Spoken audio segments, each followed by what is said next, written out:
Good morning, all. Good morning. Morning. Morning. Good morning. And we're just a little less than a minute away from getting started. Good morning. Good morning.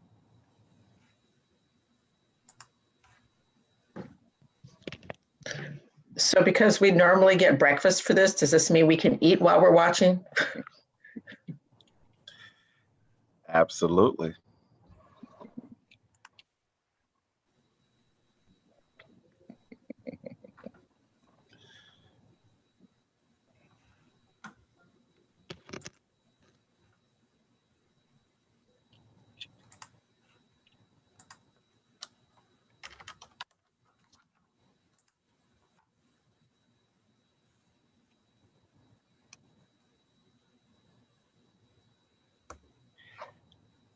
Good morning, all. Today is Saturday, January 9th, and you are at the City Council Budget Work Session. And wanted to welcome everyone. Typically, we do this breakfast on a budget with the community members present and have a little time to just have some discussions with council and mingle among the community. And we're missing that this year here at City Hall. So, but nevertheless, we're going to jump right into the budget. Just a few housekeeping things to remind people about is we'll have presentations from different departments within the city. And we are scheduled for a few breaks and some lunches, which there's no definite time. We're going to have to fill our way through this agenda. And counselors, my assumption is around 10-ish, and we'll have some type of a break around the 10 o'clock hour. And we can decide if we want 5, 7, 10 minutes. And then around noonish, we'll try to figure out a time for lunch. And might propose, depending on how we're feeling, maybe a 30-minute break there. So we'll just kind of think about how you're feeling about things. And as a team together, we'll decide that. We're going to start with the introduction of our city manager. I wanted to welcome Jeff Ruin and open us up, please, with the budget for 2022. Thank you, Mayor, and thank you, Council. I appreciate your time this morning, especially on a weekend. It's a long day, so my remarks will be kept really brief, and we'll jump into the presentation. But I just want to acknowledge the staff work that went into preparing the budget document and getting ready for the presentations today. Staff's really been working on this budget since August, and it's a good feeling to be here today to be able to present it to you. It is a long day, and there's probably going to be lots of topics that you want to jump into. I would urge you to ask questions as we go along, and then you all are going to kind of have to gauge how deep you want to get into particular issues today versus reserving some work session time in the future to dive deeper into any topics that you may want to. So I just keep that in mind, especially early in the morning here. And with that, I'm going to turn it over to Ashley Monroe, who's going to start the budget presentation this year. Kelly, can I have permission to share my screen? Yeah, you should, but if you, I'll have Lily take a look at it. Oh, there you go. There we go. Well, good morning, Council. I will be speaking for a while, and Rachel will continue to move us forward through the presentation. I'm Ashley Monroe, Assistant City Manager, and I get the pleasure of starting us off today. So as Jeff said, we began preparing for the budget in August or so this year. We have a slide that I can't quite see it yet, but it talks about our budget review schedule. So we began earlier this summer. Council held a work session in September to review your budget priorities. Using that, we put together and assembled the proposed budget that we'll be talking about today. Tuesday, you had a presentation of our capital improvements plan, and we're of course here in our review this morning. Something for the operating budget review. A couple of dates that we need to keep in mind. We need to set the public hearing for our maximum property tax levy on February 2nd. So we'll need to have a good idea of what that maximum property tax levy will be by the end of the month when we prepare the packet for the February 2nd meeting. That was an addition in the last couple of years that the state legislature requires of us to hold an extra public hearing for that purpose. We'll also need to know what the total expenditures of our budget will be by March 2nd. So we'll be holding another public hearing on the budget on that date, and therefore we'll need to continue to have discussions and make decisions on what our expenditures within our operating budget and the capital improvements plan by that time towards the end of February when we're preparing the packets again. So, and of course, we'll need to certify the budget with the county auditor by the end of March on the 31st. So in your budget document, there's a couple of areas of focus. Predominantly what we'll be talking about today in the presentation is in the transmittal letter, so that executive summary, those are pages 9 to 27. We also, in the budget, a couple of points of interest might be our fund structure. I'll walk through that chart next. We have our financial and fiscal policies, and of course the general fund summary. So you can see all the pertaining page numbers there.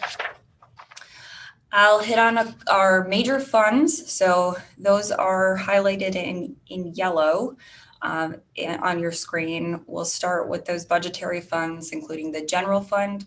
So when you think about our operations that are funded from the general fund, they make up the great majority of the things that we do with the city, but not all. And fund things like our parks and recreation, fire, police services, the city manager's office, finance. The special revenue funds are project specific. So those are funds that are going to be dedicated specifically to projects. So we'll take in the revenues from, for example, the road use tax, and those funds are applied directly back into road surface improvements. Community development block grant funding, so that's CDBG, the one on top, those funds are directed right back into affordable housing and economic development programs for the federal CDBG program. Our debt service fund is just that. It repays any money that we've borrowed plus interest. So those funds service those debts. The enterprise funds, moving along in the column there, those are more, they operate more like a business than the other funds in the fact that any service charges and fees that we may take in for those services are put right back into the operation of those services. So our parking and transit, you pay a water bill, and our water bills are paid. Those bills directly pay for all of the operations within our water department and water services. Our capital projects fund, of course, I mentioned that we met about that on Tuesday, and that projects fund services those major infrastructure type projects for the city. And then finally, the non-budgetary fund listed is our internal service funds. Those are simply internal operations that service and improve services for the things that we do on an external basis. So we have city vehicles, and so our equipment fund is paid into by our various departments that use those vehicles, and that is, what what makes up that fund. Other things include our health insurance fund, dental insurance, information technology services. So things that we need and require internally and pay into to operate those departments or divisions. Okay, we'll move on to the next thing. COVID-19. Clearly this year we experienced kind of unforeseen circumstances, and therefore we've had to make adjustments all throughout the year because we've had lagging revenue levels. You heard several times late last year about the impacts we had to our parking fund specifically. There was a sharp decline in local development, so we'll talk a little bit more about the impacts on that taxable growth later. There's been uncertainty over the pace by which these things can return and recover to normal, normal at this point, or if they're going to stagnate and we're not going to see that pace of recovery that we would hope for over the longer term. And then finally, we recognize that, our households, our businesses, our nonprofits, they're financially strained. And so we've had to make adjustments in this past year, and we would anticipate that we will do so going forward. A couple of the things that we took action on and council took action on this year were to make a couple of different cuts. The pandemic began when we were still in the fiscal year 20 budget.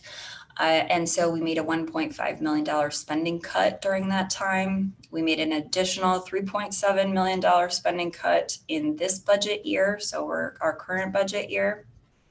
We froze the hiring of 6 positions that were approved in that fiscal 21 budget. Those were new staff additions, so we did transition the temporary positions to permanent status, but left some of these brand new positions open and unfilled.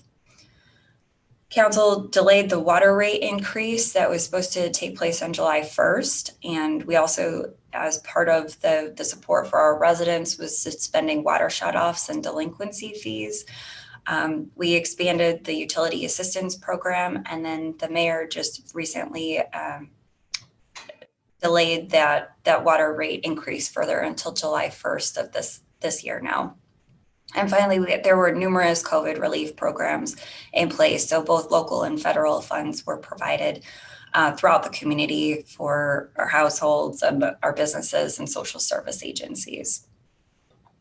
Talking about this year in our fiscal year 22. So how are we planning for this?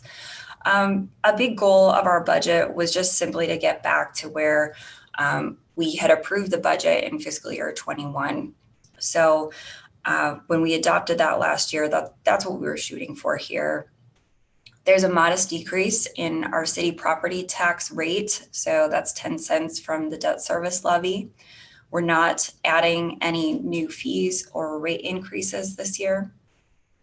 We prioritized the filling of those 6 authorized but unfilled positions, and then are recommending an increase of 3 full-time equivalent positions in this year. We'll talk about that a little bit later. And then we're going to continue to both use the federal, state, local funds to provide additional relief to our households, our businesses, social service agencies, and continue our investments in our strategic and master plans.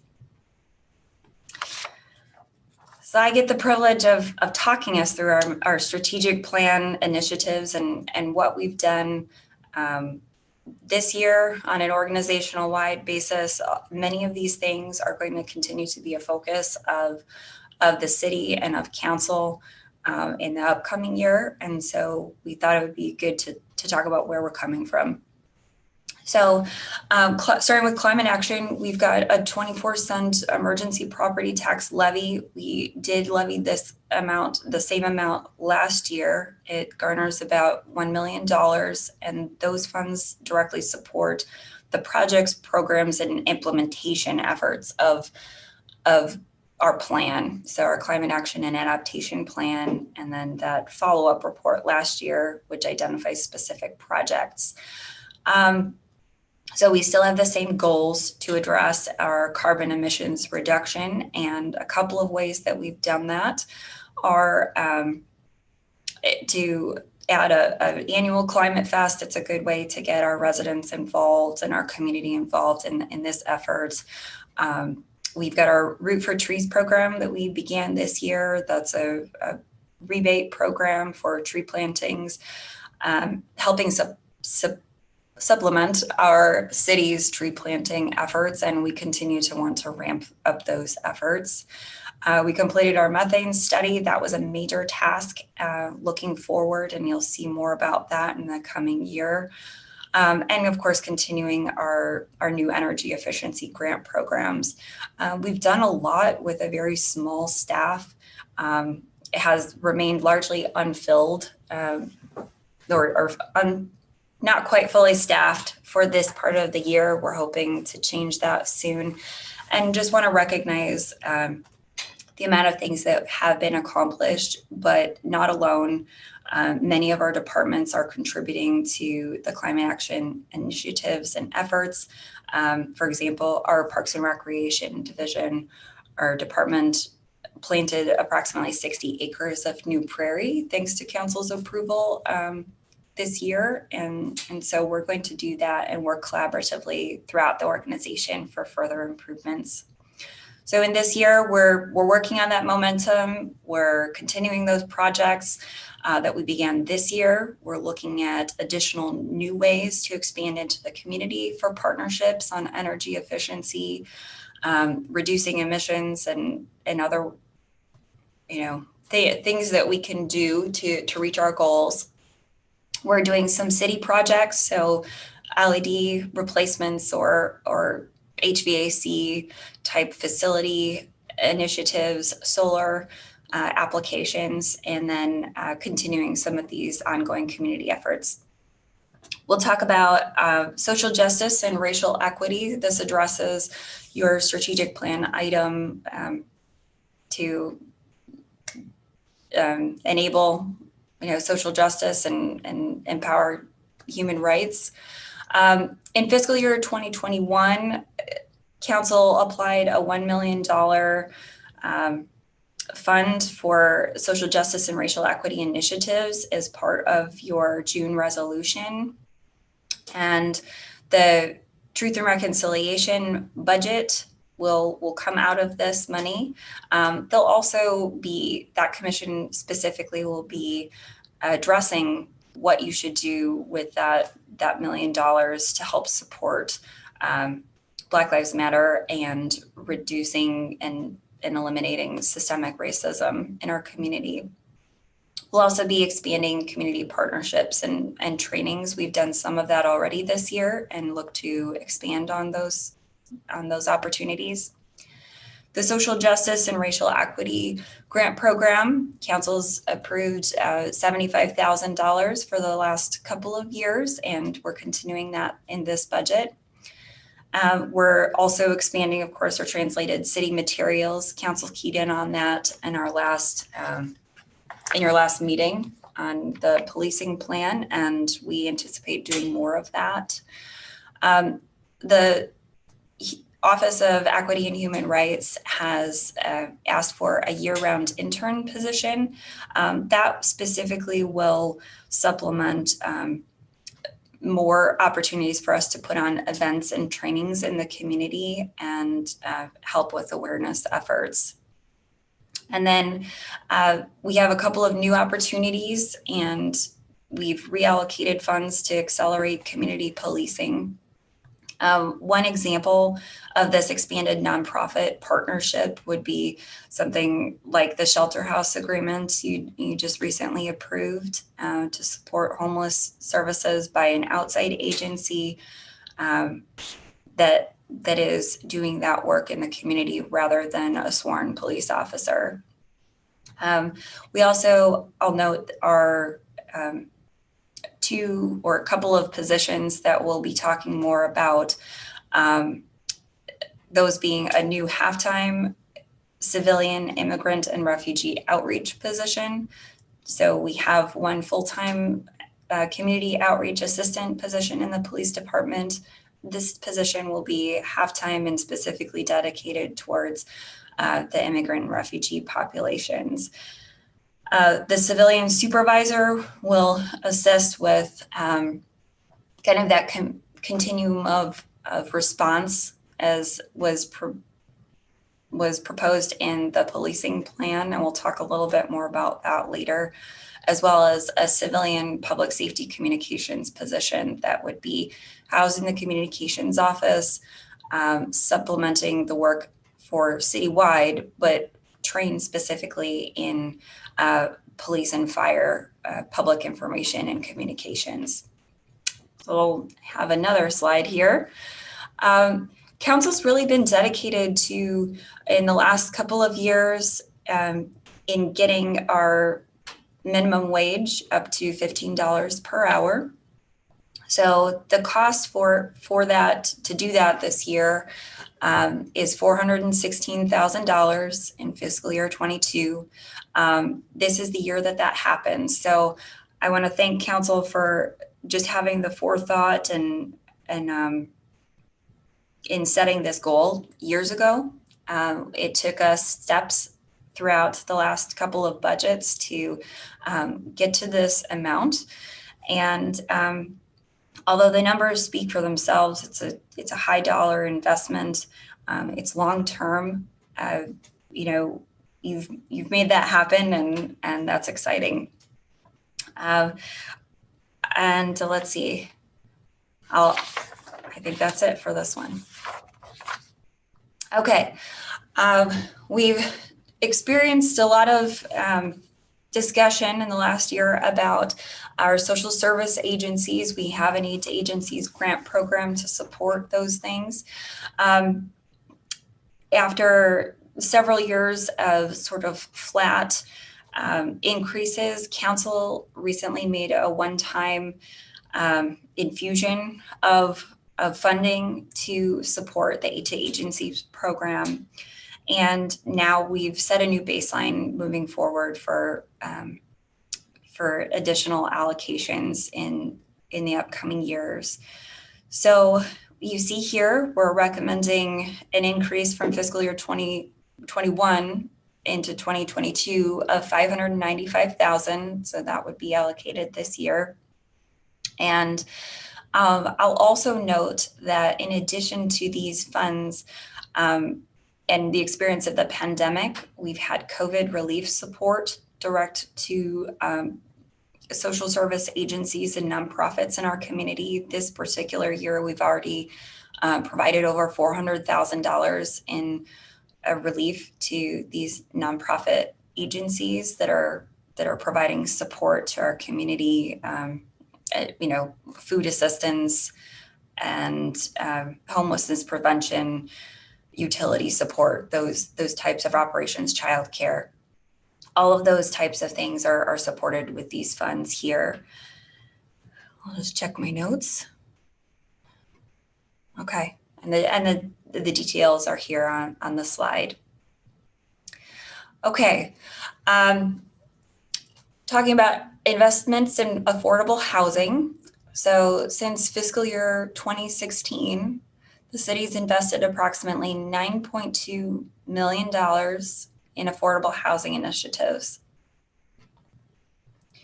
So this budget contains $1 million in general fund support for affordable housing for the third straight year. So over the last several years or so, council had increasingly made additional contributions to the Affordable Housing Fund. And for the last 3, we've contributed $1 million. The breakdown there is identified. And I'll also just note that staff is preparing for your 2021 Affordable Housing Action Plan update. So that's going to kick off this month. And I'll just note that if you break down that $9.2 million, it says in here that we've assisted 507 households or affordable units over that period of time. The breakdown, just so you know, is $18,000 a unit. So that's what our actual costs are for each of those activities. We'll move on to still discussing affordable housing. We're trying not to rely solely upon general fund and federal dollars when it comes to affordable housing. So we're looking at other options for our revenue streams. So here they're listed, you know, we have several different fee in lieu options, that being specific to the Riverfront Crossings District. We have our TIF increment, or, you know, our tax increment financing TIF fee in lieu negotiations, and our annexation policy fee in lieu negotiations. We haven't collected on that annexation policy, but just noting that it's a possibility. And then our recent examples include $750,000 from Riverfront Crossings. We've got our Foster Road TIF.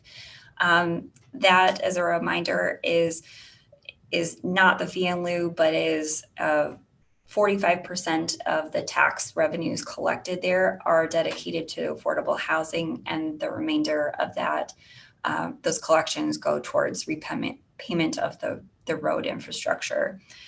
And then finally, in the Tailwinds development, it's upcoming. We're not quite there yet, but there's an anticipated fee in lieu of $1.8 million. Okay.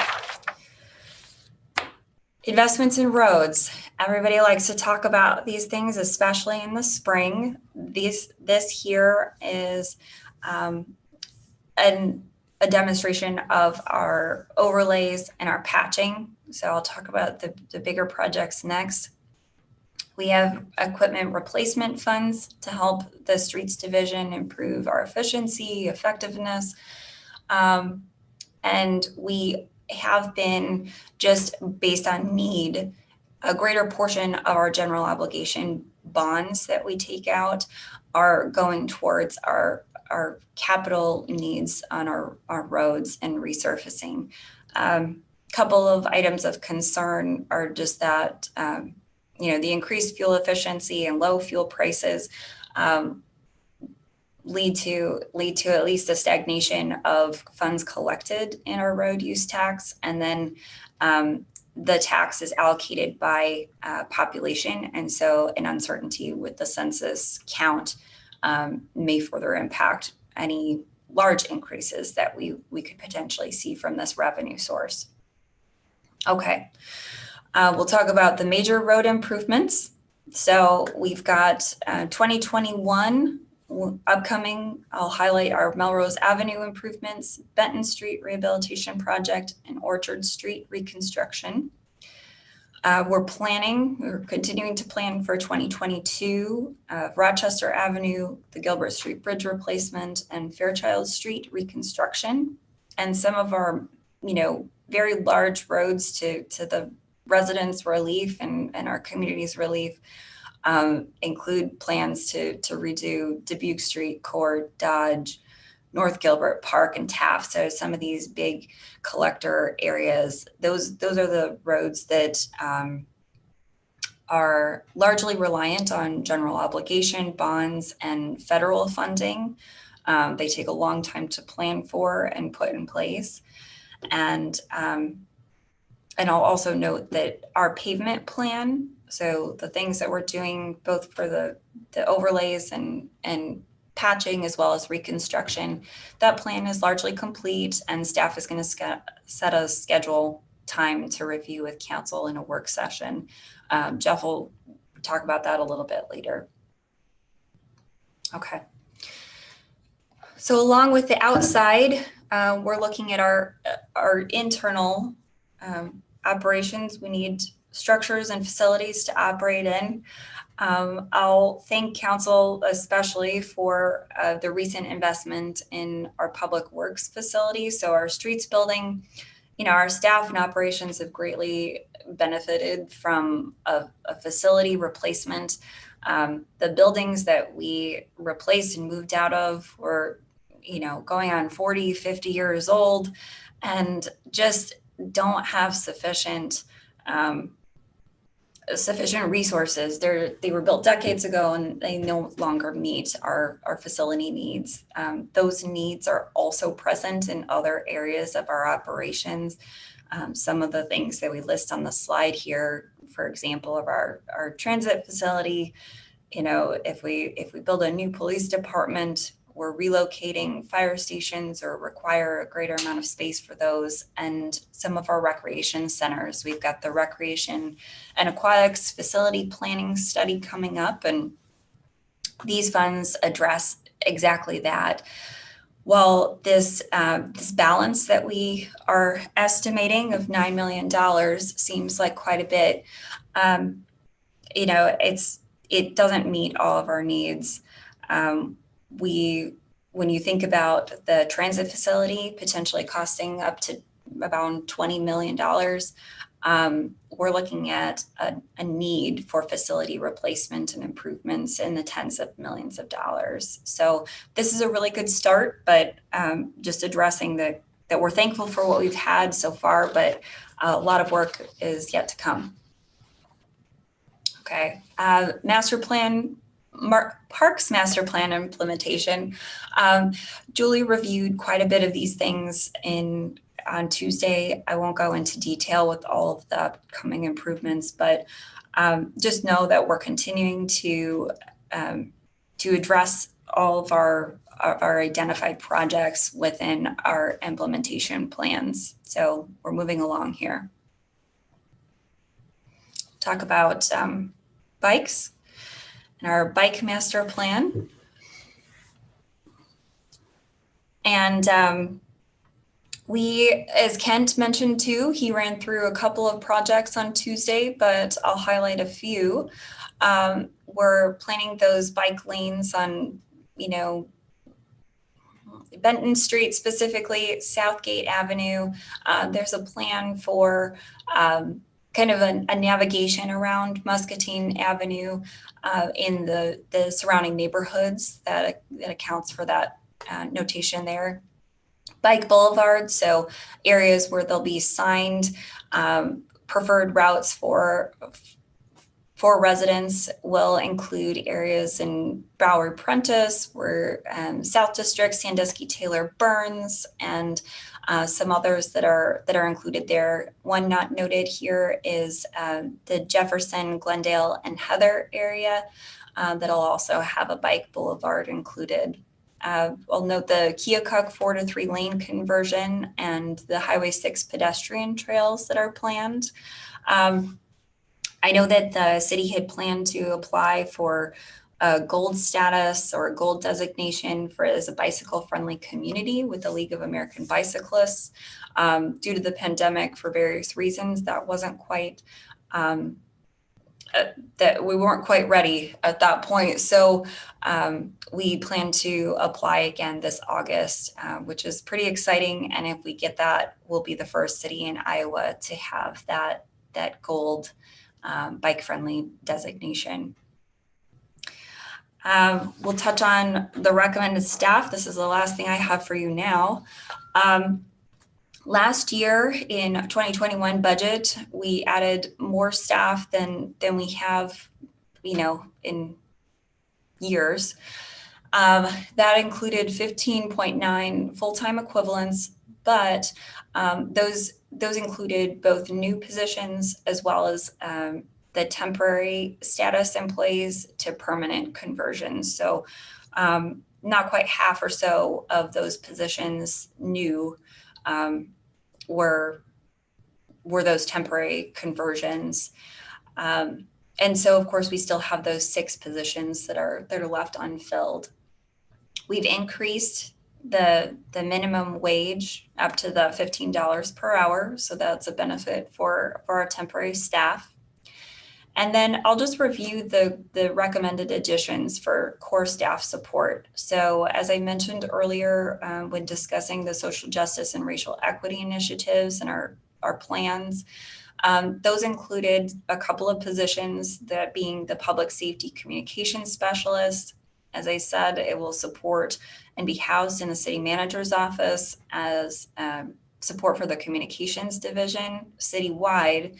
but a good portion, the majority of that portion of that work is going to be focused on public safety, including fire department and police, and acting as the public information officer for those divisions and offering digital platform support and other messaging help. So civilian supervisor, that will be in the police department. And as I said, it'll have a greater focus on that continuum of responses model. So a lot of the prevention work, the outreach, and other engagement with our community partners, as well as supervising our civilians. So community outreach assistant, as I said, that'll be a half-time position focused primarily on outreach with immigrant and refugee populations. And then the balance of those 3 full-time equivalents are, one is 0.25 hours in our scale house, so support for landfill and scheduling support and assisting with improvement in customer service levels. And the other is Buyer 1, just making that into a full-time position in our equipment division. So as we expand our fleet and procurement, the complexity inventory, they need those hours to help support those efforts. So with that, I will turn it over to Rachel.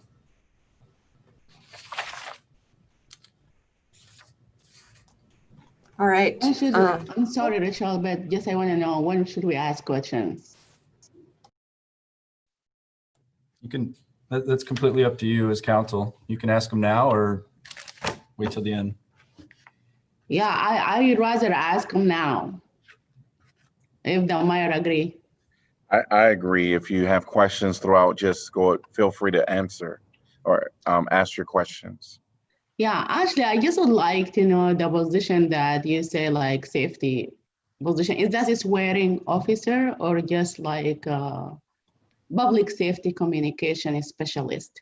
Is that like a swearing officer or just civilian position? No, that's a good question. All of the positions here are non-sworn positions. So none of them are police officers. Currently, specifically the police department and fire actually as well, the broad amount of communications put out from both police and fire departments are performed by those sworn personnel. So our firefighters or an uniformed officer or sergeant, something of that nature, a supervisor in those departments. This position would be removed from, although they would have daily interactions likely with those departments, they'd be removed from any interpretation as a professional within those fields of police or fire, and providing communication support from the perspective of a professional communicator with a knowledge of what police and fire do. How can we communicate about, they can help provide support for press releases about fires. Rather than waiting for the fire department to provide that information, they can also help provide support for public events and other notices. Any information that the police department may request be put out would be doing so without the sworn personnel being the ones to compile that information and put it out to the public. We'd have a civilian person doing that. Thank you. Yeah, you're welcome. Okay, if we don't have any other questions, thank you, Ashley. My name is Rachel Kilberg. I am the assistant to the city manager. I am just going to take the next few slides to talk through just some factors that we have to be aware of as we're going forward. So I'll talk a little bit about the 2013 property tax reform.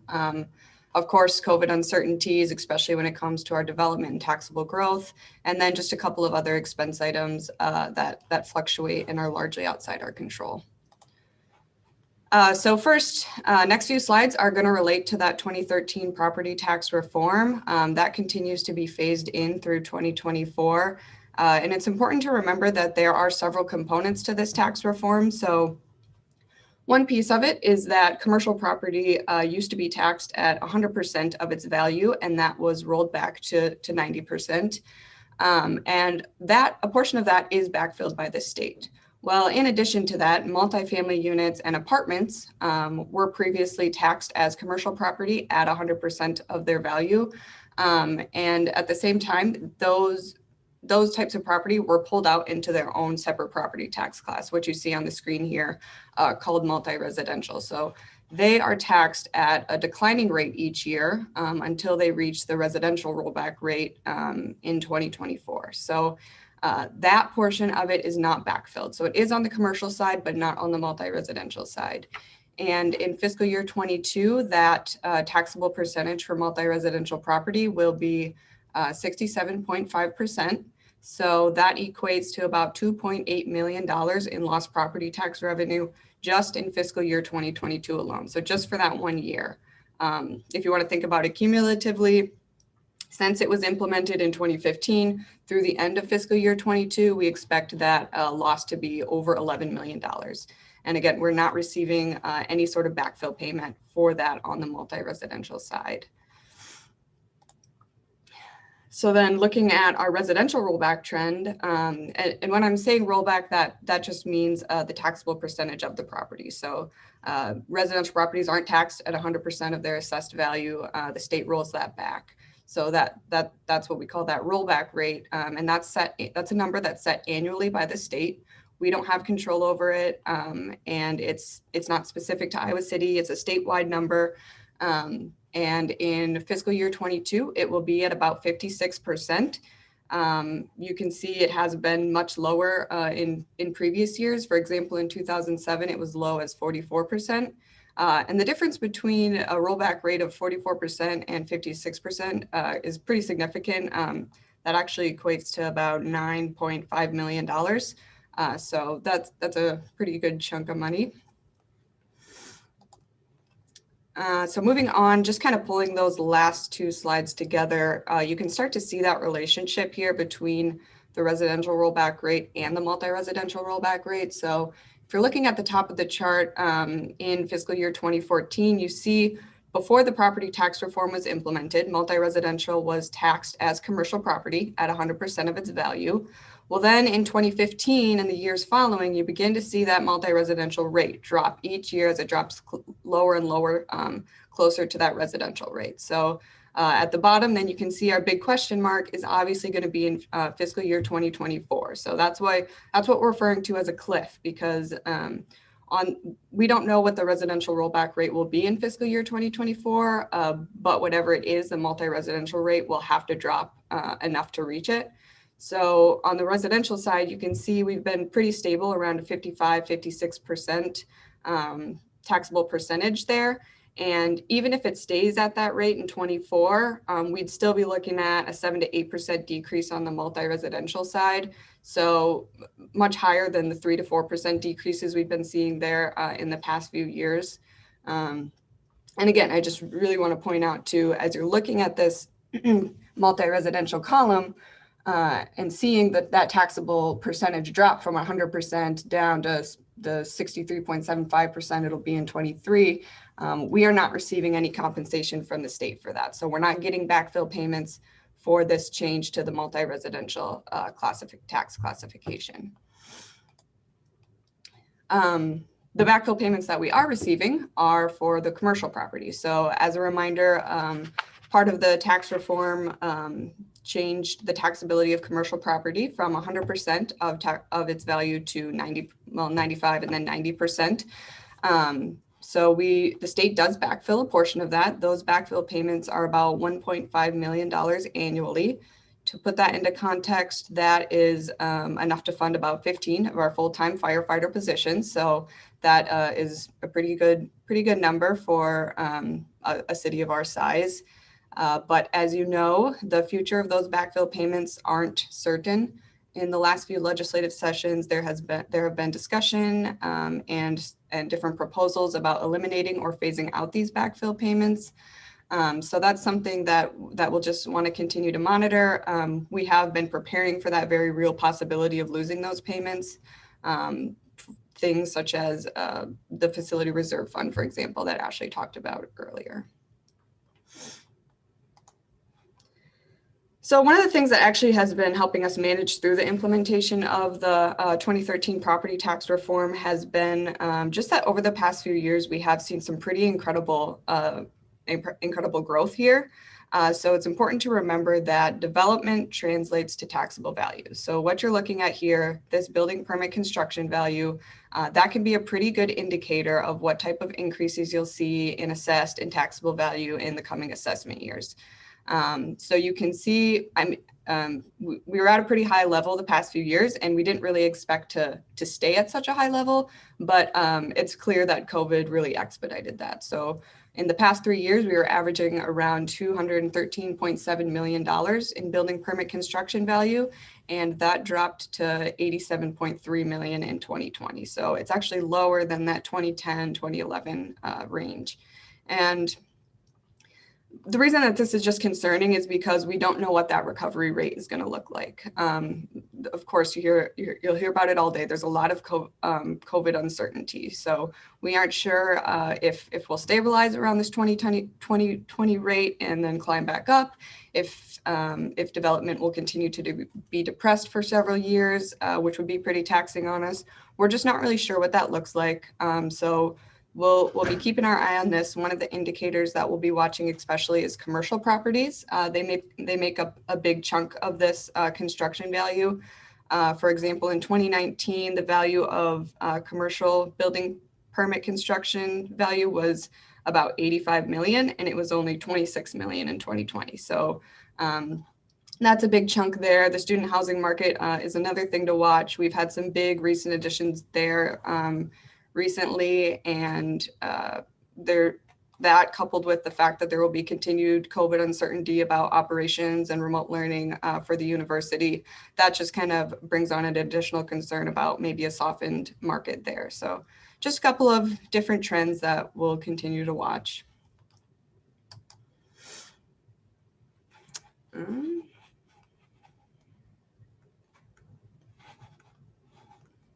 Lost my place. So then we have variable costs. So each year we have a couple of costs that fluctuate year to year, things that are largely outside of our control. These are two of our big ones. So obviously in any given year, it's pretty difficult for us to try to predict the frequency or severity of snow events. But that being said, when it snows, we have to plow the streets no matter what those costs are. So you can see that our costs for snow and ice management have been higher in recent years than they have been previously. To kind of give you one example of just how those costs can add up, it costs the city about $25,000 each time we have to snow blow the downtown. And we have had to do that twice in the past 2 weeks. So just to give you a little context there. And then the other big kind of variable cost for us is our health insurance costs. We don't have control over these costs, but they're obviously a necessary expense for our staffing levels. And we have really seen both our rates and our usage climb in recent years. We're paying about $3.5 million more today in health insurance costs than we were in 2017. And one other thing I want to note here is that when we were preparing this budget, we had projected a 5% increase to our health insurance contribution rate for fiscal year 2022.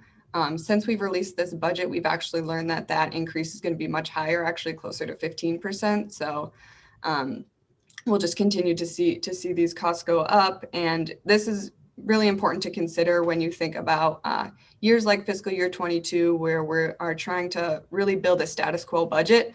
Some of these costs, especially personnel costs, which I'll talk more about later, they're really outside our control in a lot of ways, and can make it difficult for finding some flexibility there. I did have a quick question about that. When you talked about the 5% was kind of the anticipated, but 15% is the reality. Is that what I understood? Yep. Yeah. And then I think I just heard you mention that you're going to cover what will be passed on to employees. Is that what I understood? Sorry, go ahead, Jeff. I can jump in on that one, Rachel. The split between employees and employer is all governed by our bargaining agreements. And then our management staff or our confidential staff, non-bargaining unit staff, generally have mirrored what the AFSCME contract is. So all that's governed by bargaining agreements. Thank you. Rachel, I'm sorry to take you back, but if you can, oh, Maya, are you done? I'm done. Go right ahead. Yeah, if you go back just to the commercials tax cut, yes, and you said that this has been cut from 100% to 90%, and we get some feedback from them. But I just want to ask you, the amount that we get from the state, is this like equal to the cut, less than the cut, more? I don't have the exact number of what that difference is, but it's not equivalent to what that rollback rate is. It's just kind of a portion of it. So Portion of it. yeah. Okay. So in 2015, in 2015, when it was starting to get rolled in, we were actually receiving backfill payments at a much higher rate. I think over $2 million. So now we're at about 1.5 million. Okay. Also, Go ahead, Janice. I just wondered if someone with more history could help me understand the rationale for the 2013 multi-residential tax cuts that are now the gift that's continuing to give. Was the theory behind it that landlords would pass along the property tax savings to their tenants? And has any of that, if so, has any of that transpired? Well, that may have been the theory. That was the multi-residential piece was something that didn't get a lot of focus during that legislative session. It kind of snuck in there at the end and was a bit of a surprise at the end and clearly hits the college towns more than your average community. I think the rationale was, I think, alluded to what you said. It's ultimately it's residential property. It should be the same as residential. They didn't view it as a kind of an income producing commercial enterprise. But clearly, the owners of multi-residential property are going to charge what the market will bring for those units, and that has really no bearing on what the taxability of the property is. So I don't know. I have not seen any studies on passing savings along to tenants, but I would be shocked if any such study could demonstrate that actually happened. Right. So all I wanted to do, I mean, it's not going to change anything, is sort of make the point that this type of trickle down was aimed at the college towns. It almost never produces anything in terms of affordability, and we're stuck with that, and tenants are stuck with that, and it's a cost that we are fully having to bear. I had a quick question about the healthcare data, Rachel, and you'd said that it's been increasing. Now, is that the employer contribution has had to go up, or is that the use of healthcare benefits has been increasing? Actually, both. Yeah, we've seen our usage climbing, especially some higher dollar claims, more expensive specialty drugs, and then in addition, we're seeing annual increases in our contribution rate. Thank you. Okay, if we don't have any other questions, I believe Ashley will walk us through some more detail on the revenue side then. Okay. I'm ready. All right. So we get to now see kind of the proportions of what makes up the budget and our funding, both our revenue sources, and then Rachel will cover our expenditures. We'll start with our all funds revenue sources. This is showing a very simplified version of everything we take in. I'll just highlight the fact that you see property taxes as the greatest portion of that, followed by our charges for services, our intergovernmental revenues, and I will focus more specifically on the next slide on what each of those are. We're heavily reliant on property taxes. So you see in our general fund, I'll kind of describe what some of these are. Our general fund is predominantly property taxes. So that's 69% here. We've got our charges for services, as you saw in the all funds, it makes up the second biggest part of that pie. That includes the program fees, our housing and building inspections, animal care. That's also our water, our refuse and recycling charges. Those things make up those charges for services. In here, in the general funds, it's not those enterprise funds, it's not the water, it's not the refuse, but these other for, parks and recreation classes, those types of things. It's a very small piece of our general fund. The intergovernmental revenues overall describes those state and federal grants that we receive. But in our general fund, that 7% in intergovernmental includes those state and federal grants. Our 28E agreements, so fire protection services, agreements with the school district and other local governments are in that piece there, 7% there. And then I'll just note that, when we think about these supplementary taxes collected, the hotel motel, for example, that's just a very, very tiny piece of our overall budget. So you see here, that 4%, is kind of on the left lower corner, includes the hotel motel and our utility franchise taxes. And that's just 4% of our general fund. So in the overall big picture of our community, it's a pretty small amount of our total budget. I'll talk about the property tax rate trends.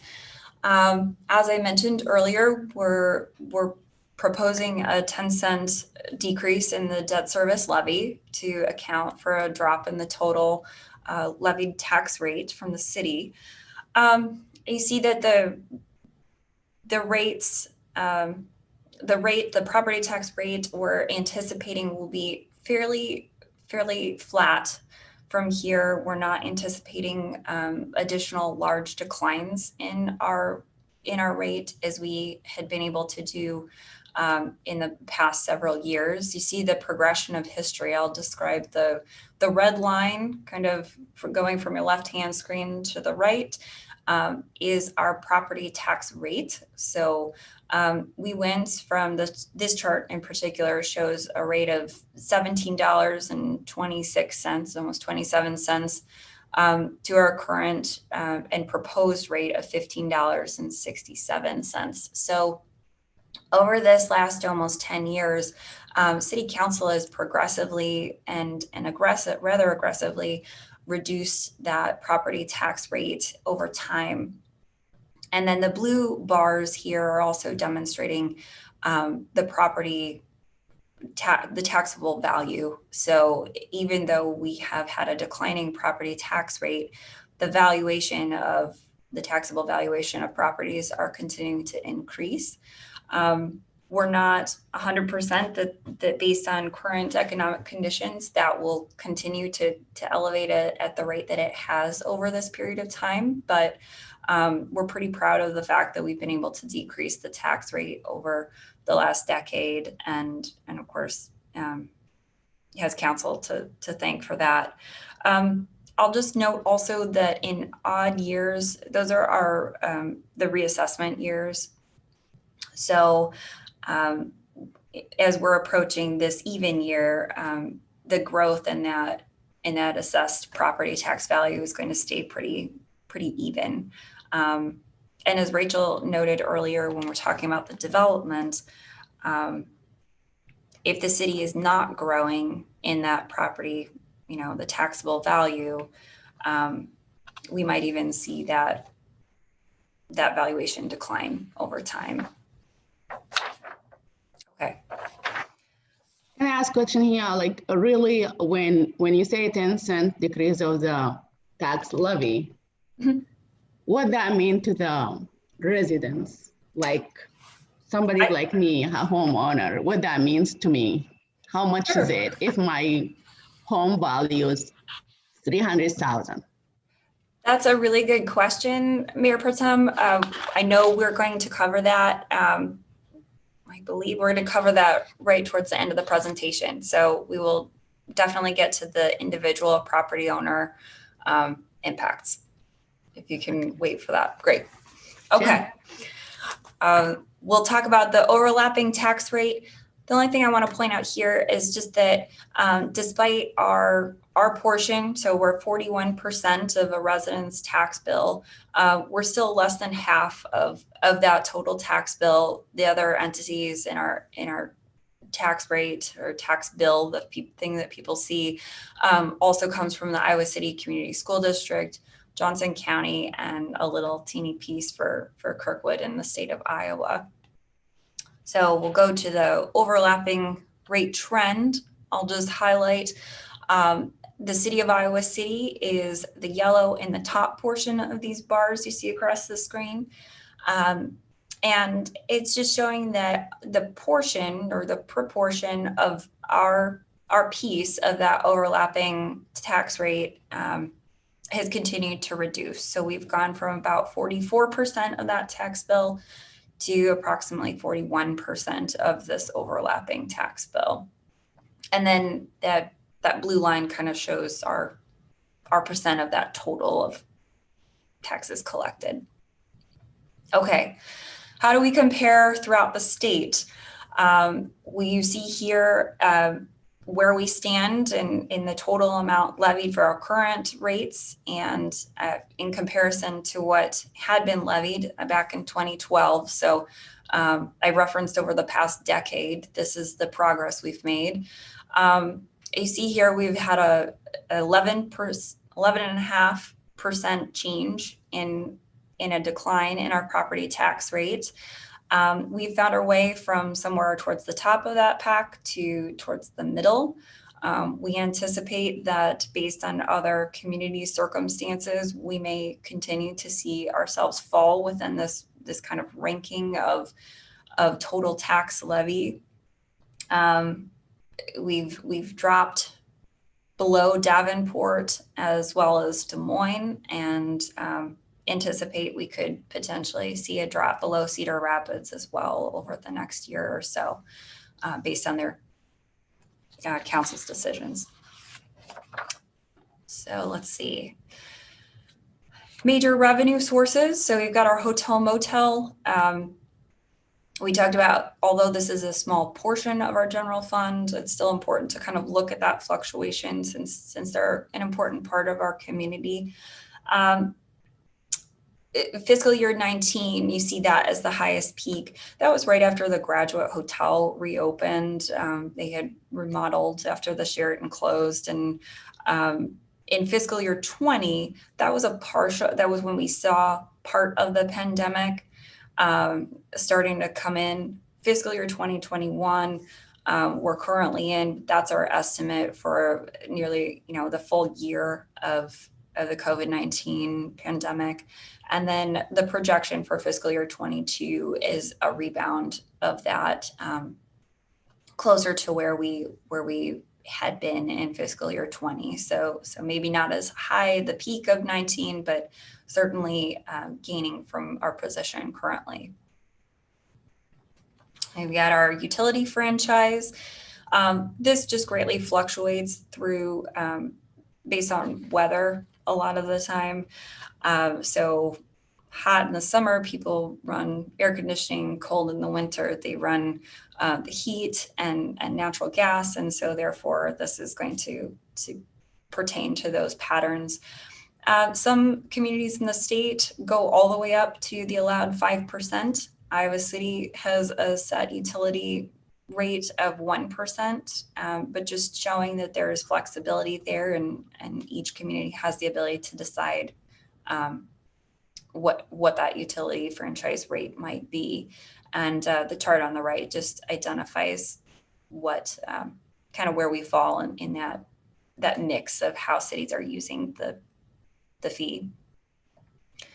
Cable TV franchise, you see a steady decline. This is as people cut the cord of cable and telephone services in their homes. This is reflective of that. We also have had the Mediacom franchise go to the state, and therefore we're just continuing to see a decline in our revenue sources here.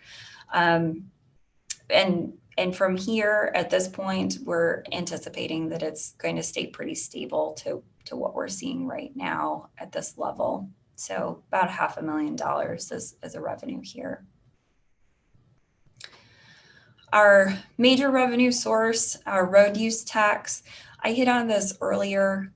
These are the funds that we use to support both our equipment purchases, but also our road improvements, the overlays and patching budget. If you pay attention to kind of how this line progresses, it looks like that growth between, 11, sorry, I'll start over here. In fiscal year 2011, we saw a bump. In 2012, we saw a bump from the US Census count. So as our population grows, the allocation the city receives goes up. We also received another bump in 2016 or fiscal year 2016 because the state increased the rate that they have. So that accounts for that next jump. And then we're just flat out uncertain what the last census is going to garner for us, if we'll see another kind of jump up in the road use tax allocation because of an increased population or not. And I think that's it. We've gone from our receipts and now we're at about 9 million in road use tax.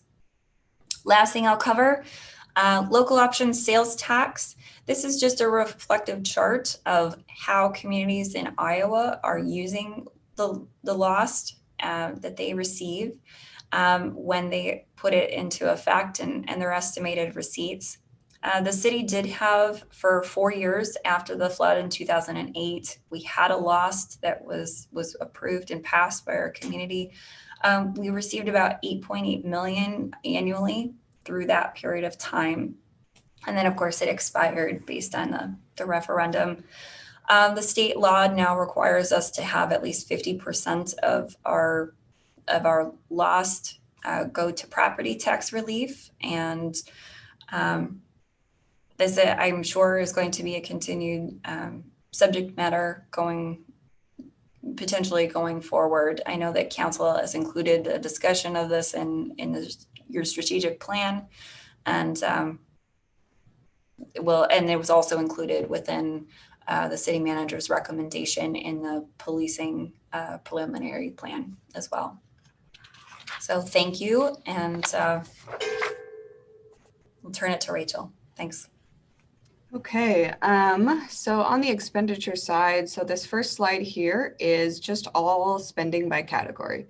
So that that tall column that you see on the far right, those business type activities, that makes up a bulk of our spending. That might also be what you know as enterprise funds. So transit, parking, landfill, wastewater, water, those kinds of things. Next to that, you see our strong capital improvement program is represented. And then on the far left there, public safety is going to include PD, fire, building inspection, housing inspection, and code enforcement. Then this is a look at expenditures just by general fund. So I talked a little bit about our health insurance costs earlier. In a few slides, I'll talk about our pension contributions. And this just provides a really good visual of how those personnel expenses can really add up. You see that we are a labor heavy organization and our staff allow us to operate at the service levels we do. So unless we cut staff, if we cut staff, that would not allow us to provide the level of service that we do. I kind of show that on this slide as well. This is just a year over year comparison. And looking at it like this does a pretty good job of illustrating that kind of cautious budgeting approach we took towards fiscal year 22.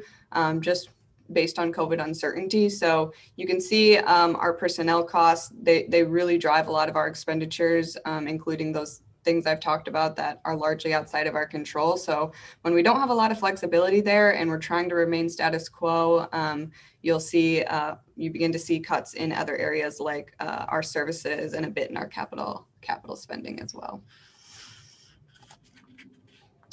So as I promised, this is a look at our public safety pension contributions. So these costs have been increasing over the past 10 years.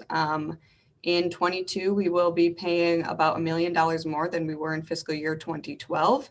As a reminder, we don't set these rates, we don't set these benefits. So again, this is one of those personnel costs that we don't have control over.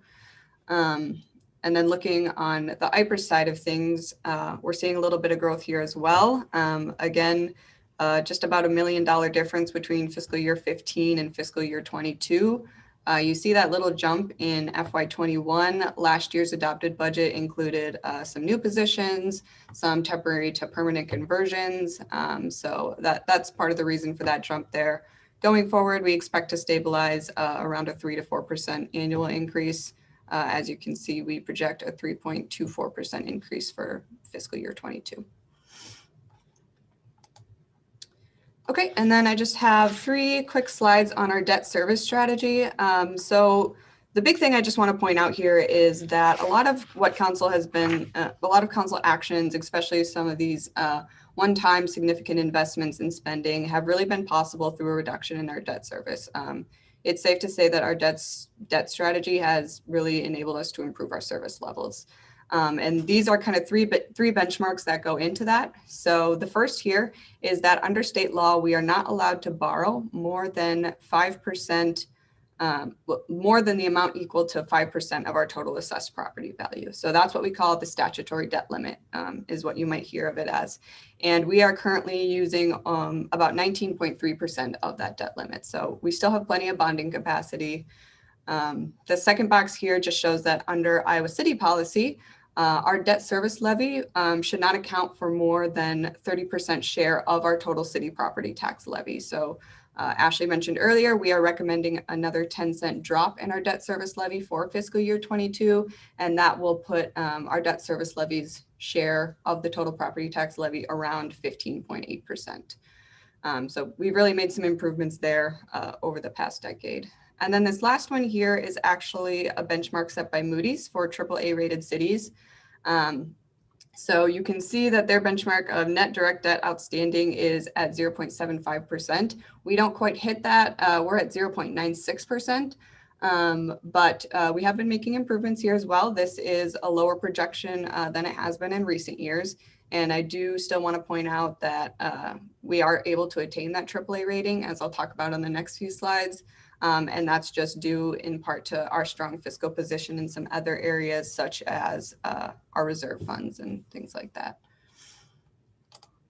So this is a look at those Moody ratings. As a reminder, Moody's is an independent rating agency. So they issue their geo ratings for municipalities based on a specific set of criteria. This first slide that you're looking at is a rating of all US cities, and Iowa City, you can see, falls into that top AAA category. We are one of 247 cities in the United States who attain that rating. And it's notable to point out that we don't have the typical profile of a city in that category. Usually they're much higher income, a little bit more suburban communities. So that's something to be proud of there. And then this is that same rating, but just statewide. So we are one of 4 cities in the state of Iowa to have AAA status. Cedar Falls was actually upgraded just this summer to AAA status, so that's nice to see. And then the other 2 that join us there is West Des Moines and Clive. So again, a little bit higher income, more suburban type communities. And the last thing I just want to note here is that this rating is nice, but it's not just a recognition. It actually translates to real savings, real dollars that we are able to spend on city services instead of on interest payments to the banks. So it's good to have. And okay, so that I think I'll hand off to Jeff if we don't have any questions, and he will take us down the home stretch. Rachel, just really quick on the bond rating. You just mentioned that translates to lower interest rates. Are we able to quantify that as far as what, a decline in our rating would mean? Yeah, I don't have a number for that. We could try to pull something for you and get that to you offline. Yeah, I think it just in terms of how significant it is, even, a ballpark would be nice, not to spend a lot of time, having to dig into it, but I'd appreciate that. Thank you. Yeah, definitely. Okay, that's definitely something that we can follow up on. As Rachel said, I'm going to take you through the last final slides here. I want to start with just looking at our enterprise fund balances and make sure that you know where we stand with some of these different operations. The first one I want to highlight is the parking fund. And Rachel, if you could advance the slide for me. The parking fund is at the top of this slide, and this is the area where we've seen the greatest COVID impact. And what I want to point out here is that estimated fund balance. It's the third column right in the middle of the page at 1.2 million. Just to let you know, this time last year, that fund balance was 5.8 million. Okay, so that's two things really driving that down. Part of it was intentional. You'll remember that we used that fund balance to retire the debt at the Harrison Street parking deck. And that helped with the cash flow situation we had. So that's a very positive thing. We no longer have debt outstanding on the Harrison Street deck there. But also it's a recognition that the fund has been operating in the red for much of COVID. So we do believe we've stabilized things, but as we emerge from COVID, if things remain stable, we have much less flexibility in this fund. We're at 18% of balance there. And that's challenging, not just for parking, but as you know, we had sites on perhaps using some parking dollars to support our transit operations. And when we lose that type of flexibility, that decision becomes much more risky going forward. The second area I want to talk about is right below there. It's the transit fund. And we're going to spend some time here in a couple of slides talking about our transit fund. Particularly as we look to expand services. So our transit operations are still operating with about 30 to 40% of the ridership that we would normally see. So there's definitely still a major COVID impact, and that definitely strains our financial situation. However, on the flip side, there was a CARES Act allocation to transit agencies. So we did get a nice injection of CARES Act dollars there and have been able to maintain a pretty high fund balance here. You see the estimated fund balance of 10.5 million. We have a little over 5 million of that reserved or restricted. And that's really set aside to be a match for a federal grant that could come up for a new facility. So we really don't want to use those dollars. We want to make sure that we have those to take advantage of that grant opportunity. But we do have an unassigned fund balance of 5.4 million, which is kind of where we have some flexibility. So as we look at expanded services, one of the things I want to talk to you all about is perhaps using some of that balance for a pilot program. As opposed to developing new revenue sources right now to support the transit operations. And we'll get into that in a little bit. The last one I want to point out here is our refuse operation, which is the third green highlight in the middle of the page. Just a note here that we are operating at a deficit right now in our refuse collection. I think in normal years, we may have suggested a rate increase here. As Ashley mentioned early on, we really tried to hold off on rate increases given the stress for households right now. So this is one that we'll probably look at a rate increase next year on our either refuse, recycling, or yard waste funds, just to try to stabilize that a little bit. We're okay. It's a small deficit, and we have some fund balance where we don't need to do it this year, but council should expect that that'll come back next year. Moving forward, we have the property tax input, and Mayor Pro Tem, this is the slide that will address the question that you have. We use a $100,000 valuation just because it's easy to multiply that impact. So if you had your home is assessed at $100,000, that's the value that's been assigned to it. The next one will show you what the taxable change is. And if you remember back, Rachel talking about that rollback figure and had that chart where the number kind of fluctuated up and down. Last year, that number was about 55%. So you see the taxable valuation of 55,000. This year, that went up a little bit. So even though your home value hasn't changed, you're going to pay a little bit more taxes on that home. And that's the 56,409. From there, you take the city tax levy to determine the actual property taxes that you will pay. And you can see that we'll have a rate decrease as we've proposed. And so if you had that $100,000 home, the difference is $15 in more taxes you will pay. So even though our rate's going down, you'll still pay more taxes. So that $300,000 home that you asked about before would be a $45 increase in property taxes. My question will be, if we decrease it, it will be like that. And if we leave it alone, what's going to happen? More also? Yeah, so if the rate stayed the same at that 15.773, that $15 is going to increase, and we can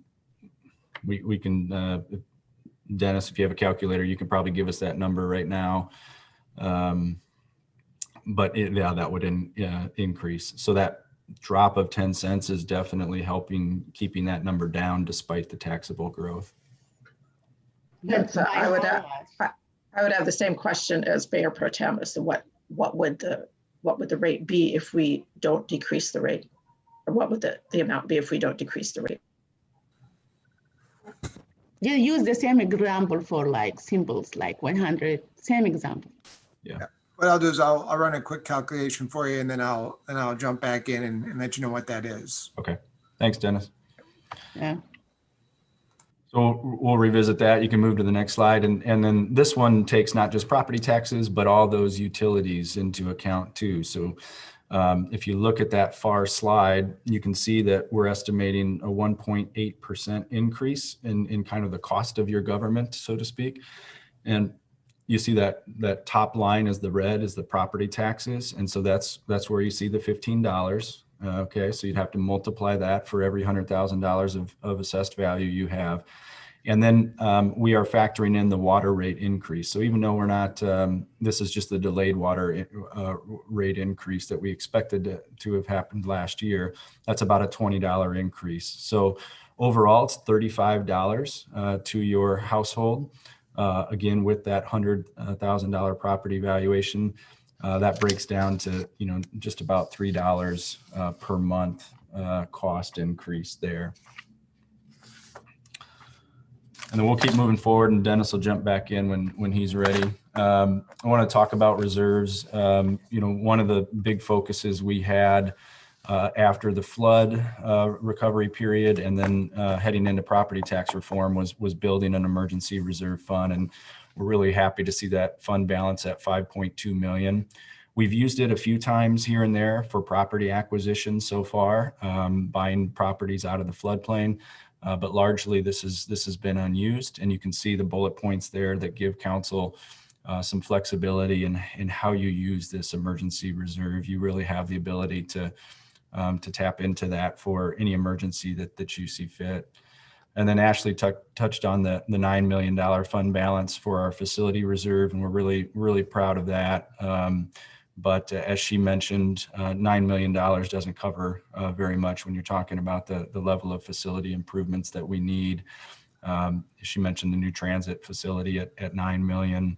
Your new fire station is going to be probably $4 to $5 million in that range by the time we get in a position to build those. So this is a great balance to have, but we'll need to continue to be focused to build that if we want to invest in this kind of next generation of facilities for the government.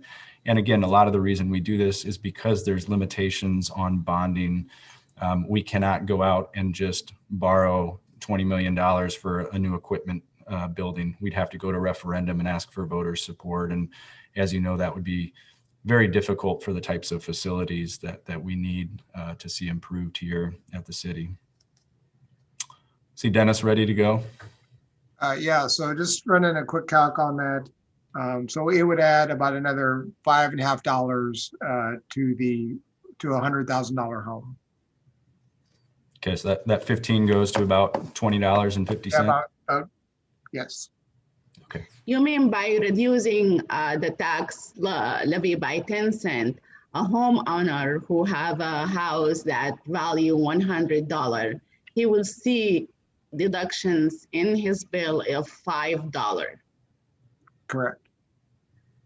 Is this $5 per year or per month? It would be over a year. For the whole year, I will see $5 deduction. And in the same time, if we don't do it, the city will receive 500,000, if I'm calculating that right. Correct. Okay. Residents, I want the council to know that. The residents and also the public, if we reduce the tax for a person whose house is value 100,000, he will see $5 a year reduction. And if we don't do anything, the city will receive $500,000 in revenue.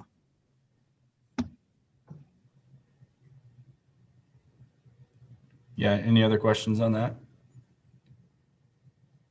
Okay. I wanted to talk about COVID relief a little bit. One of the things we're really proud of is, this year we've been able to launch over $2 million in recovery programs. A lot of this is through CARES Act funds that filtered through the feds and the states to us, but that also includes some local funds.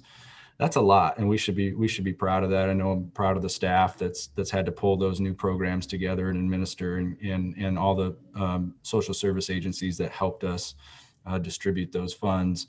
But we also need to realize that we don't know what additional support may be needed in our community as we continue to recover, and we don't really know at this point what additional support will come from the federal and state government. So this is just more of a reminder than anything that we do have some flexibility to offer recovery and relief funds to the community. I think we need to wait and see how the recently approved federal legislation kind of filters down to our community. But the council should keep this in mind going forward and know that you do have that ability to accelerate our recovery should you see fit to do so. Transit again, we are moving forward with the launch of the new transit system for this summer. You have requested some additional information on service enhancements, particularly Sunday service and expanded late night hours, and we're actively working to pull those together. You saw some of those cost numbers in the transit plan. Those are expensive services to offer, so we need to work with you on how you want to fund that.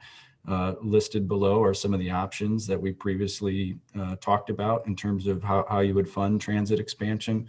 Our property tax levy for transit is fully maxed, so we cannot increase the property tax levy for transit.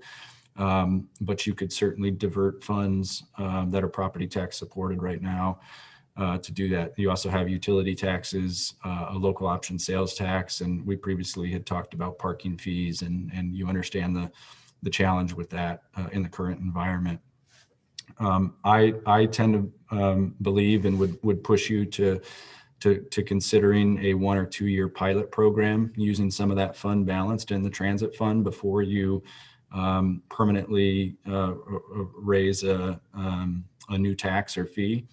I think we have that fund balance. We could run a good 12, 18, even 24-month pilot program on Sunday service, expanded late night hours, and then in a year and a half, hopefully there's some more clarity surrounding the COVID recovery, and the council could use the data from that pilot program to make decisions on whether to keep those services in place, and if so, how best to fund them on a permanent basis. Roadway maintenance, we're excited, hopefully very soon. depending on your work session schedule, to be able to present to you the pavement management program plan that is complete. A little preview of that plan, it does show that our road condition stacks up very well with our peer communities across the state. We have the third highest pavement rating amongst comparable large communities in Iowa. And that's all data driven based on road surface information that's collected at a statewide level. And while that's a good thing, we still know that our roads are in great need of repair. What the study shows is that our current funding allocation for roadway maintenance will not allow us to sustain our current overall pavement condition. That at a current level of investment, we're going to see the roads continue to deteriorate. So we obviously want to get ahead of that, and we'll need to talk to council about the best ways to increase funding for roadway maintenance. And again, should be ready for that discussion here in the next 30 days, depending on your work session schedule.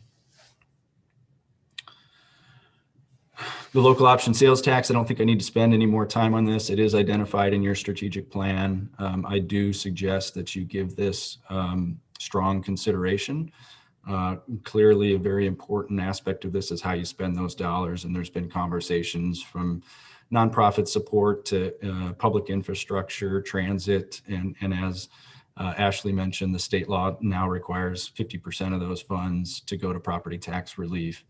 But clearly these funds can have a significant impact on the community. We saw that with just the 4 year loss that we had. Would encourage the council to reserve some time in the upcoming months to have a discussion and make a go or no go decision on whether to present this to the voters or not. Last slide is just a kind of a preview of what we see next year. Again, this was a very much status quo budget, really trying to get back to just where we were a year ago. I'm very concerned about the taxable value growth, and you saw that $80 million in development this year. I hope that's a one-time blip and we can recover.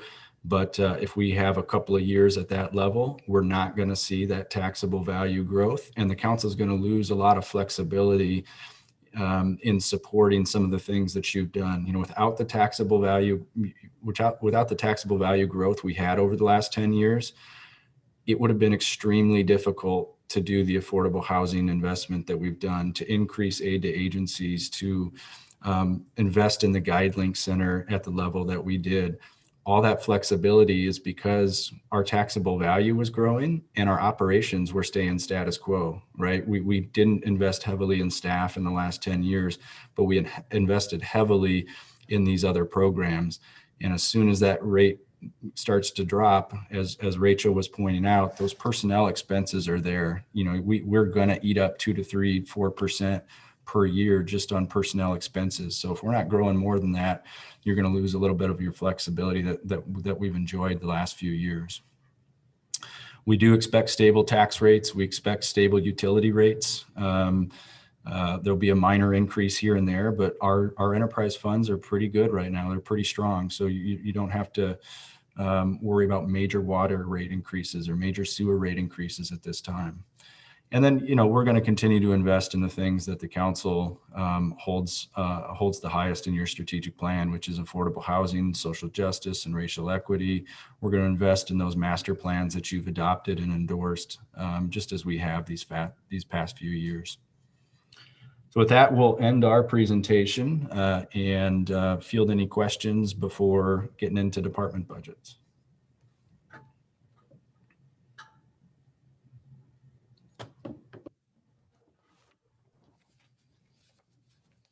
Sounds like we're ready to move on. Thank you all, staff. Okay. City management staff. Mayor, we'll probably, let's see, let me pull the agenda up here.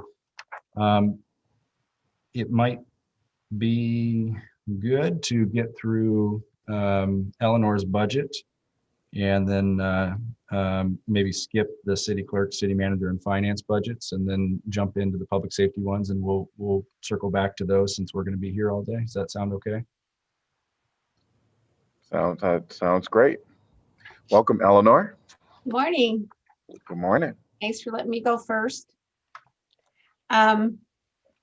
So you can find my budget on page 134. And also, hold on, I need to get it in front of me. Yeah.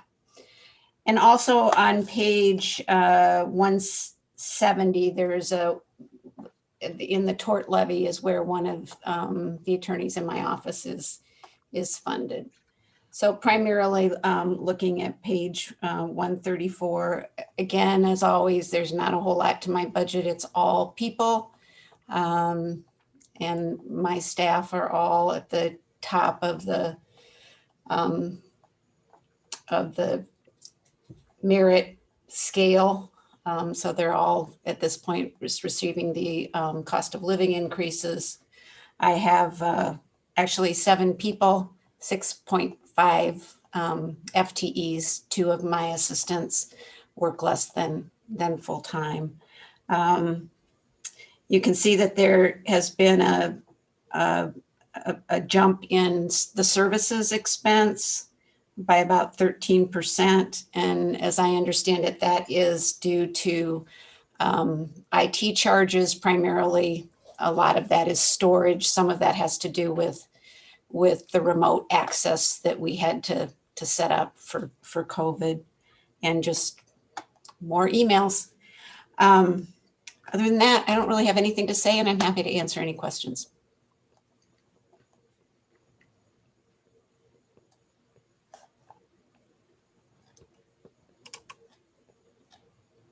My only question is your office maxed out? Do you have the capacity you need as we look forward to not just this year, but the couple of years to come?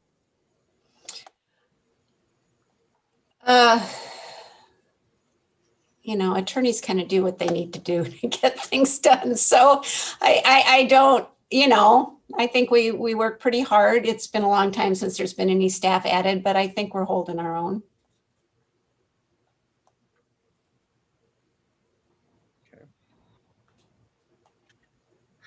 All right. Thank you, Eleanor. Thanks. Have a great day. Yes, thanks. You as well. All right. I think if I understood our city manager correctly, we'll jump down to public safety program budgets with the police department starting us off. Yeah, I can. I'm going to be covering the police department budget this morning, and I guess we'll just ask the council. Do you want to go ahead with that now? Do you want to? Chief Greer's here from the fire department. Do you want to cover fire first? Do you have a preference? I know you're probably looking at a break here. I think I might suggest since you're going to be here all day, that we jump down to fire department and then go from there. Okay. Welcome, Chief. Good morning. Deputy Chief Eric Nurnberg is joining me as well. So we're going to tag team you a little bit. We'll be as brief as we can, but because we know you have a long day, but just a brief overview. 4 fire stations, 64 personnel serving you in the community. We do keep pretty busy. Our 4 divisions are administration, emergency operations, fire prevention, and training. We're starting at page 198 in the budget book if you want to follow along. I'll hit a couple of the highlights, but I'm not going to read them. I know that you've had an opportunity to look at them, but some things that have been keeping us busy in fire administration, obviously for this past year, and as we see in the future, will be COVID-19. We've been kind of on the forefront of that response for the city, and especially Deputy Chief Nurnberg, he's kind of taken the lead on that. But we have city internal emergency operations conversations every week, and then we also participate with the county. So that's certainly keeping us busy with managing supplies and just figuring out the next steps, which seems to change about every day. Also, under our administration, we've been busy with developing a bias. We had a policy that we adopted this year, the bias-free delivery of services policy. I think you've seen that. that build upon kind of our implicit bias training that we've done in the past. And then we're continuing to do that with our own diversity, equity, inclusion training within the fire department. And we have a couple of folks on the DEI committee for the city. So those conversations are going well with our shifts. And the hope is that we can take what we're doing and help promote that through the city. So more to come on that. We did submit our annual compliance report for accreditation, and that was recently approved. We continue to work with My Sidewalk to develop our data analysis options, and so that we can make it look forward so that folks can understand what all the numbers mean. So that's ongoing. And see, we did add some washing machines to the city or to our fire stations due to the COVID response, which has been helpful for us. And we've also taken over washing our own fire gear. So we don't, I'll say in general, we have no staffing changes for all the divisions, any of the divisions. And so there's limited numbers of capital outlay that I'll kind of just highlight a little bit. Under administration is also emergency alert sirens or weather alert sirens. We do have a capital outlay of about $54,000 coming up to finish out our weather siren update. Emergency operations, it was certainly a different year for emergency operations. Our numbers are actually down. Our response numbers are actually down. You take out, a few home football games and college students not being in town, we don't run as many calls, but we're still close to 7,000 calls for the year. Similar as in the past, a lot of emergency medical calls. Fires are pretty steady.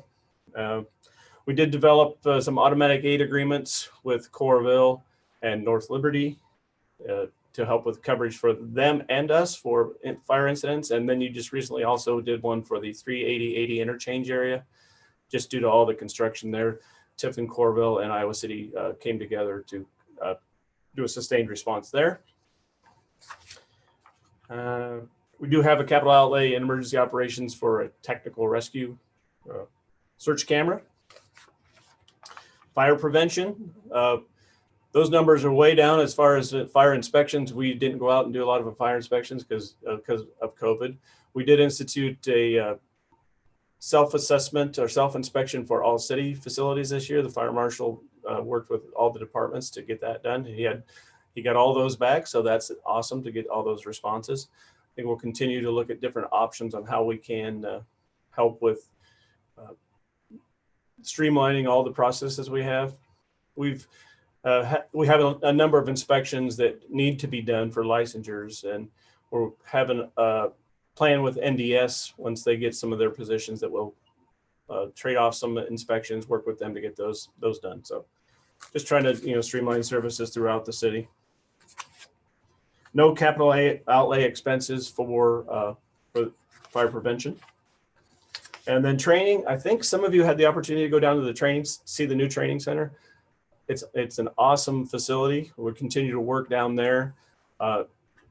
So thanks for funding that and helping us get that built. Going to Coralville was workable, and it worked. It was nice that they let us do that, but having our own training facility back in the city has certainly given us a more ample opportunity to go down and work on the skills that we need to. We do have some expenses that will continue to ramp that facility up to help it become even more state-of-the-art than it is. We have some capital outlay expenses to buy some additional shipping containers. We're going to build a roof training simulator over one of those and do an additional SCBA confidence course in one of those. And I think that's the capital outlay expenses for that. So that's kind of a quick overview. Eric, I don't know if you wanted to jump in and add anything real quick. I think you covered it well, Chief. I'll just see if there's any questions.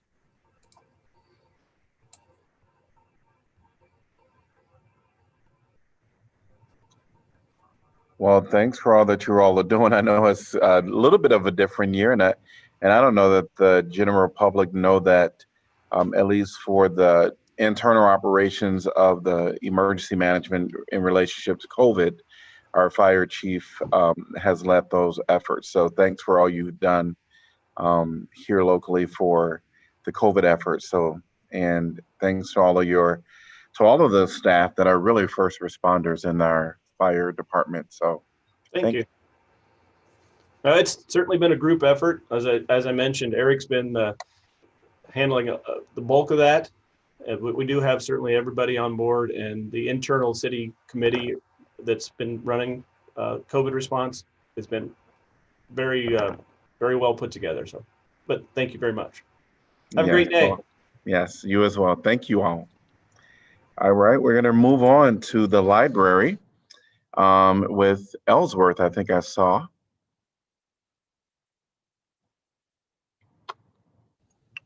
Welcome. Great. Good morning. Good morning. Thanks for the opportunity to be here this morning and for the continued support that you offer the library.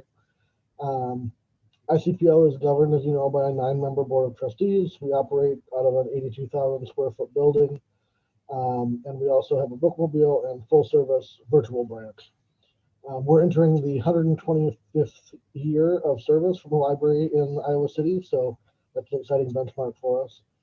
Our budget request was largely the same this year as what we requested last year. It continues to be a challenge to know how COVID-19 will impact our service design and delivery, but the budget we submitted will provide some flexibility and let us shift as needed to accommodate either in-person or remote offerings as we move forward with COVID. Ellsworth, I'm sorry? I'm going to ask you to maybe speak a little closer to your mic. It's a little having some difficulties hearing you. And then also just for the general public as to your pages that you're referring to with your budget is 239 and 248. Thanks, Mayor. I apologize for the volume. Is this sounding better? Yes, thank you. Okay. All right. We tried to be appropriately conservative in what we asked for and recognize sort of the complexity of the financial landscape we're in right now. We're 6 months into a 3-year strategic plan that emphasizes turning outward and focusing on community aspirations, addressing barriers to welcoming everyone, and working to identify and change systemic and organizational racism in our agency and our community. So these initiatives will mean some changes in how we use our resources.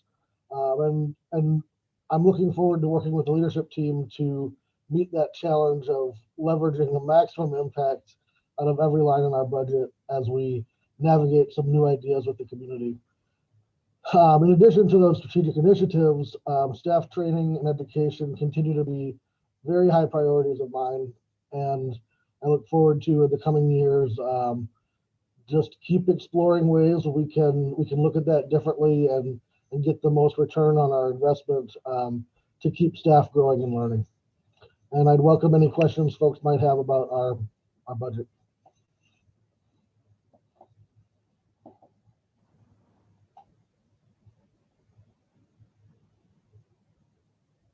Thank you, Ellsworth. Thank you. And you all have been very innovative this past year with during COVID as well. So really appreciate the adaptation that you're doing to allow our community access to the library. Thank you. Thank you. All right, we're going to move on to Parks and Recreation. And I see Julie Seidel Johnson. And for those, this is budget pages 217 through 236. Welcome. Great. Good morning, everyone. It's fun to go this early in the day. Julie Seidel Johnson, Parks and Recreation Director. Our budgets, as you said, are in the 200 pages, starting at about 219 or 217, you said. Parks, forestry, cemetery, government buildings have seen a very interesting year in that our services have increased due to COVID in the use of the parks, in the building needs needed to keep our employees safe, and cemetery operations have increased. That being said, our budget is very status quo. Some of the highlights for those areas is we're asking for some additional equipment in the forestry area. We also have 2 full-time positions that were approved in the current budget but have not yet been filled in the forestry division. So along with that, we're asking for a watering truck and an actual truck to drive that watering, I guess it's a watering wagon. All these trees are great that we're planting, about 450 trees this last year, but we really need to water them. And we are working with volunteer groups. We're working with Project Green, AmeriCorps, some other volunteer organizations, as Councilmember Thomas mentioned in the last budget meeting on Tuesday. We've been looking at that. We were very successful with our Root for Trees program, where we have residents planting their own trees in their own area.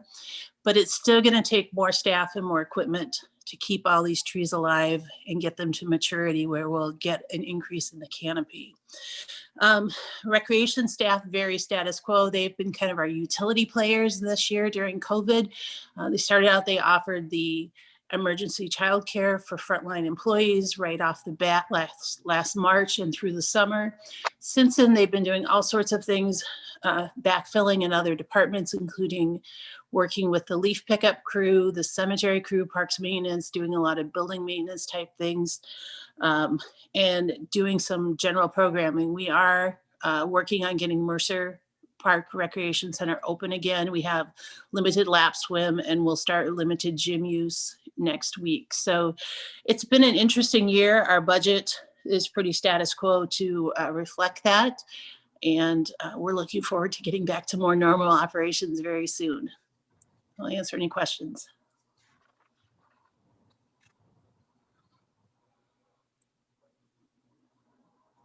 Thank you, and enjoy your Saturday. It's beautiful out, and if you walk through any of the parks, many of them are plowed. Right, we have a lot of additional trails. It's been very popular, so thank you for approving that and letting us do that this year. It's been a big hit with our public. Thanks. Absolutely. Thanks for all that you and your staff do. Thank you. Thank you. All right. I think I want to actually maybe jump back to police department and ask Jeff to give us a presentation there.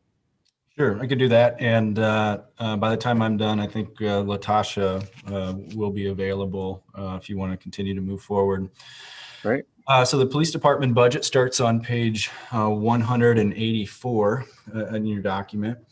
And we released a lot of information about the police department in the plan itself. So the org chart and the position descriptions and historical staffing levels are all in there.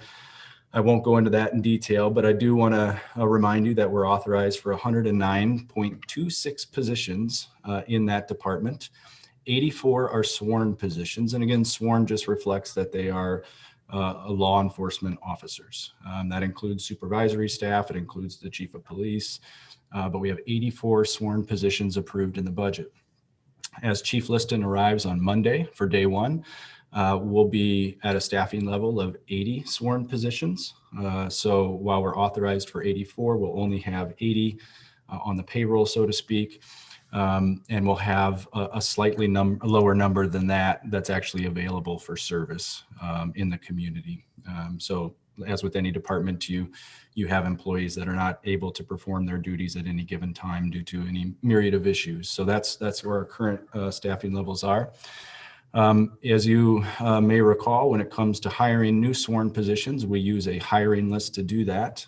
So we go out periodically every year, every 2 years, and we do a comprehensive application and testing process, and we develop a list of officers that could be considered for hire, people that could be considered for hire.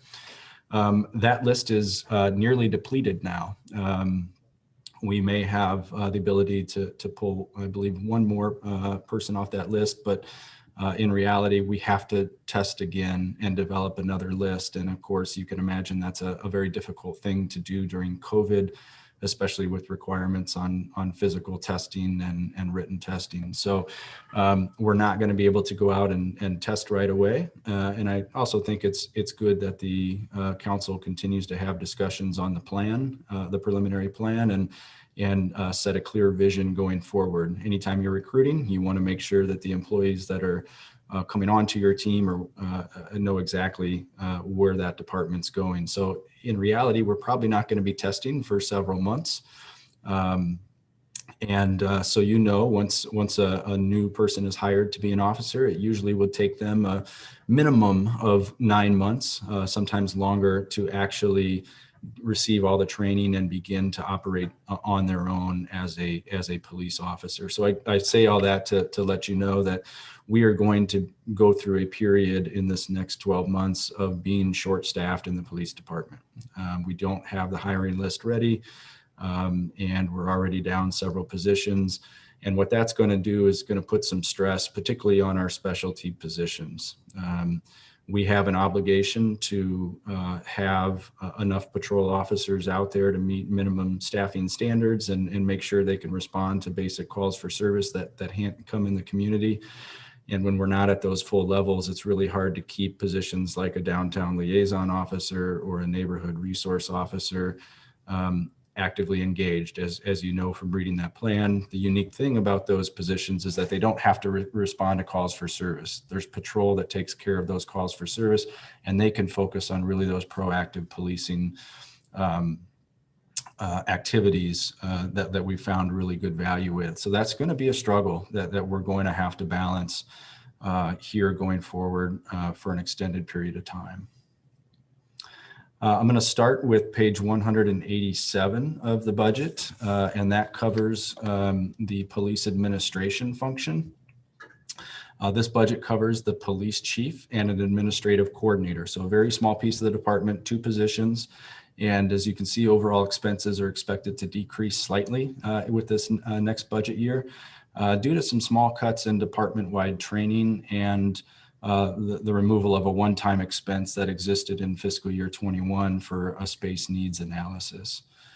When I say a reduction in department-wide training, that does not mean that we're doing less training. It simply reflects in this still COVID environment that we have, there's less travel associated with that training, there's less lodging, and so your actual cost of that training in some cases drops a little bit, but we still remain committed to providing the training that we believe is needed for all of our officers. There is some new shelving in this budget. You'll see that called out for our offsite evidence storage, just an efficiency and safety investment there. The support services budget starts on page 192, and this budget covers much of our civilian operations, such as our station masters, our records, our animal services operation, planning, research, accreditation, et cetera. There's some notable changes in this budget that I'd like to highlight. One is the partnership that you just approved with Shelter House for the homeless outreach service in the community. The second would be for a program that you have not yet considered, but we will be presenting to you, which is a partnership with Community and Foundation 2 for a mobile crisis co-responder program. And this again would be similar with the Shelter House program in that we're not talking about a new city employee, but we're talking about the city committing to funding for in this case, community position that would be part of their mobile crisis, but also be a co-responder. And as you could think about the continuum of calls that I presented, this is that third kind of column that we're looking at to make sure that we have a law enforcement professional and a trained crisis professional working together for those unique calls that come in. This budget also recommends a half-time permanent community outreach assistant position that will focus on our immigrant and refugee population. I would expect doing everything we can to make sure we hire from within that population to make sure that that position is successful. And then there's also a new position for a supervisor, a civilian supervisor. And this is actually a position that the department had up until probably 2011, 2012, somewhere in that range.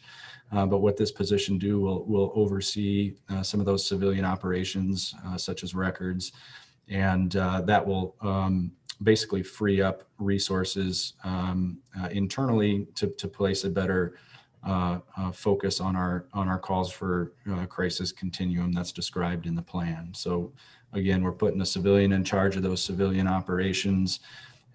We also then are able to downgrade a sergeant position to an officer position and really focus on creating some specialty assignments and focus on those diversion and co-responding programs. Jeff, before you go more, can I ask you what's the reason that we have the position that we funded for the shelter house under the police budget? Yeah, it's a good question, and one I've got a few different times. It certainly could be taken out of any department budget. It could come out of the manager's budget. But the reality is that the police department and this position and the shelter house are always going to be working close together. The police department will continue to get calls for service related to homeless individuals. We had over 300 of those calls for service in 2019. And so you really need that good communication between the police department and this outreach position. So the police department could call this position and say, hey, we've had 4 calls for service regarding an individual at this location. Could you spend some more time there? I think it's really going to streamline those communications. And on the flip side, that outreach worker ideally could communicate with the police department and say, hey, you may be getting calls for service regarding this individual. I'm working with him or her on a regular basis. If you do, call me, or if you do, understand that here are the triggers for that individual. Please be careful on how you approach, all those things. So I think it just really makes sense that there's a strong connection there. And the other thing is that police is a 24/7 operation. And, you know, if we put it in the city manager's office, or we put it in like a neighborhood and development services office, those are largely Monday through Friday, 8 to 5. And unfortunately, calls for service don't follow that pattern. So that's why I decided to place that in the police department. But can they still like do these co-operations both way, and at the same time, yes, their financial will be like somewhere else? You know, I don't think what the problem if we just like, to me, it seemed like we increasing the budget, of the police, even though we know this is not policing, this is really community service, where that's what we was looking for. I don't know if there is any way that we can still have that co-operations between the police and the shelter house in the same way that you are envisioning, and the money come from somewhere else. Yeah, I mean, you could put the money wherever you want. At the end of the day, it's property tax dollars that are paying the contract. It could come out of our office. It's just a bit unusual because we would look to the department to manage that contract, to make sure that the reporting requirements are being met and the communication channels are effective. So it adds just another layer. But if you really didn't want to see that expense in the police department budget, you'd have the ability, and we'd probably just put it in our city manager's budget. I think it's something that we should discuss, maybe not today, but as we go forward, simply as we look at public perception right now of what we're doing with money and the pressures there. To have that separation. I certainly understand where you're coming from, Jeff, in terms of managing the contract and the 24/7 operations. But I think this is worth a little bit more discussion by the council later. And I would put in that same category, the immigrant refugee outreach or something similar to that, because I think that the more for a future discussion, but from my perspective, the more of these community service focused positions that can be in a coordinating with, for sure, but in a budget that's not police budget, I think that the more positive it can be for us as a city right now. I think this is worth more conversation, and I've reflected on this a lot, asked Jeff a lot of questions about it as well, and part of it really comes down to our transparency and just honesty of what we're doing. I think we could take the entire animal shelter budget, move it out of police, call it something different and say, look, we reduced the police budget by this huge amount, right? Or the management of our deer population in town, same thing, right? Falls under police, and we could move it out. This contract with Shelter House, same thing, and other community servicing roles that we anticipate growing that are included in the preliminary plan recommendations. So I completely agree and understand with what my colleagues are saying. But at the same time, I think it's a question of just being really as transparent and honest as we can be. And if it's the label of police that we have a problem with, we still just need to be transparent about what that means and educate the public more on what the current police budget includes, because a reduction in sworn officers and, you know, the priority that's articulated in this budget of the shift in responsibility from uniformed patrol response to civilians, I think is the key. And I think we're looking to do that and looking to do more of it. We just need to be transparent about what that means in terms of dollars.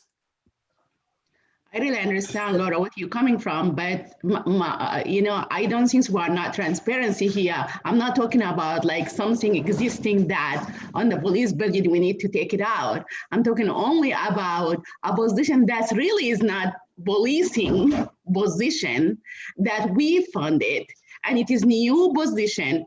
I'm not really like advocating even for the like community outreach. They will be working side by side with the police, helping the police navigate communities. I can totally understand that we can leave it with the police department. There is no problem for me doing that. But I'm talking about only the position that at the shelter house that we funded. I don't think this have nothing to do. They will be dealing with homeless because we don't want the police to deal with them. That actually the main reason we did not, you know, like we take the police out from that because the police was responding, and now we want to have like a community organizations or a civilian person who can respond to the homeless people. So this is really, I believe it's transparency, and we don't want to just like put it there. But I agree with the other positions. You know, I did not like saying all the position. I'm talking about all of this, just to be clear. We'll certainly have this on a future work session because I think it's something we'll continue with conversation about. All right. Okay.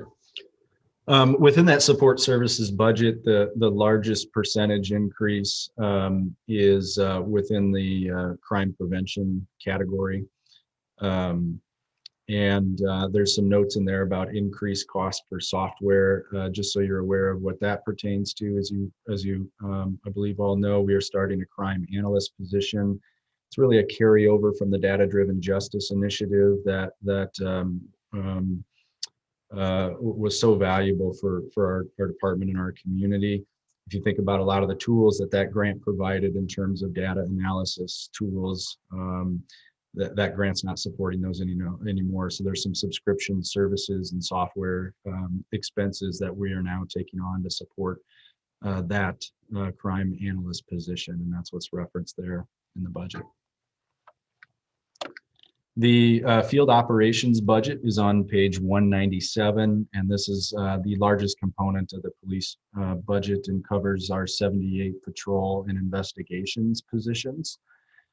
Patrol budget was kept largely flat and only increased 0.83% over the current year. And as we talked about significantly in our opening presentation, you realize that the cost of maintaining those staff is well above 0.83%, which means we were cutting elsewhere in those non-personnel expense lines to bring that patrol budget to an only 0.83% increase there.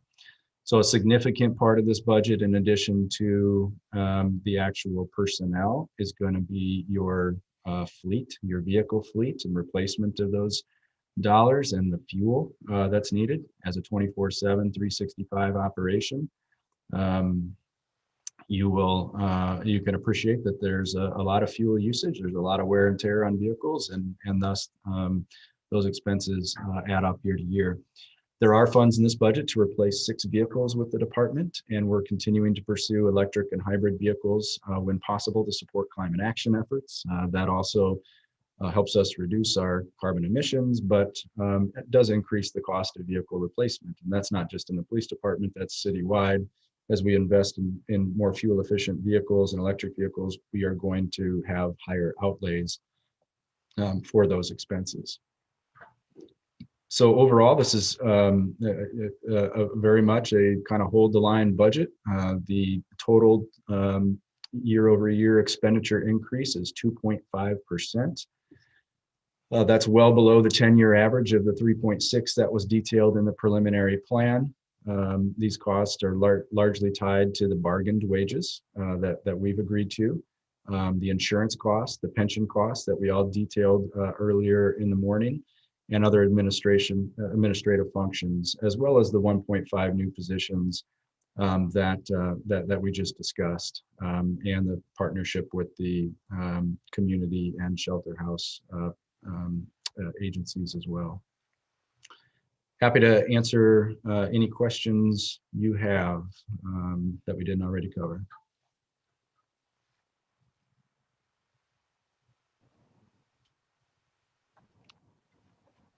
Thank you for that presentation, Jeff. I don't hear any questions coming forth right now.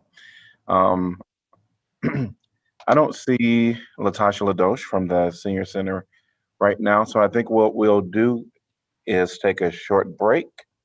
I might suggest 7 minutes, and then we'll come back, and Tracy Heishu with Neighborhood and Development Services, I might put you on alert that we might start with you when we return. You're on mute, Mayor Pro Tem. Yeah, we just like put it in mute or just, we don't sign out, right? We don't leave. Yep, you can turn off your camera, Sure. mute your mics. Okay. Please mute your mics. We'll be For back. sure. I We don't will need be to hear back. what's happening in my house. Yeah. Yeah. So we'll be back at 10:17. Sure. Thank you.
All right, it is 10:17 and we are coming back from a break and continuing our city council discussion on the budget for fiscal year 2022.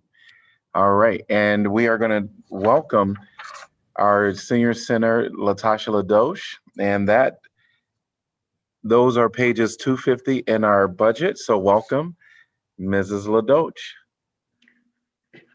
Good morning, everyone. I'm Latasha DeLoach with the Senior Center the Senior Center Coordinator. Thank you for this opportunity to speak to you all about the Senior Center budget. As the mayor mentioned, you can find our information on page 250 for those who are following along. I just want to hit a couple highlights and talk about a couple things that's going on with our budget this year. As you all know, with earlier this week, we presented on the future master plan that is coming up, which will also include the kitchen. I know that that's really important, and I'll circle back around to that. First, I wanted to publicly thank the public as well as council for your continued support. This has been a trying year, particularly for the population in which we serve. And so we have been blessed so many times over with the generous donations as well as the assistance and volunteer help. This year, we have about 7 staff. Only 3 of them are full-time. Our budget also includes 2 full-time building facility maintenance employees. So I guess it's a total of 7 full-time employees. In this fiscal year, we've had some challenges, not necessarily financially, but just with the population we serve due to the coronavirus and how it's impacted how we serve them. But we also have had some really powerful stories of how our population has adapted to technology.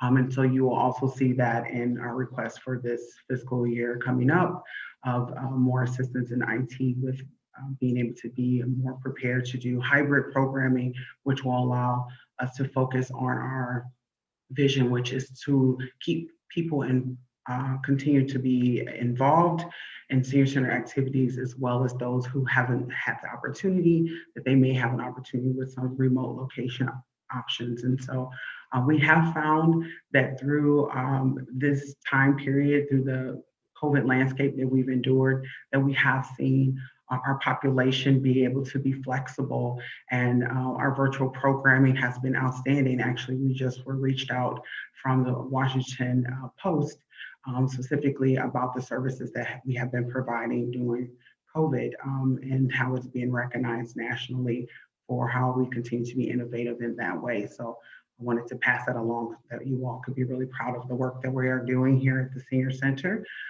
During this past fiscal year, just a couple of highlights is we had already started partnering with the University of Iowa Rehabilitation and Counseling Department with Dr. Aaron Barnes and students.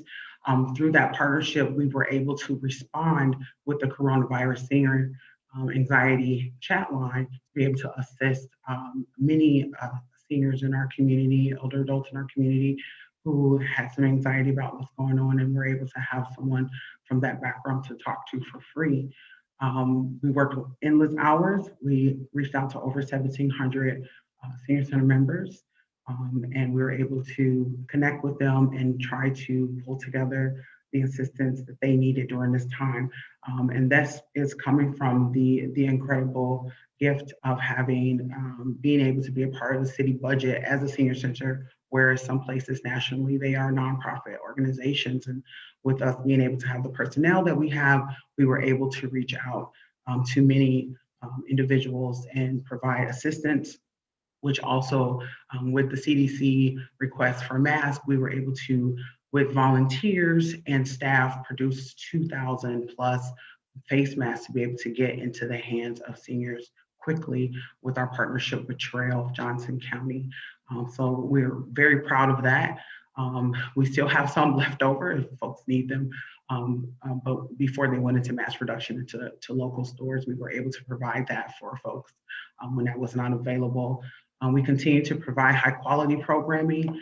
We definitely are leaning into the council's strategic plan. We've increased our diversity, equity, and inclusion programming, including even just starting yesterday, we started the 1619 project, an 8-week social justice program specifically to look at the history of slavery in the United States. We continue also to work on our climate change, continue to include educational classes, partnering with the 100 Grannies and other organizations to specifically come in and talk with folks about what we can do as a community to continue to work to decrease emissions that are coming in our community with small things that they can do in their homes, etc. We continue to offer those classes, and participation and interest in these areas are very strong. We do see, even on now that we've gone to Zoom, 40 and 50 people showing up to many of the programs that we're offering. What we have also found is that we have the ability to go outside of the Iowa City area in some ways, since we have been virtual, and we've been able to touch other states as they've been able to participate in some of our programming through word of mouth, through other senior center members about how phenomenal it is, which gives us an opportunity to make some adjustments about what membership could potentially look like. We also continue to work on intergenerational programs. It's very important to senior center members as well as staff that we continue to make sure that we're serving across generations, because many of our general population that we serve, they have family members, they have younger people in their lives, and it's important to them. So we continue to do that. We've been very successful with whether it's a Halloween pizza party or a square dance. We've been able to bring people across generations together into a public building that is set up to serve people who are 50 and older. This year is the 40th anniversary of the Senior Center. The Senior Center opened its doors in 1981. And so we are excited about what we may be able to do. We don't know what the future quite holds, but we are in planning stages of within our next fiscal year to celebrate that 40 years because it's definitely worth it, and there's so many people committed to the Senior Center, and we want to celebrate regardless if it's virtual or in person. We want to make sure that we're celebrating this anniversary this year. So you will see that also represented in our budget, which will include advertising, etc. We continue to, before we close, we had the opportunity, we offered expanded weekend hours to members, and it was appreciated and it really was utilized. And so we definitely plan to go back to those hours when we are able again to open. One thing that we also have added in the last year or so was our simple and free pantry exchange, which became very popular and increased opportunities for volunteers who had never volunteered with the Senior Center. They came in to help us with that. We had high usage. I mean, we really couldn't keep sometimes items in because they would kind of go so quickly. But we were able to partner with organizations such as Horizons and Table to Table to continue to keep that going for seniors who were coming into the building. We also had our free lunch for kids program, which allowed us to partner more with Horizons and bring in lunch for kids and their families to come in and be able to enjoy meals with those who were already attending our congregate meals. So we had intergenerational lunch. As you all know, we have our master plan coming up. We're getting pretty close to the ends of that and looking forward to presenting that to you all sometimes here in the next couple months. We're really excited. Yes, the kitchen is a huge part of that. What I'm loving about that is that it has the opportunity for people to be able to utilize the kitchen as outside organizations, but also that it's a classroom space and it's being set up so that we can adapt to the needs of people who are taking those classes. So I'm definitely looking forward to that. We have been able to continue some services online that we didn't think was possible, which include our senior health insurance appointments. And this is all creativity with our staff and with others in the community to make that happen for people who are turning 65 and needed assistance in picking their Medicare. Let me see, I think we continue all of our community partnerships and Some of them have increased because of the work that we're doing, as well as new partnerships with the State of Iowa Public Health Department, where we are also providing some virtual programming from the Des Moines area and for folks who are here in the Iowa City area. With you all's assistance, we were able to expand the hours provided and to turn our front desk receptionist positions into part-time permanent positions, which has been very helpful during this time as we continue to be able to relay information from one staff to the other with some crossover time, that we're able to make sure that needs that come up are being addressed in appropriate time as quickly as possible, but has definitely increased our efficiencies. Our program is going really well. We're holding really close to the values and mission and vision of the city, as well as those that are closely associated with our own. Just as a reminder to you all, our mission is to enhance the quality of life by creating opportunities to support wellness, social connection, community engagement, and lifelong learning for a diverse and growing older population. I believe that's all I have for you all. If there are any questions? Latasha, I don't have a question, but like a comment. I see that even though, yeah, I just want to say that I can see clearly there is more members of people of color joining the senior center. Is that true, right? Yes, yes. 2019, which is really amazing, even though we still need a lot more work of recruiting people of color to be there. But I'm glad to see that the membership of the people of color has been increased, Yes. which is amazing. And again, speaking back about the kitchen, this is really going to bring a lot of opportunity for the people to come from outside and see the senior center. You know, word of mouth is big deal. And people will start knowing about the senior center that way, just from the, you know, the way that we're advertising our fund. This summer, word of mouth is work better than any advertising tool. So when we open that kitchens, I guess, and for the community, and the community start to use it, they will learn about the senior center, and most likely those will be used by people of color. So we're going to have more people of color coming in.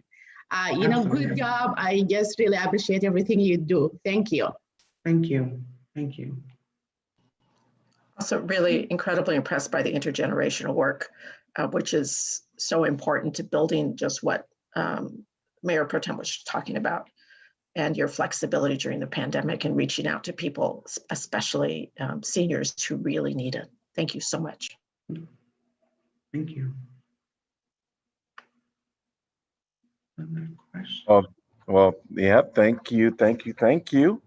And I will say ditto to both of the comments. Thanks for all of the work that you do. Absolutely. Thank you again. Yes, thanks. All right. So I think if Tracy Highshoe is ready, we will transition to Neighborhood and Development Services. This was certainly an item that we had on after lunch, but we're gonna bring you forth, and thanks and welcome. All right, well, thank you. This is Tracy Highshoe with Neighborhood Development Services. Happy to be here. So I will be able to go out for lunch. I think the last time we presented, we had a 10-second delay. And while entertaining, this should go much faster and hopefully no need to read lips. So I'll start. When I go through the budget, Neighborhood Development Services all throughout your budget book, we have general funds, we have enterprise funds, we have special revenue funds. So I will mention the page number as I go. So we'll start off with just a general overview of NDS on page 59. We have 44.54 positions budgeted. We have 44 employees. 2 positions are not filled right now, 2.0 FTE. One is the building inspector position that was approved last year. That was to focus on energy efficiency and climate action. The other 2 are part-time staff, our housing authority. We delayed filling these 2 positions while we were closed to walk-in traffic, but as we go, we hope to fill those positions in the near future. Our budget is 18.7 million. If you notice, this is down from 22.6 million from last year. This is due to carryover of consulting contracts, the purchase of the Chauncey and Augusta units, and we expect less COVID funds through the CARES Act in 2022. In addition to administration, which is myself and a position of our Development Service Assistants. There are 3 divisions that make up NDS. They are Development Services, Neighborhood Services, and the Metropolitan Planning Organization of Johnson County that we call MPO. I'm going to start with Neighborhood Services on page 264. One of the divisions of Neighborhood Services is Housing Inspection Services. They inspect over 20,000 rental units in our community over 2 years for health, safety, and welfare. I do want to mention that both our building inspection, our housing inspection due to COVID have had to work on different protocols to make sure we not only our employees stay safe, but the public stay safe, and that we get the inspections that we need to do done on a timely basis. We also have the Housing Authority. They are an enterprise fund, so they have information starting on page 470. The Housing Authority primarily administers housing programs. We have the voucher and public housing programs. These are mostly done through federal funding that we get through HUD. We have 86 public housing units in Iowa City. 5 of these are the units that we just bought in Chauncey. We have 16 affordable home units that we own and manage. This is the Peninsula, and then the 6 units that we just bought in Augusta. And we administer 1,298 housing choice vouchers throughout our jurisdiction. And many people don't understand that our jurisdiction includes all of Johnson County, Iowa, and parts of Washington County. And then we are excited that in calendar year 20 that we applied and were awarded 78 new mainstream vouchers. These help us house our chronically homeless with a disabling condition. So those will get utilized within this year. Anytime I talk about the Housing Authority, I also like to educate the public about some of the continuing myths or feelings people have about it. Our vouchers are dispersed throughout Johnson County and relative to the population. So if Iowa City is about 70% of the population, we get about 70% of the vouchers in Iowa City. And then over 50% of the vouchers that we administer are utilized by the elderly and disabled. And if you're not elderly disabled, less than 1% report welfares or sole social income. So that means our families are working. They just aren't able to afford rent in our community.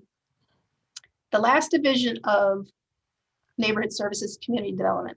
And Community Development is our wing that administers all the Community Development Block Grant and Home Funds. Those are a special revenue fund. You'll find them on page 297.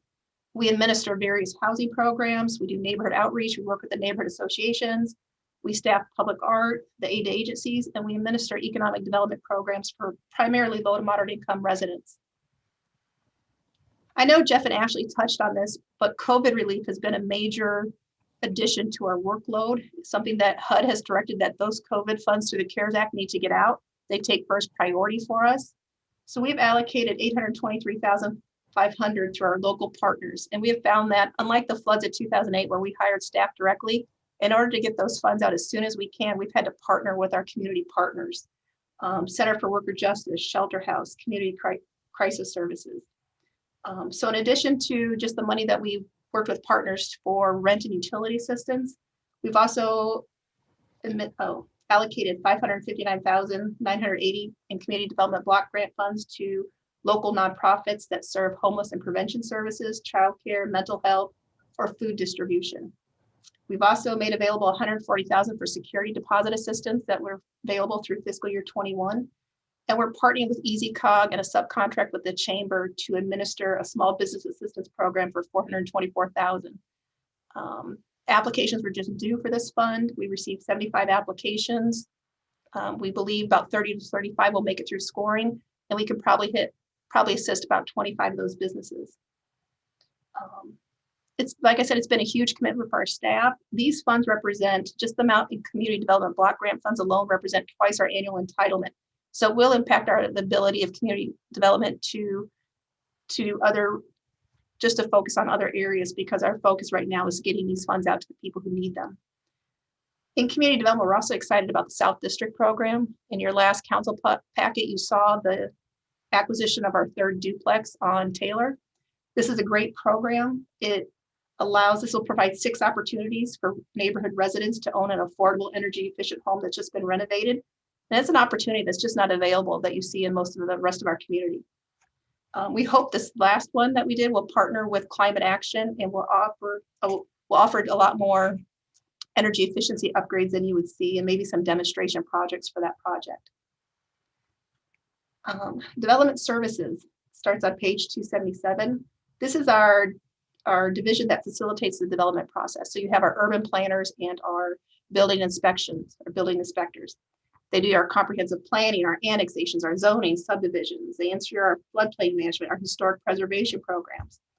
And just to highlight some of the major work that they're doing right now that facilitates the council's strategic plan include the South District Form-Based Code. We expect P&Z and council approval this summer. We are working on the Southwest District update. We're wrapping up comments right now for initial public input.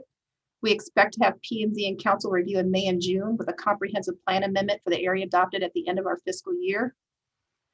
One of the trends that was really important to us was just the development statistics. In fiscal year 2020, we issued about 1,800 permits with a permit value of 87 million.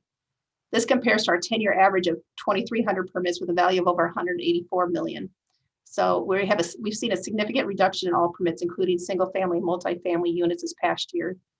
Due to various reasons, I believe COVID has been a serious impact on that. So we hope to see it rebound in 22. I did want to mention just the impact of land use and when we change our zoning code. So the investment in Riverfront Crossings District since 2014, we've had construction permit values of over 196 million with the addition of almost 1,000, about 1,100 multifamily units. So that's great that upzoning, it allows people who want to live, students who want to live close to the university in the downtown, but we realize not everybody wants that living arrangement or type of housing. So that's why we're working on that form-based code in the South District and one that might be replicable to the Southwest District. The building inspection staff during this time have attended approximately 60 hours of continued education to stay updated on the latest energy code, with the hopes that the state of Iowa will adopt the latest energy code standards, latest energy code, and we continue to get additional inspection certifications. One inspector has achieved residential energy inspector and plans examiner certification, and our building inspection staff continues to stay apprised of solar regulations. We've processed over 55 permits for solar installation permits in 2020. And then on page 278, we also highlight the major projects that development services staff have worked on in our past fiscal year. And then our last division is the Metropolitan Planning Organization, the MPO, that starts on page 317.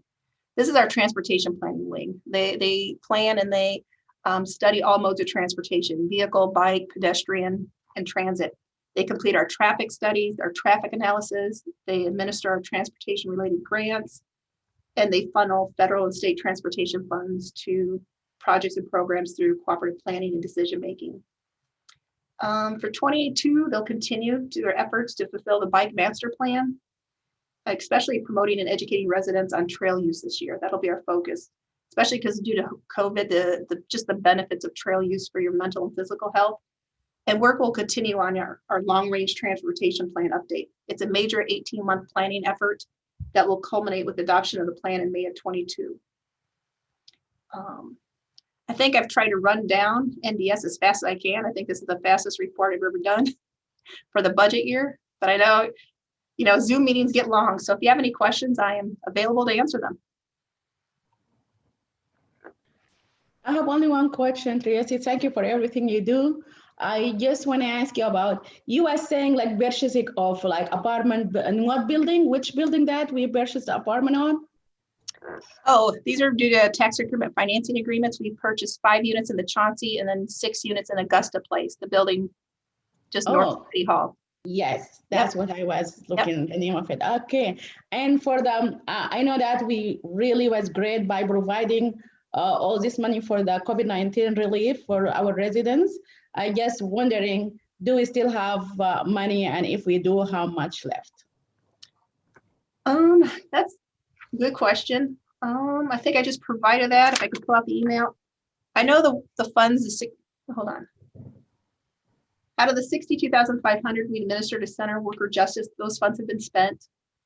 We've allocated 125,000 to Shelter House. Approximately 65,000 has been spent. Community Crisis Services, they have a contract for 246,000. 155,000 has been spent.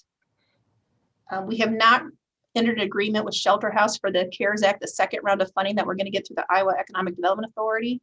When the 246,000 funds are spent. I think there's about 90,000 left. We'll enter agreement with Shelter House for those funds. And then security deposit, they spent their fiscal year 20, Community Crisis Service did. Now on their second 70,000 award for fiscal year 21, they've spent 35,000. And then the 424,000 is small business assistance, that just went out. So nothing has been spent yet, but we just received applications on January 4th. So Yeah, thank you. that's where we're at right now. Yeah, in a nutshell. amazing work. Thank you.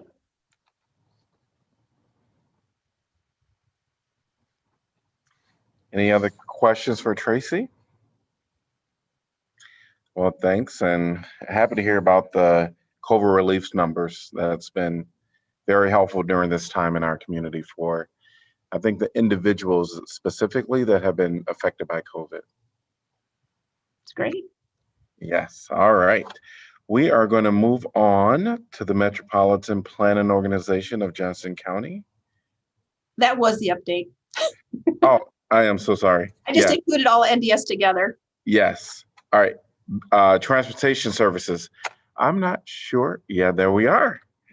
Welcome. Hello there. Hi, I'm Darian Nagelgam with Transportation Services, and I'm very happy to walk you through our budget today and I'll give you a little overview of our department and what we've been up to for the last year and our plans for this year. First, I'd just like to say we're made up of, we have a team of about 75 central workers now we can call our employees this year. So we are a 24/7 operation. We manage the transit operations, the parking operations, and maintenance of the central business district. So if you turn to page 292 in the budget book, I'm just going to walk you through briefly each of those divisions, give you the highlights and give you an opportunity to ask any questions you may have for us. So without further ado, on page 292, the first division is of the budget is our Transportation Services Administration. And the activities in this organization are administration, myself as the director, Mark Rummel, associate director, and we do have a maintenance worker specifically dedicated for the central business district named Brenner Gibson, who rolls up under this category. And really our responsibilities in the central business district is to maintain operations in a safe, comfortable manner so people enjoy coming downtown. It's been really nice to be able to pick up where the Public Works Department left off in terms of the downtown Ped Mall project. So we've sort of taken over after they got done with that great project, and it's our job to really keep it neat and tidy and make sure it's a place that people want to visit. Of course, one of our favorite things that we get to do as a department is to help support all of those great festivals and events that happen that we miss so much. I know you all probably miss them and the community misses them as well. So we're really looking forward to helping out with those next year. Just a few accomplishments, as you might imagine, and I've heard from other staff that, COVID has been at the top of our list, and implementing from a downtown perspective, we've really been focused on implementing protocols to help maintain safe operations. A lot of that is disinfectant, sanitization, but we've also been assisting the downtown district with expansion of the outdoor eating opportunities and waste management initiatives. And I think probably the most popular thing we've assisted with is the designation of the 10-minute pickup drop-off parking spaces, so people can come downtown, grab some food, grab some books from the bookstore, and then head back home, and they can do it quickly and conveniently.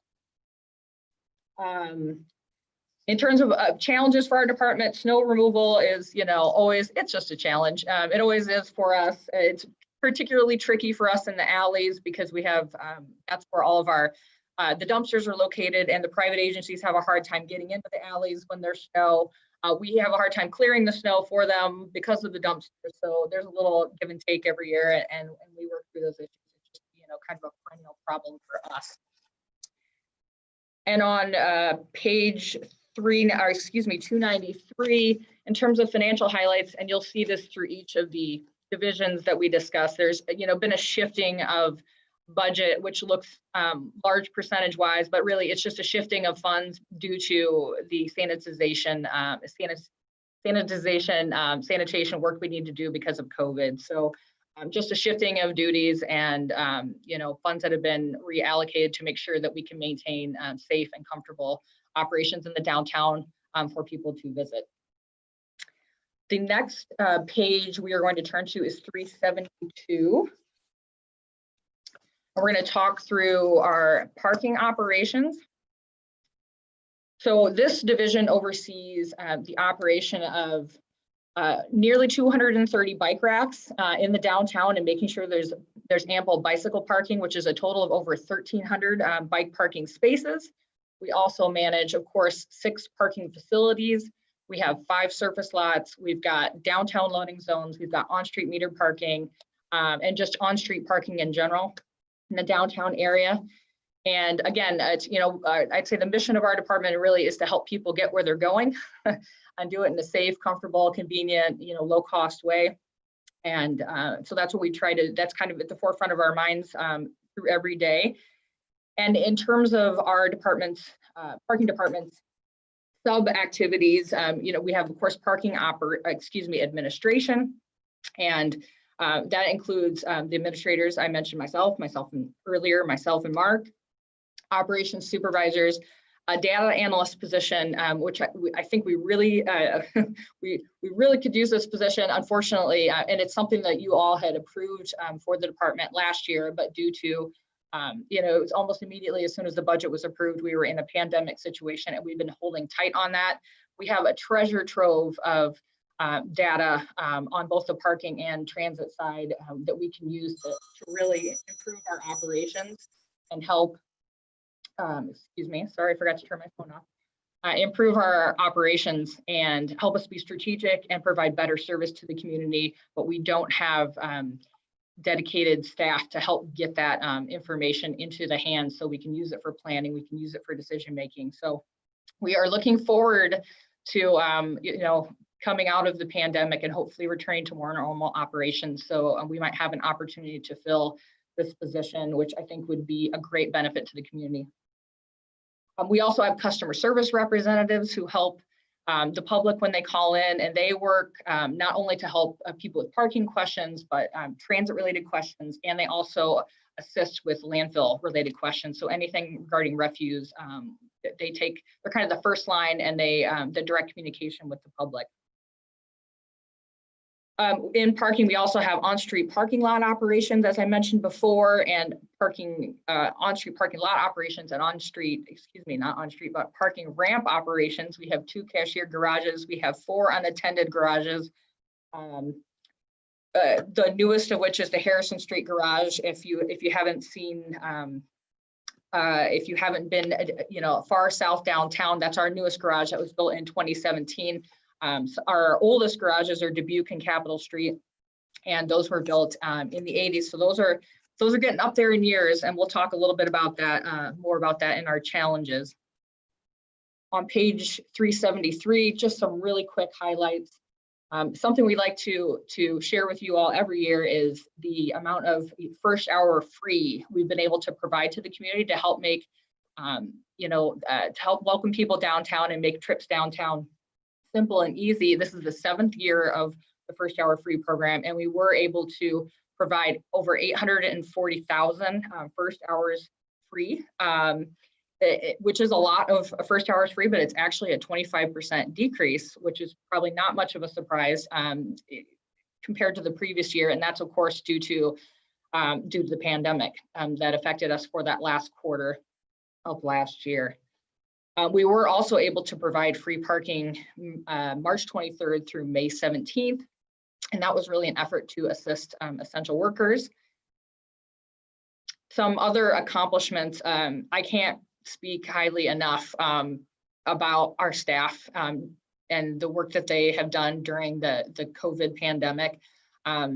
They've been here every day since the very beginning. And when in the very beginning, I feel like you all may have this experience too, but it feels more comfortable now. We're accustomed to it. We know a lot more about COVID now than we did, say, last year in March. And those early days when it was a lot, maybe more scary, I just can't say enough about staff and how they persevered and they came up with solutions on a daily basis on how we can change our operations to make things more safe and comfortable for staff, but also for the public. And it's a considerable accomplishment. We have quite a playbook built up now. I hope we never have to use that playbook again. I would like to just put it away and never have to look at it. But I didn't want to go without saying how proud I was of staff over the past year. In terms of other accomplishments, again, the 42 temporary 10-minute pickup drop-off spaces were really popular. We've been able to install electric vehicle parking in every single parking facility now. The last one was Tower Place. We had a grand opening during Climate Fest and during the electric vehicle car show, which we can't wait until next year because hopefully we'll be able to make a much bigger deal about it.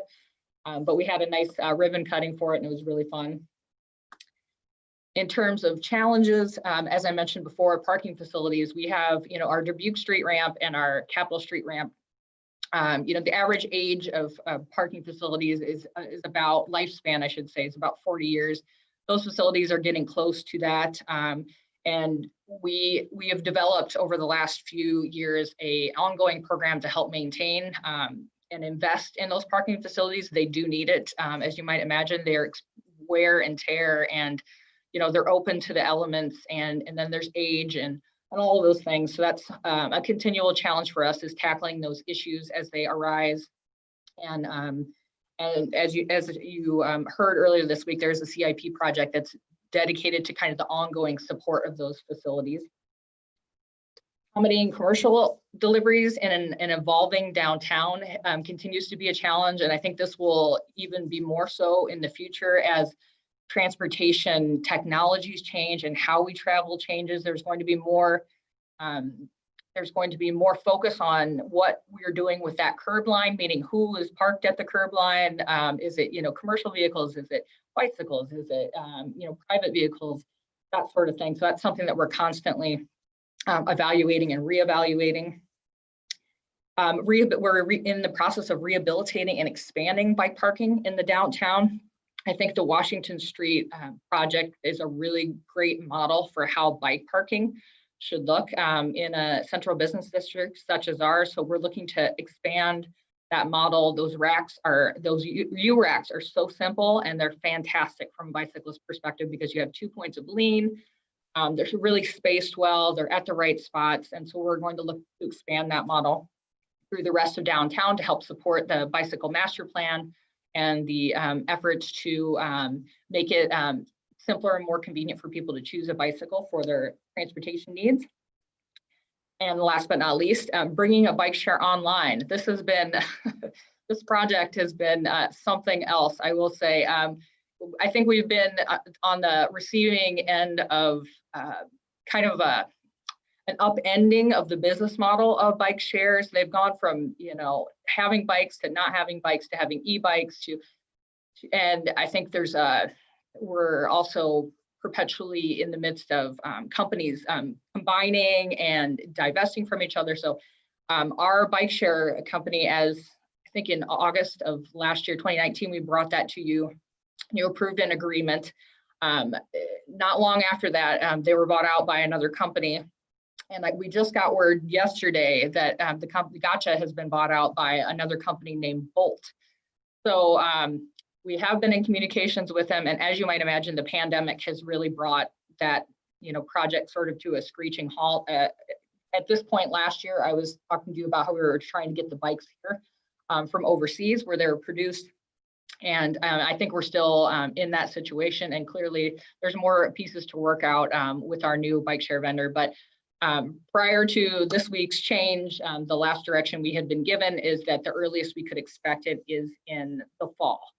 So I will keep you apprised as that timeline is updated, but just wanted to give you the latest since we just learned information yet. In terms of staffing level change summary on page 373, there's no staffing level changes proposed in the FY22 budget, but as I mentioned, we do have some on hold positions. That data analyst position that the council had approved last year is on hold, and we're waiting for things to normalize a bit. We also have some open parking enforcement positions that we could really use to help in the downtown area. The demand isn't quite right now where we usually are. So it's not of, the utmost priority, but as things begin to normalize, we could definitely use that additional assistance to help ensure that there's the turnover that we need to have in the downtown so people can easily visit. And another position that's been placed on hold is an evening maintenance worker. And this was again approved in the FY21 budget. And this is, we have, an increasing number of tasks in part related to those challenges related to our parking facilities. But, some of our tasks simply are just easier to do when there are fewer people around. And so that's why our evening maintenance worker team is really important for getting some of those challenges addressed. In terms of the financial highlights that are on 373 and 374, in short, again, as I mentioned before, a shifting of funds due to priorities related to the pandemic, I think is the big takeaway from that piece. All right, and last but not least, if you turn to page 384, I will finish with a discussion. If I can find 384, excuse me, there we go. 384, I'll finish with the discussion about transit, which it's been a really big year for transit. And I expect this coming year will also be a really big year for transit, and maybe the year after that. Lots of changes in terms of transit, but I'll walk through each of how each activity within this budget really quickly, just to bring you up to speed. But in terms of transit administration, it consists of a cost share of the transportation services admin budget. Of course, we have operations supervisors, customer service representatives, that data analyst position that we're hoping to fill. And administration oversees, of course, our daily transit operations. So currently we have 20 routes.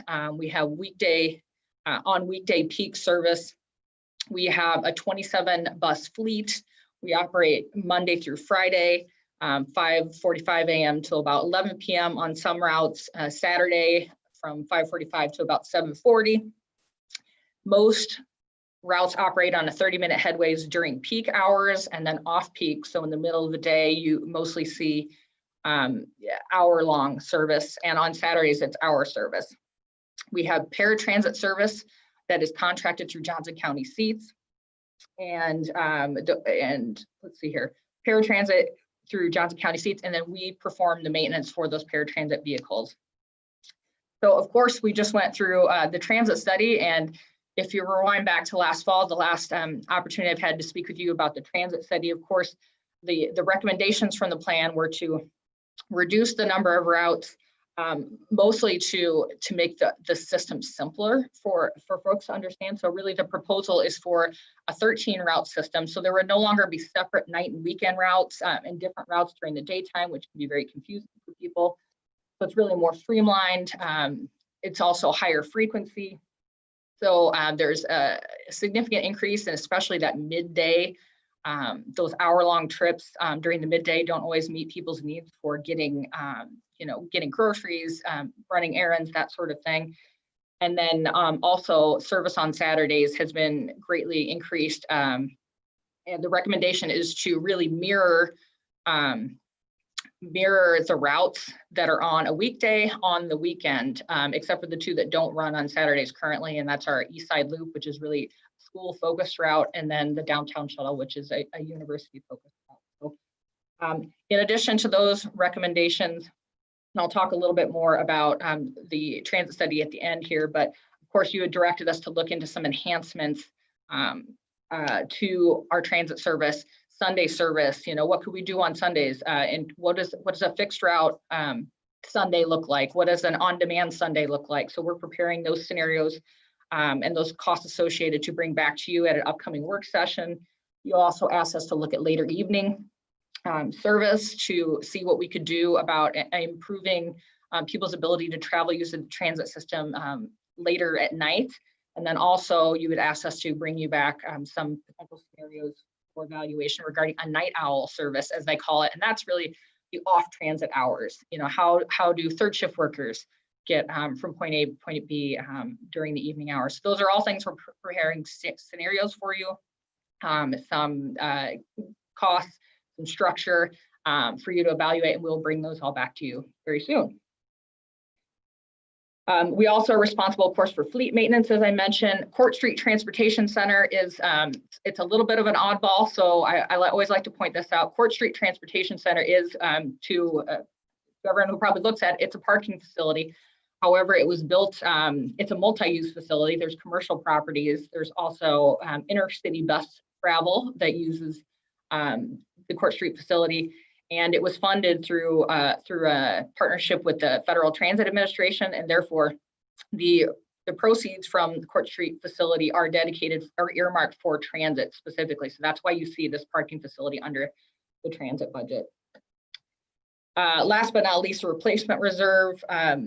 That is a really important reserve for transit because it allows us to set aside the 20% of the accumulated depreciation of the bus fleet and the maintenance facility. So it allows us to set aside funds for future purchase of buses, future improvements or construction of a new transit facility. It's really important for us. We actually leveraged those funds for the grant award that we were the recipient of in the last year for 4 new electric buses. So without that fund, it's harder to come up with those dollars. They are significant to purchase buses. So we are excited about that grant, and I'll talk more about that in just a second. So last page is 385, just a couple highlights. We provided 1.156 million passenger trips during fiscal year 2020, which is a lot of trips. It is actually a significant decrease. It's a 22% decrease from the previous fiscal year, attributed to the pandemic, of course. We've seen ridership steadily hovering between about 65 to 75% down from where we usually are. So we have our work cut out for us in terms of rebuilding ridership and the trust in the transit system as we come out of the pandemic. But I'm confident, and I'm especially confident because of the transit study and the recommendations that will come from that transit study, that we are in a really good position to make some really positive changes and to welcome people back to transit, welcome more people to transit in the future. Also, we, of course, we contract paratransit through Johnson County Seats. And just to give you a sense of how the pandemic impacted those trips, we provided 73,000 trips on paratransit, and that again was about a 24% decrease. So you've probably heard pretty consistently that all of the impacts related to transit have really been about a quarter from where we normally are, which means at this time next year we're probably the numbers are they're gonna go down from where we're at currently. So, but we're hoping to get to that point very soon where we start to trend upward. Recent accomplishments, real quick. Again, COVID operations, especially related to transit. I can't tell you how many times we've gotten our heads together. Here's our problem in terms of transit, especially early on in the pandemic. How do we maintain safe, comfortable operations? That staff feels comfortable with, that the public feels comfortable with, and it's been everything from sanitation to eliminating fares and backboarding to adding helper buses and the masking policies, electrostatic disinfectant protocol. That's something that we all learned about. So I've been really proud of them and how staff has handled all of the curveballs that have been thrown at them this year. Of course, we're working through the transit study. It's taking a bit longer than we would have liked. We had to press pause while we were working through all those operations for paratransit. But the transit study, I think, has got some really great potential to set us up well for inviting the public back. Transit en masse, it's still there. I don't want to say that as if the transit's not available now, but I think we're really positioned well to help provide the community better service through the transit study. Of course, just to give you kind of the next steps really briefly, we are working now on the public outreach. We're putting together all the public outreach materials we need to put together to help go to the public in a public hearing and present that information to the public. We're hoping to do that within the next month or two. After that, we will come back to the council and we will present the plan for your consideration, the actual ICATS transit study plan, and we are targeting an August launch for the transit study recommendations at this point. And I neglected to add, we also, as I mentioned earlier, we're planning to come back to you with more information on those enhancements you asked us to look into. So those transit service enhancements, those things that are outside of our current resources, our current budget. We will be bringing those to you again at an upcoming work session for your thought and consideration. Two real quick accomplishments that I'm really proud of, and they have been a revolution, big revolutions in terms of transit. First is the introduction of the transit app. And if you haven't downloaded it, I recommend you do. It is truly, I will say, it's so revolutionary that it's what transit has needed since the first day transit has existed. It is an app that you no longer need to know anything about transit at all whatsoever. You could literally arrive here, be on the side of the street and open up this app, and it will get you where you need to go. It knows both where you are, and you just need to tell it where you're going. So it's just like a Google Maps when you just type in where you're going and it knows where you're at. It will provide you with 3 different ways to get there by transit. If you use the Go function in the app, it will tell you, it will give you a reminder when you need to walk to the stop. I mean, it really does pretty much everything except carry you to the stop. But it gives you reminders when you're on the bus. It tells you, hey, don't forget, you got to get off here. So if you like to do your scrolling and relax, you don't even have to think about where you're at. You can just let your phone tell you it's time to get off the bus. So it's really a revolution. We were early adopters with our Bongo app, and it served us well for a long time. And they're kind of both in play right now, but Bongo will be transitioning out. It doesn't have nearly the features. We can also communicate with our riders. So through these winter storms, we've been able to get messaging out to our riders, and we didn't have that ability before, and that is invaluable. So we've been really excited about that. I do have a question about the communication. Sure. How are you communicating that to the public, the difference, the transition between the systems? Oh, yeah. So we had started that, Mayor, last year. And I think our first conversation was about, I'm going to say maybe the first week of March is when we started having communications on that. And we sort of tabled it because the university's timeline, they really own Bongo. I mean, they manage it physically for us. So their timeline for taking it down, which was supposed to be last June, was really, they pushed it. So we kind of pushed our communications as we were reprioritizing our efforts on other things. But yeah, we need to have those conversations with the university again about the new timeline, and then we'll work with communications to develop we've been pushing the transit app information, but we really need to have a more concerted effort and let people know when we're getting close, or not even when we're getting close, when we know when Bongo is going to go away, because we want to make sure people have had an opportunity to get on the transit app and get familiar with that app. And I'm assuming that Coralville, any other transportation systems adjacent to our city, they're all on the new app as well? That's correct. Yep. The University of Iowa is all the CAN bus routes are on the app. Coralville's already on the app. We've all, we're all on it. We're all using it, and it is a great tool for all of us. So yeah, it will connect you. So if you are in Iowa City and you need to get to Coralville, you will get recommendations that will transfer you between the two systems, which is really great and really important in our metro area. Nice. And paratransit is not a part of that at this point. Do you ever foresee seats or paratransit being a part? I don't know I don't know if they have requests for rides, through that system, but wondering if there's any options in the future, or actually any options within the program itself to have paratransit with some linkage through the program. That's a really great question. So I'm not sure if there will be an explicit link between the two.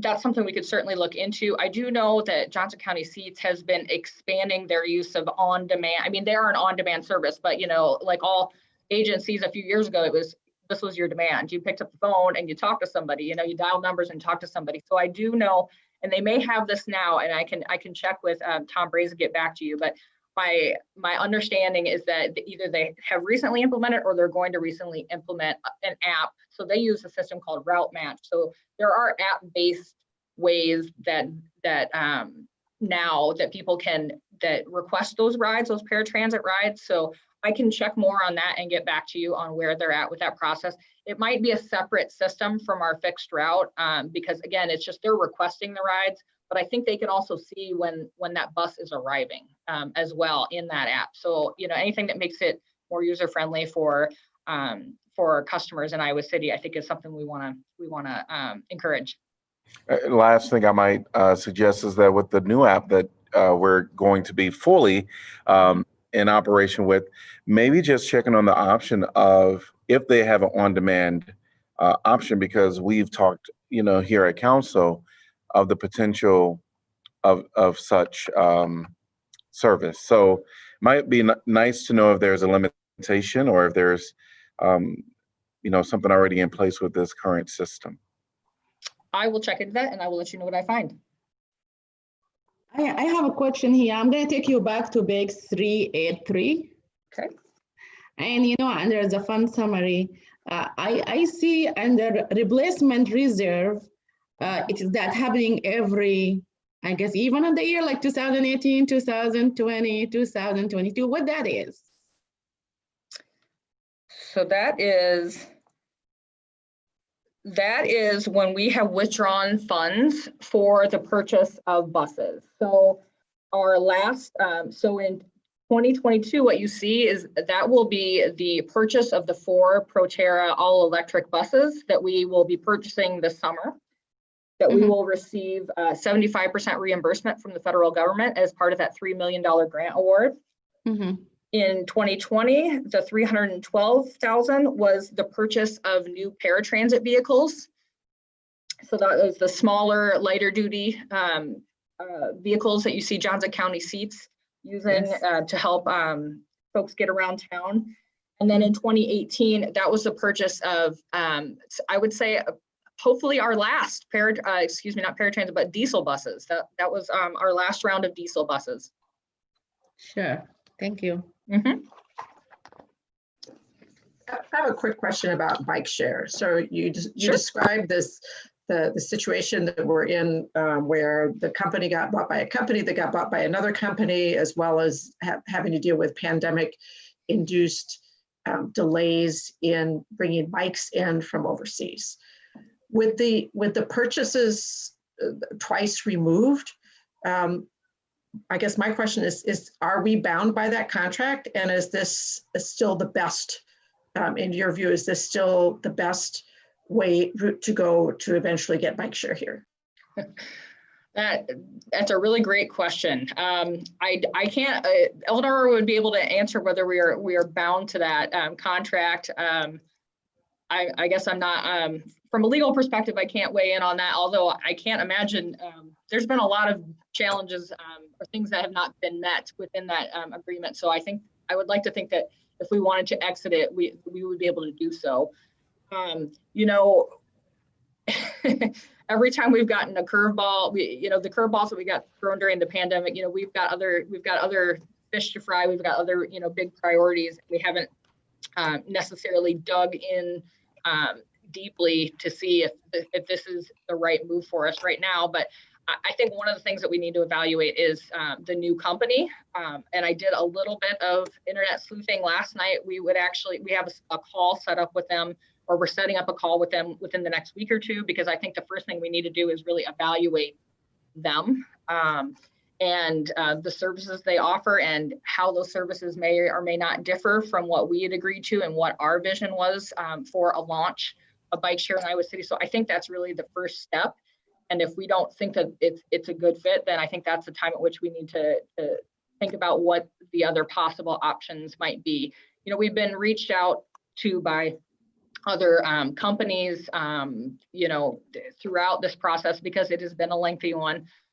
So I think there might be other opportunities if we don't feel that this is the right fit for Iowa City and for the university. And we are also, I should mention too, we're working with the university on this project. So we're trying to find something that fits for both of our needs. We thought we were there, and then, curveballs. So it's something we need to look into. And in the upcoming weeks, I think we'll have a little bit more sense for whether that's the case. Thanks. With all the other challenges, obviously it becomes an even bigger challenge, and it's also obviously a climate change issue as well. Absolutely. Yep. Well, thank you, Darian, for your very extensive report, and thank you to all your wonderful staff that have literally helped keep our city on the move during all the recent crises that have gone on in 2020. I especially thank you and your staff for assuring citizens that they could comfortably board our transit buses and feel safe for their health. So I think that's a big major step. And on that note, have you noticed recently at all that maybe, I mean, those were some very dramatic numbers you gave us on the decline, possibly due to COVID. Have you noticed at all just a little increment of some increase in some folks returning to the transit system? Yeah, that's a great question. So at the very beginning of the school year, and we were kind of waiting for the university to open back up again, at the very beginning of the school year, we did start to see a glimmer of hope. But we all know what happened within a week or so of the beginning of the school year, and then it dropped kind of right back where it had been pretty steady over the summer, which is to have a summer ridership at the same level as a school semester is really unusual for us. So again, we're in the same position we were last August. We were hopeful as the school year started, and we're hopeful again right now as we are a few weeks out from the university starting up again. So we're hopeful that folks will return to some normal and comfortable level of travel through the community. But I guess we're just going to wait and see in a few weeks. We can certainly hope so. But I also wanted to say that I'm looking forward to some implementation of some of the transit study recommendations, because I think we have a great system now, but I think that with implementation of those ideas, we're going to have the best transit system in the state that assures serving all of the community, all community members. So thank you. Thank you. Would you please remind me about the date of the implementations, or kind of like, do you have an idea? Yeah, we're aiming for August 1st right now. That's our working date at this point. It's a good, we figured, a good month before school starts so we can get, the kinks worked out. It's usually a pretty low volume month in terms of, it's a quiet period in Iowa City, usually this year, notwithstanding, but we're really aiming. So we'll have the last few months of the summer. Clearly, there's going to be a lot of physical changes we need to make, signs, things like that. That will give us time to do that kind of work that we can't do, things we can't do, during the winter season. But we're targeting August 1st. Thank you so much, and thank you and your team for the hard work you do. Darian, just a quick follow-up on that question with the implementation. I'm wondering about timing as far as the budget. Of course, the operations that you've spoken to today, have taken some pretty significant hits. And Jeff mentioned in part of his overview that maybe, or let me just tell me if I'm understanding this correctly, that maybe some of the enhancements that we're going to be talking about in the nearer term could potentially be funded as kind of pilot programs out of more of a reserve, rather than, because you're not budgeting for any of those enhancements in this budget. Am I understanding that right? That's correct. So the majority of the changes that we'll see with the transit system, again, are reshuffling of our existing resources, but those enhancements, those things that you asked us to come back, that the study identified as potential enhancements and you identified as potential priorities, those would require additional funding. So yes, and out of timing order, it's taking time to take those recommendations and present them in a way that you can really think them through, make some decisions. So we would have liked to have had them for you before the budget, but time-wise, it just didn't work out. So yeah, I think there's an opportunity. We have been the recipient of Emergency CARES Act funding, for example, which could be potentially used to pilot some of these enhancements. which would give us a sense of whether, give you all a sense of whether these are things that you want to continue serving the community with, and then can budget for in the future if you so desire. So if we were to implement, say, Sunday service or late night service, which I think are the two big ones we've been discussing, we wouldn't have to wait for the next budget year necessarily. Is that correct? Jeff, do you have any? Yeah, that would be correct. I think really what you want to be cognizant of for this budget is that if you know right now you want to fund these services and you want to fund them with property taxes, then we need to make that decision right now. But if you want to look at, if you're comfortable knowing that there's reserves there, or that you would rely on a utility rate increase, those don't have to wait for a budget approval. You can pass, you pass a utility rate by resolution anytime. You could consider a loss at, at the regular intervals. So it's really a question of, do you want to use property taxes for it? And if so, we'll need to adjust our rate upward to accommodate that. We'll need to figure out how to do that. But otherwise, no, you're not going to be having to wait a whole nother year for those services. Thank you. And Darian, I just had one other question. You spoke very well about you and your staff's ability to adapt and make so many changes that, again, even with reduced revenue, reduced use of some of those services. Is there anything from this COVID playbook that you've developed that you would anticipate continuing into the future, like lessons learned that are going to change the face of those operations going forward? That is a great question. I think the first thing that comes to mind is maybe because we just implemented it this week, we found some new ways to enhance our disinfectant operations, which is of course part of what we do on a regular basis, but this has been a level of intensity that we had not seen. And the amount of, especially when we were rotating staff in the early stages, the amount of person power it took to, sanitize these buses multiple times a day was pretty incredible. So we have just this week, we have a new system for disinfecting our buses, which is pretty amazing. It's electrostatic sprayer using vinyl oxide, which is a pretty inert substance, but it does the trick. So we've been able to reduce the burden, not only due to the pandemic, but just on staff in general. It's something that people do every single, we have staff, our night maintenance staff does an amazing job every night, turning those buses over, making sure they're ready, clean, safe, presentable, ready to go for public. So definitely some of those enhancements are great. I also think about, I am thinking more of like physical things we've done for safety, but also I think of the barriers that we have in the buses. And if you've been on any of our buses, you've noticed we have a complete sheet. We call it's Jeep plastic for all intents and purposes. For those of you who understand Jeeps and how they operate, they have kind of a soft plastic, but it has to be really highly visible and you need to be able to see through it. So we quickly, Scott Amlong, he's our fleet operations supervisor, quickly designed and worked with a company to turn out basically protective, soft protective shields. So the drivers have kind of a little bit of a cocoon. So it provides some protection. And I think that is something that we're going to see.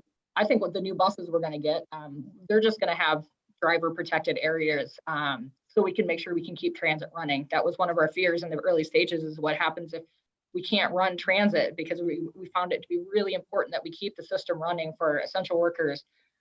So just those types of things I think are just going to become part of our standard process. Those are just two things that off the top of my head. Thank you. Mm-hmm. I know that, well, I wanted to mention, because of the transit study and COVID, we've had some challenges, decreased ridership. One of the things that at the beginning of our meeting today, we had talked about anything that we kind of want to go in greater detail about, we would kind of wait for a further work session. What I would say to the council is we're really doing good on time. And I would encourage us to maybe go into greater conversation, and even the one police item that we said we would defer to a later time. I think after, we come back from break, which I would still suggest that we take a break, that we actually engage in that conversation today.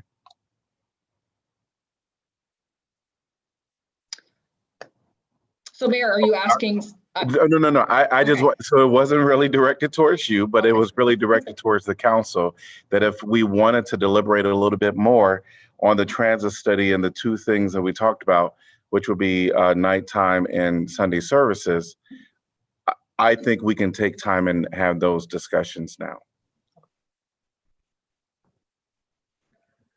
I really think that's believe the discussion, especially if we want to think about, are we going to fund this from the property tax or from the increasing of the utilities?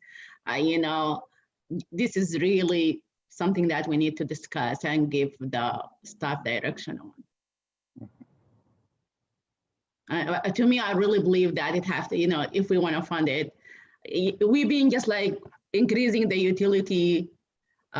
We already have increased schedule that the mayor postponed it, if I'm correct, to the July for the water.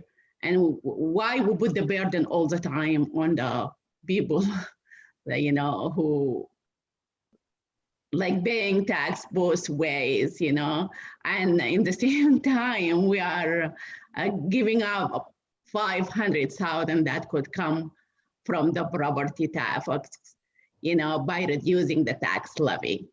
I just believe that if we left everything as it is, we don't do nothing on the property tax, don't increase it, don't decrease it, leave it like that, and we got more money. I really don't know, but I don't think we need, because utilities, there is many low income they use, you know, this is essential need, essential service that will affect a lot of people. I thought I heard earlier from you, Jeff, that we have the capacity within the existing transit fund reserve to fund what the extra projects for a year or maybe 2 years as a pilot program to see how that goes, and that essentially that money already exists.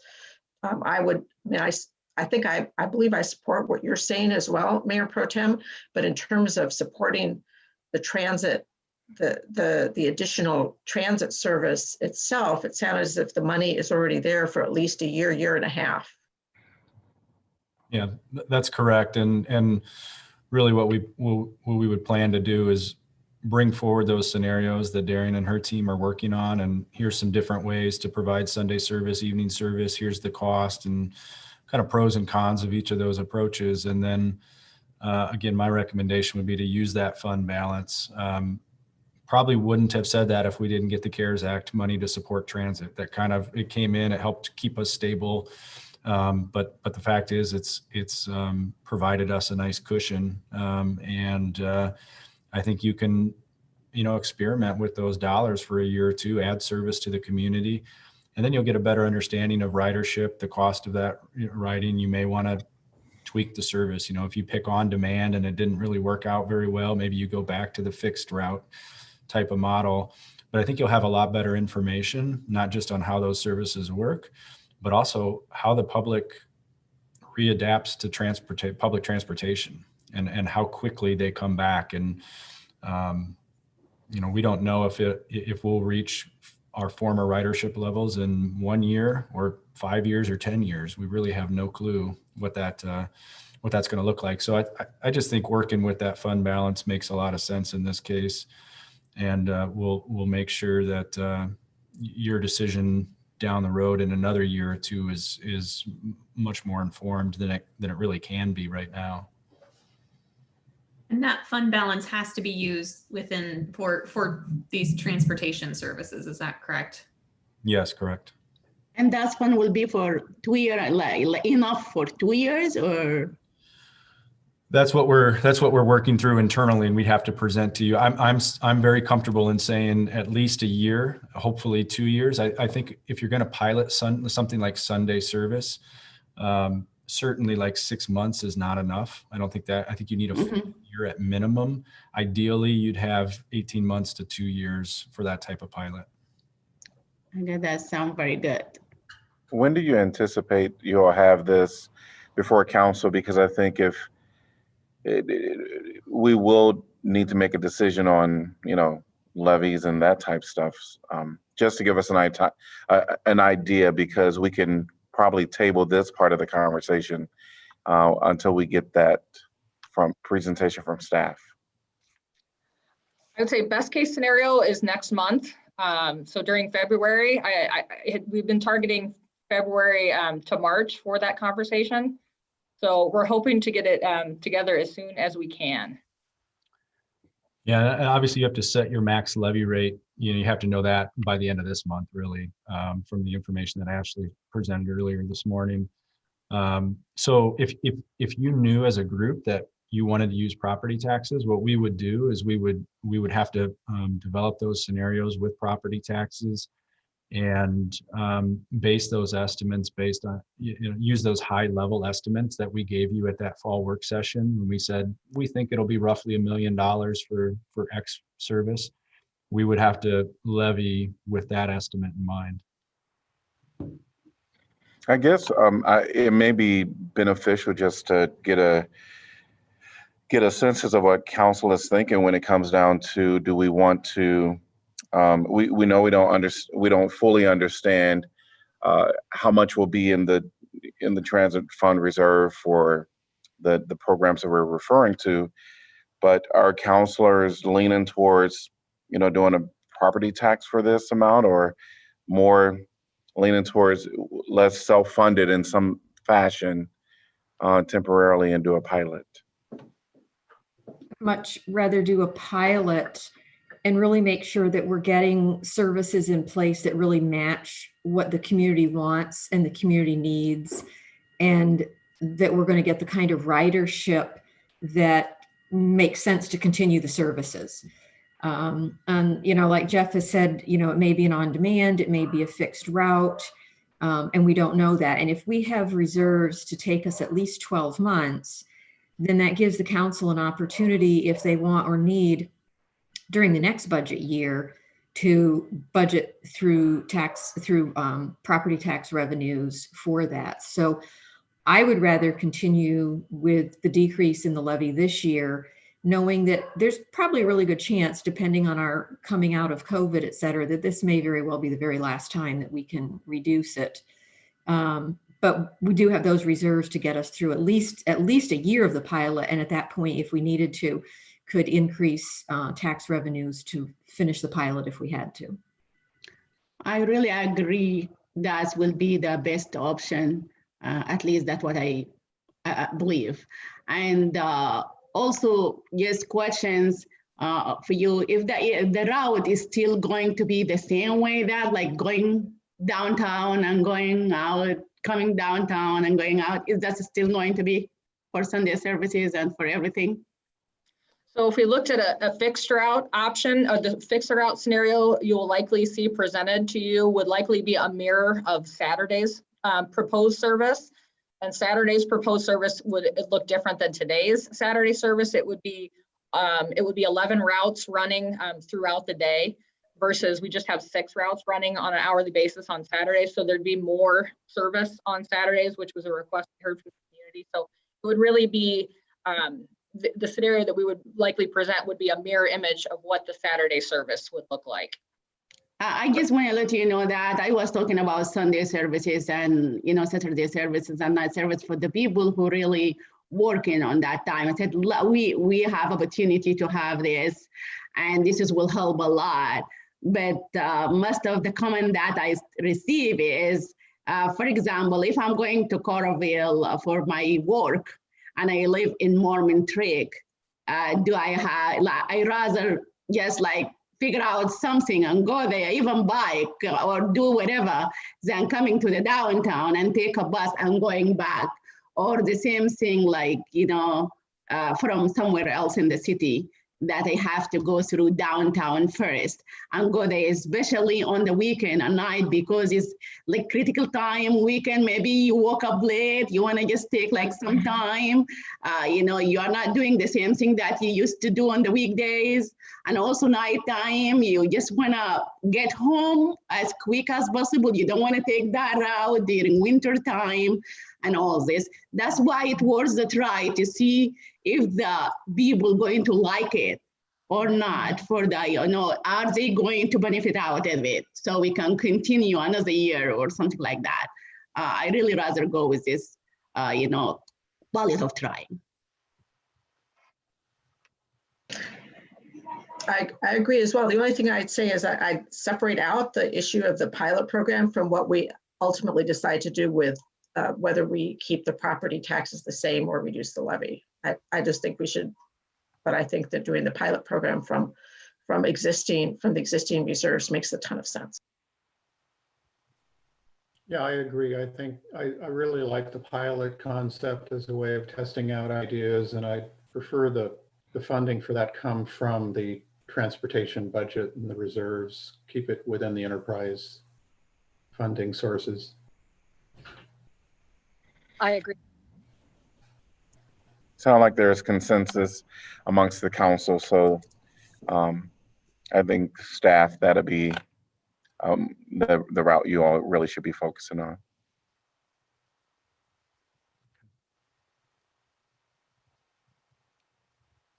Any other questions or anything else you would like to share with us? I think that's it for me. Unless you all have any other questions, I would be happy to answer. Thank you again for everything you do. Oh, I appreciate your time very much. I hope the rest of your afternoon goes well, and thank you all. Thanks to you and all of the first responder, well, all of the first line staff that is doing transportation services. Thank you all. I'll pass that along. Thank you. Yes. We're going to move right along to our airport, and I believe I saw Michael at one point. Yes. Yep, I'm here. Great. Welcome. Good morning, Mr. Mayor, Council. I am Mike Tharp. I'm the airport manager for the Iowa City Airport. Iowa City Airport, much like every other department, has had its challenges over the last year with COVID. Aviation as a whole, early on in the pandemic, just absolutely cratered. It was about 10% of what it normally was at the lowest point, I believe. General aviation, however, has bounced back substantially. Right now, the last few months at the airport, we've been running roughly about 90% of our numbers of where we've been pre-COVID. Commercial aviation, however, has not been so fortunate. I believe over the last couple of months, commercial aviation as a whole is kind of running about 50% of pre-COVID numbers. That does have an impact on the airport because all of the airport programs that the FAA does, the AIP program, which is a big maintenance and project program for airports, is funded through ticket taxes and airline fuels, or fuel taxes in general, but airlines obviously drink up a lot of fuel. And, as those activities remain depreciated from pre-COVID numbers, that impacts the dollars that are going into those aviation trust funds, and ultimately the amount of grant money that the FAA has to dole out. Early in the spring, we were a recipient of some of the CARES Act funding. We did get $69,000 from the CARES Act that the airport was able to use for just general operating funds, and that helped us out for the couple of months that we were also cratered in terms of activity. But with that, we're bouncing back. We're looking over for the next year to try to get things at least some semblance of normal. Maybe not immediately, but hopefully in the second half of the year. As far as the airport goes, basic details of the airport, we have a primary runway with the longest landing distance being 5,004 feet. That is a critical number because of the way the FAA mandates aircraft operators budget not only the aircraft landing distances, but then also extra allowances for things like when the runways are wet or when the winds are slightly off. That determines the size of the aircraft and things that can use the airport. Our secondary runway is 3,900 feet. As I talked about in our CIP program, a lot of our focus in the upcoming year for those projects is to get both ends of the primary runway up to that 5,000 foot landing distance landing number. We have about 90 aircraft that live at the airport. That number does tend to fluctuate because our FBO Jet Air is also an aircraft broker, so they're always buying and selling and trading but within that number, we have about 7 jets that live at the airport. I believe we now have 3 helicopters and a number of single engine and small twin engine aircraft that are used for a variety of uses. With that, the airport does about 30,000 operations a year. An operation is classified as a takeoff or a landing. And I mentioned the FBO Jet Air, but we also have Care Ambulance. They're a medical transport company. They provide the medical staff in partnership with Jet Air for medical traffic or medical flights that might take place from the airport, come into the airport. We also have the Operator Performance Lab, which is a College of Engineering function. It is with the University of Iowa, and they do a number of research projects. Tom Schnell is the director of the facility, and they've done human factors research. They've worked with Rockwell Collins or Collins Aerospace, or what, not sure what quite their names right now, but a lot of different projects with any number of Department of Defense agencies, Department of Transportation agencies. So they are really important with what they do at the airport. They've done work in drone technology and being able to detect and see and figure out where drones are flying, and also how to make sure drones can stay away from other things. So quite active. Happy to have them there. In a normal year, we have a number of activities that would take place. We do a Young Eagles event, which is a program. The Young Eagles is a program by the Experimental Aircraft Association. And what happens is pilots donate their time and their airplanes and give basically anybody under the age of 18 a free ride in an airplane.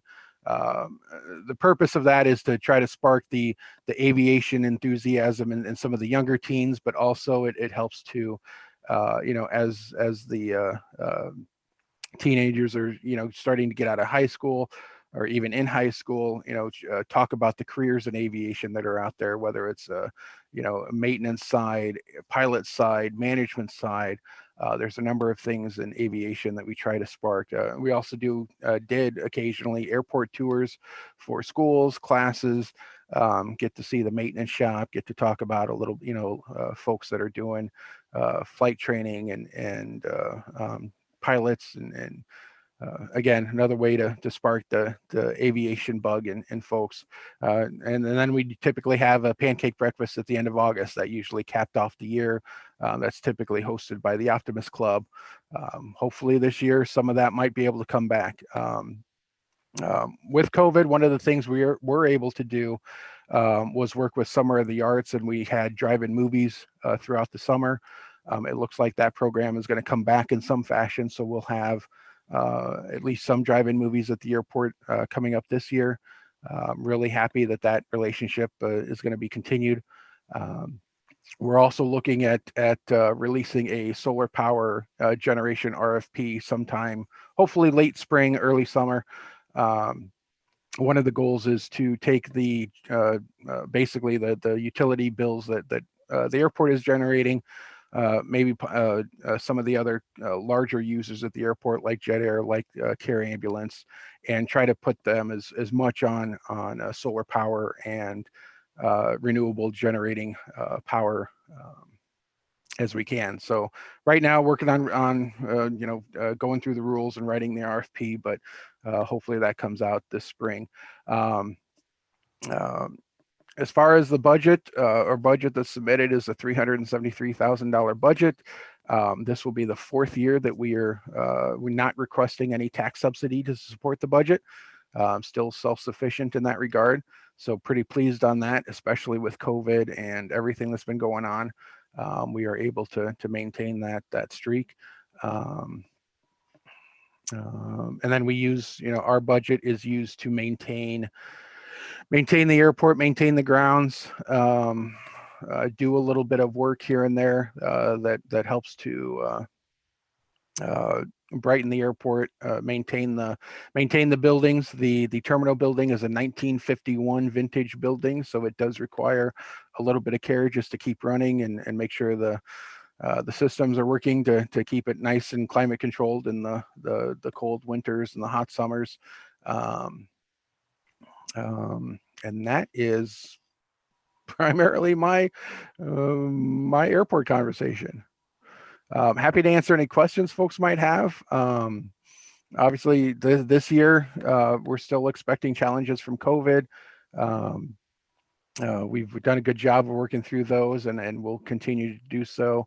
And as vaccines are rolled out in the communities, and as aviation continues to bounce back as a whole, we'll be ready to adapt as needed. I guess great to hear that you navigated through the COVID-19 without increasing the budget, with the same budget, with everything going on. My question is, I really would love to see diversity of staff on the airport. I know that there is a lot of immigrants who really pay a lot of money to go to Indian Hills and graduate from aviations. And when I have a beautiful tours to your play at the airport, I was asking some of the mechanics there where they graduated from.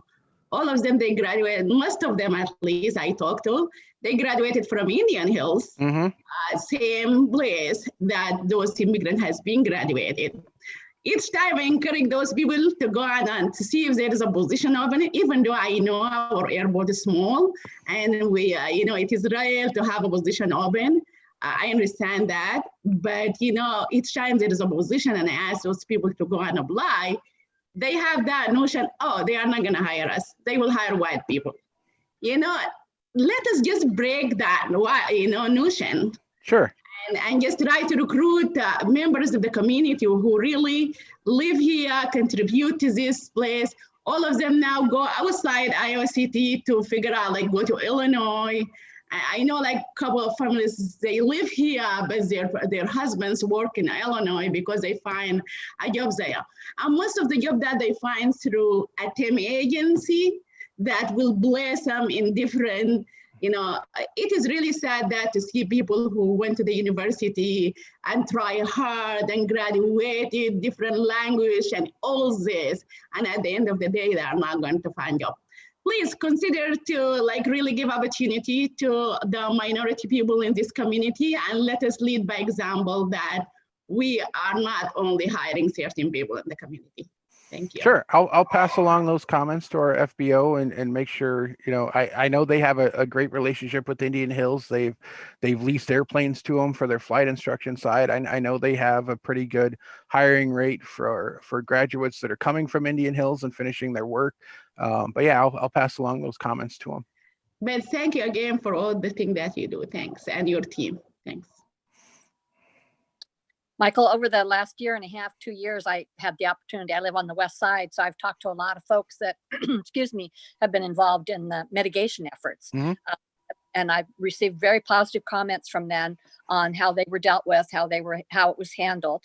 And although I, along with John and others, don't like to see the removal of trees, I mean, that's hard, but I would like to make sure that these folks are compensated and new trees are planted that won't interfere with the planes.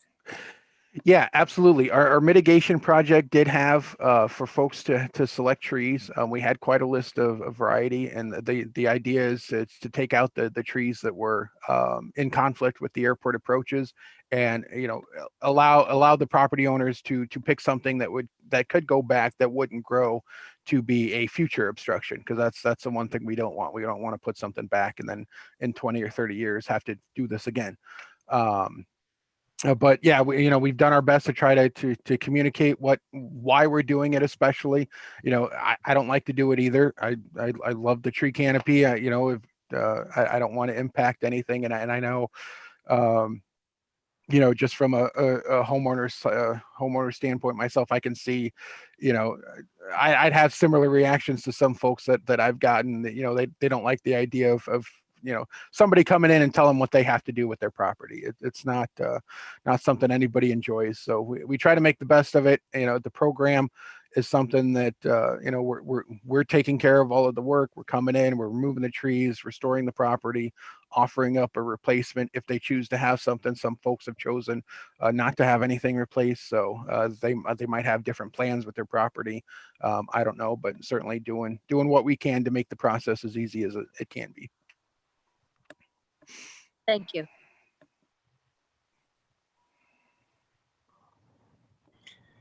Well, thank you for joining us and hope you enjoy the rest of this day. Absolutely. Thank you. Have a good day and enjoy the rest of your presentations. Absolutely. All right. So, counselors, it is almost noon. We have still some reports to hear from one earlier, our finance director, our finance department, as well as public works.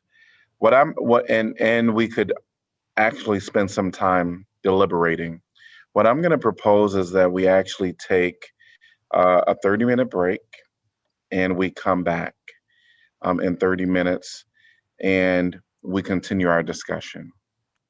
I'm seeing some heads nodding. So why don't we plan to be back at 12:25 and we will continue, and we'll actually start with our public works, Ron Kanoki. So be ready to go right when we return. All right. We will see you all in a little bit.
It is now 12:25 and we are returning to our budget work session. And we will continue with Public Works Director, Ron Kanoki. So welcome and happy to have you here. Great. Good afternoon, Mayor and Council. Ron Kanoki, Public Works Director. I've had the pleasure to serve the Iowa City community since April of 1999. And although hard for me to believe, this is my 7th presentation of the budget as Public Works Director. So it's been exciting so far. Especially 2020 was definitely exciting. The department budget summary is on page 63 of your budget book. The Public Works Department has 7 divisions. We have 9 operating areas. This proposed budget includes 158.76 full-time employees or equivalent positions for FY22. Of that number, we currently have 151 employees in the department, with staff experiences ranging from a few months to 44 years. With that, through our succession planning, we expect 20% of our workforce to be retiring within the next 5 years. So it's going to be some challenging times as we look to replace those employees. But we continue to try to build the bench with our internships that we do with our community colleges and the University of Iowa, and then also our seasonal employees as they come on board. The administration budget is covered on page, starting on page 285 in the budget book. So that piece of the budget just includes myself and Kim Sandberg, who's our project coordinator. Kind of the overall big picture. We're in charge of the Sidewalk Cafe program. The other big picture things and bringing things in. We've started an automated vehicle location system and brought that online. We're in the process of working through an asset management program that's actually out for procurement now. The permitting software that we have implemented in NDS, we're also using for all of our permitting through the engineering and the right-of-way management side of things. Those are all good systems to have, and it's actually made our process a lot easier, especially in a COVID world where City Hall being closed and not having people being able to, come to the front door per se. That online permit application process has really helped the overall system. The engineering division starts on page 288 in the budget book. Basically 2 activity areas in the engineering division. The general engineering overall, which is right-of-way management, and then the oversight of the private and public projects, construction projects that go on. And then there's a second group in there that's kind of our special projects group. And so we have a few employees that fall in that group, and those tend to be our larger projects. So the Gateway construction would be an example of that. Wastewater plant construction is where those folks would fall in. In FY21, we were able to add a senior engineer position. Due to the COVID situation, we actually held off on filling that position, and with hopes that we'll be filling that position within this calendar year. That will be a great addition. If you recall, we took a senior engineer and moved that position into our assistant city engineer. So there's a little bit of capacity gap that we have there as far as getting projects and keeping things going through the pipeline. We have currently 35 projects that are private development projects that are going on that staff are reviewing. That is down, as was mentioned earlier. At this time last year, we had 50 private projects that were going on. The capital program side, we've had some backlog just with where we've been at. We currently have 67 projects that we're working through within the engineering division. And I think the good thing there, that's down from 112 projects a year ago. So we're starting to get caught back up in the overall construction of our capital program. The engineering division has been working through the statewide urban design standards over the past few years. We're already have adopted the construction specifications. We've been using those on our projects and also on our private projects. The next step is actually looking at the design standards piece. We've been able to work through that, and now it's a matter of coordinating with the other divisions and departments within the city and updating the necessary city code sections that we have to help implement that design piece. A prime example of that is our stormwater management ordinance that we have. There's some updates that we'll be looking at as a part of the adoption of the design standards. We also mentioned earlier the Iowa City Pavement Management Program. Well, we have that final report. I think there's a few additions that we need to make to it, but that's a piece of the puzzle that we've been using on our pavement rehabilitation program that has helped us align what we're doing in our overlay program to make sure that we're getting the biggest bang for our buck as we move forward. Any questions on the engineering division or administration? All right. So we because of the way the Public Works Department is structured, we have a multiple funding sources, and so we kind of fall all over the place within the budget book. The next group is the Streets Division. That's a special revenue fund. It's funded through the road use tax, and that is on page 307 in the budget book is where that begins. There's two major activity areas within the Streets Division. The overall streets operation and maintenance, that group is responsible for 495 lane miles of streets within our community. Traffic engineering is the second piece of that, and they're responsible for over 100 signalized intersections that we have, and they also deal with all the lighting in the downtown as far as our decorative lighting, and then also our roadway lighting that we own ourselves. I think the highlight of the Streets Division at this point is really the facility. The new Public Works facility is hands down the biggest improvement that we've made within the Streets Division in a very long time. With the events that have gone on this year, the use of that facility by pretty much everybody within the city has been a key to being able to work through the derecho, work through the Black Lives Matter movement, and as those things have been going on, and it's a huge improvement over what we had. The derecho, I think up until this year, I've been able to say I've avoided the natural disaster bug. Unfortunately, I can't say that anymore. The derecho event, really highlighted what we've done from an equipment standpoint within the Public Works Department. We have added, a small excavator that, through previous budgets, we upgraded the grinding equipment that we have at the landfill, upgraded trucks, and those all were key in our recovery from the derecho. And then the automated vehicle location, which we've been implementing, also is key.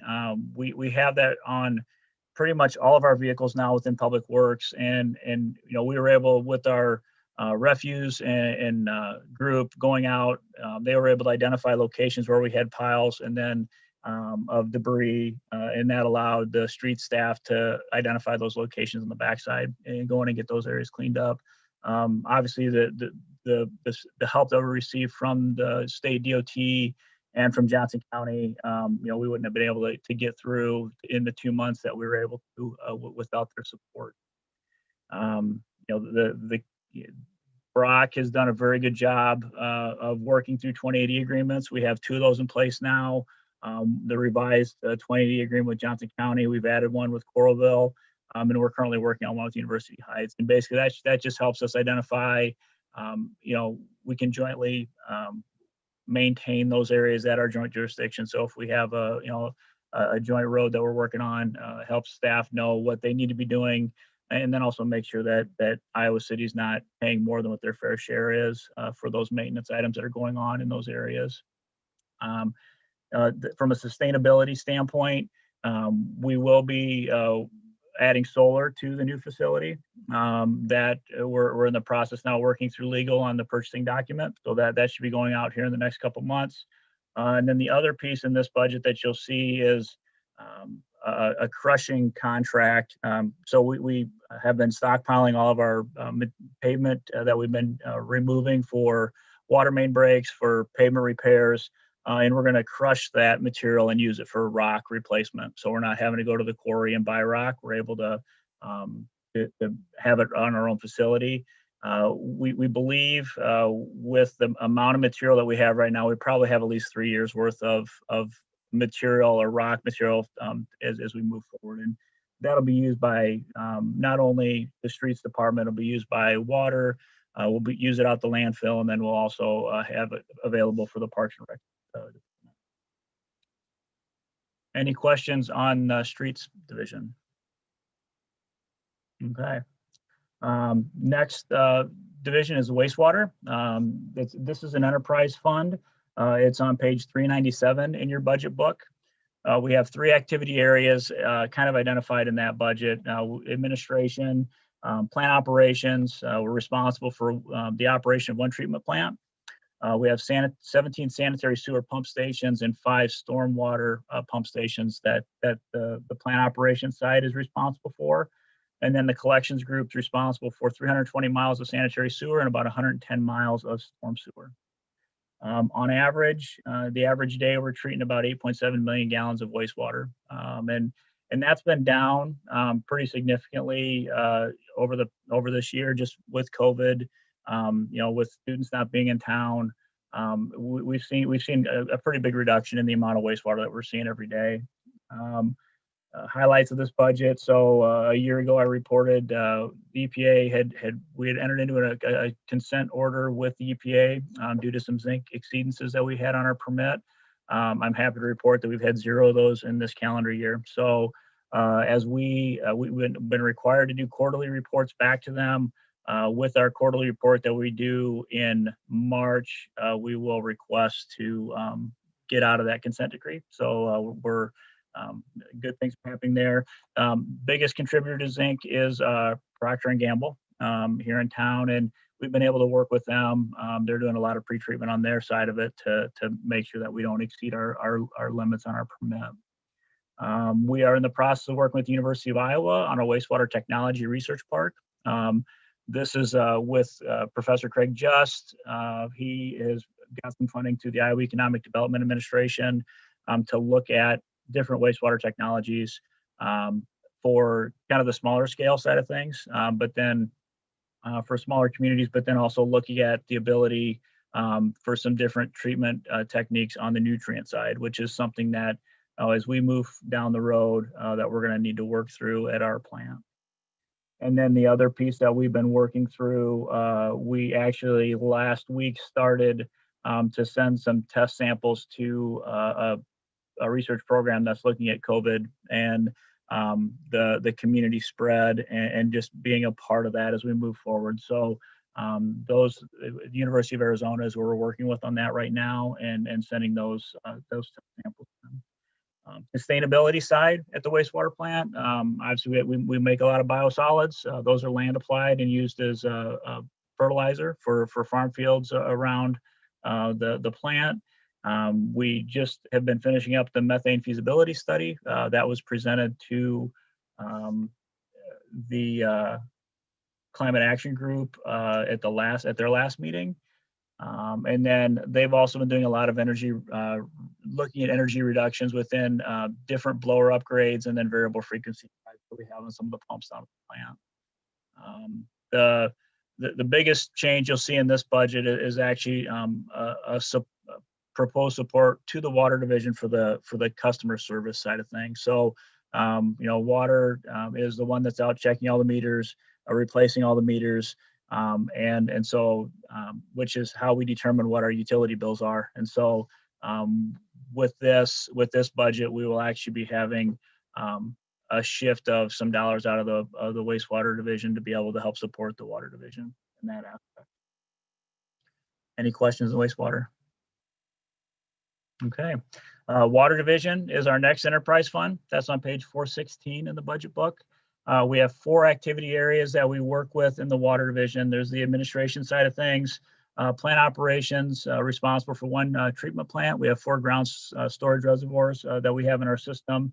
The water distribution group is responsible for 280 miles of water mains. And then we have the customer service group. They're responsible for going out, doing all the meter reading, doing meter repairs, and helping with meter installs at times as necessary. I would note with the administration side, Kevin Slutz, who had 37 years of service with us, actually retired on December 31st. So John Durst, who is our assistant, actually has filled that position. We're out on the street right now to hire a new assistant superintendent for that division. Happy for Kevin. Excited to see where we go with the division as we move forward. Annually, we pump about 1 billion gallons of water. And with that, I know I've mentioned in the past, it for us to produce a gallon of water, it's about a penny. So it's we're pretty efficient and effective in the processes that we go through to produce the water that we send out to the community. One of the highlights, and it's something that we didn't get into the budget book. We've talked about lead service lines in the past. We have kind of a heat map of where those services are within our community. EPA has just come out with a new unfunded mandate, which will go in line with lead service line replacement. And so there's some testing that protocol that go on with that, and depending on what those test results are, there may be some action items that we have to look through in the future on that. Sustainability, we have our lime solids that we produce as a byproduct of our production. We land apply those and work with a company to actually remove those from our lime storage area, and then dewater those and actually haul them out. And then as we look through our different pumping scenarios, we're looking at energy reduction in that manner. One of the things that we saw in this budget is a significant increase in the cost of the lime solids removal. And then also just a cost of our lime that we're actually using in the process. So what we'll be doing here in the next year, one is to look at a different method of the lime solids removal. So right now, we hire a company to come in and they remove the solids and haul them out and find a farmer who will take those.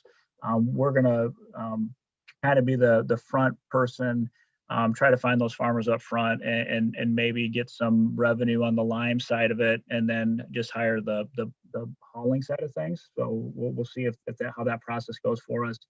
And the increase in cost of the lime that we use should decrease the amount of lime solids we actually produce. So we'll see how those two things play together as we move forward in this next year.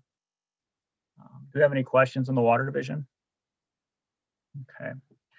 Resource management actually has two operating areas within resource management. So the refuse side of things is in our enterprise fund. That's on page 434 in the budget book.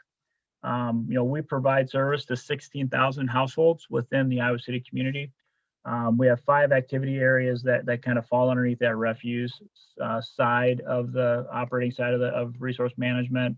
Admin, refuse collection, yard waste collection, curbside recycling collection, and then the white goods bulky item pickup. We are in the process. We've actually ordered 2 new automated trucks to add to the fleet. That will allow us to start to make the transition to automated pickup for yard waste.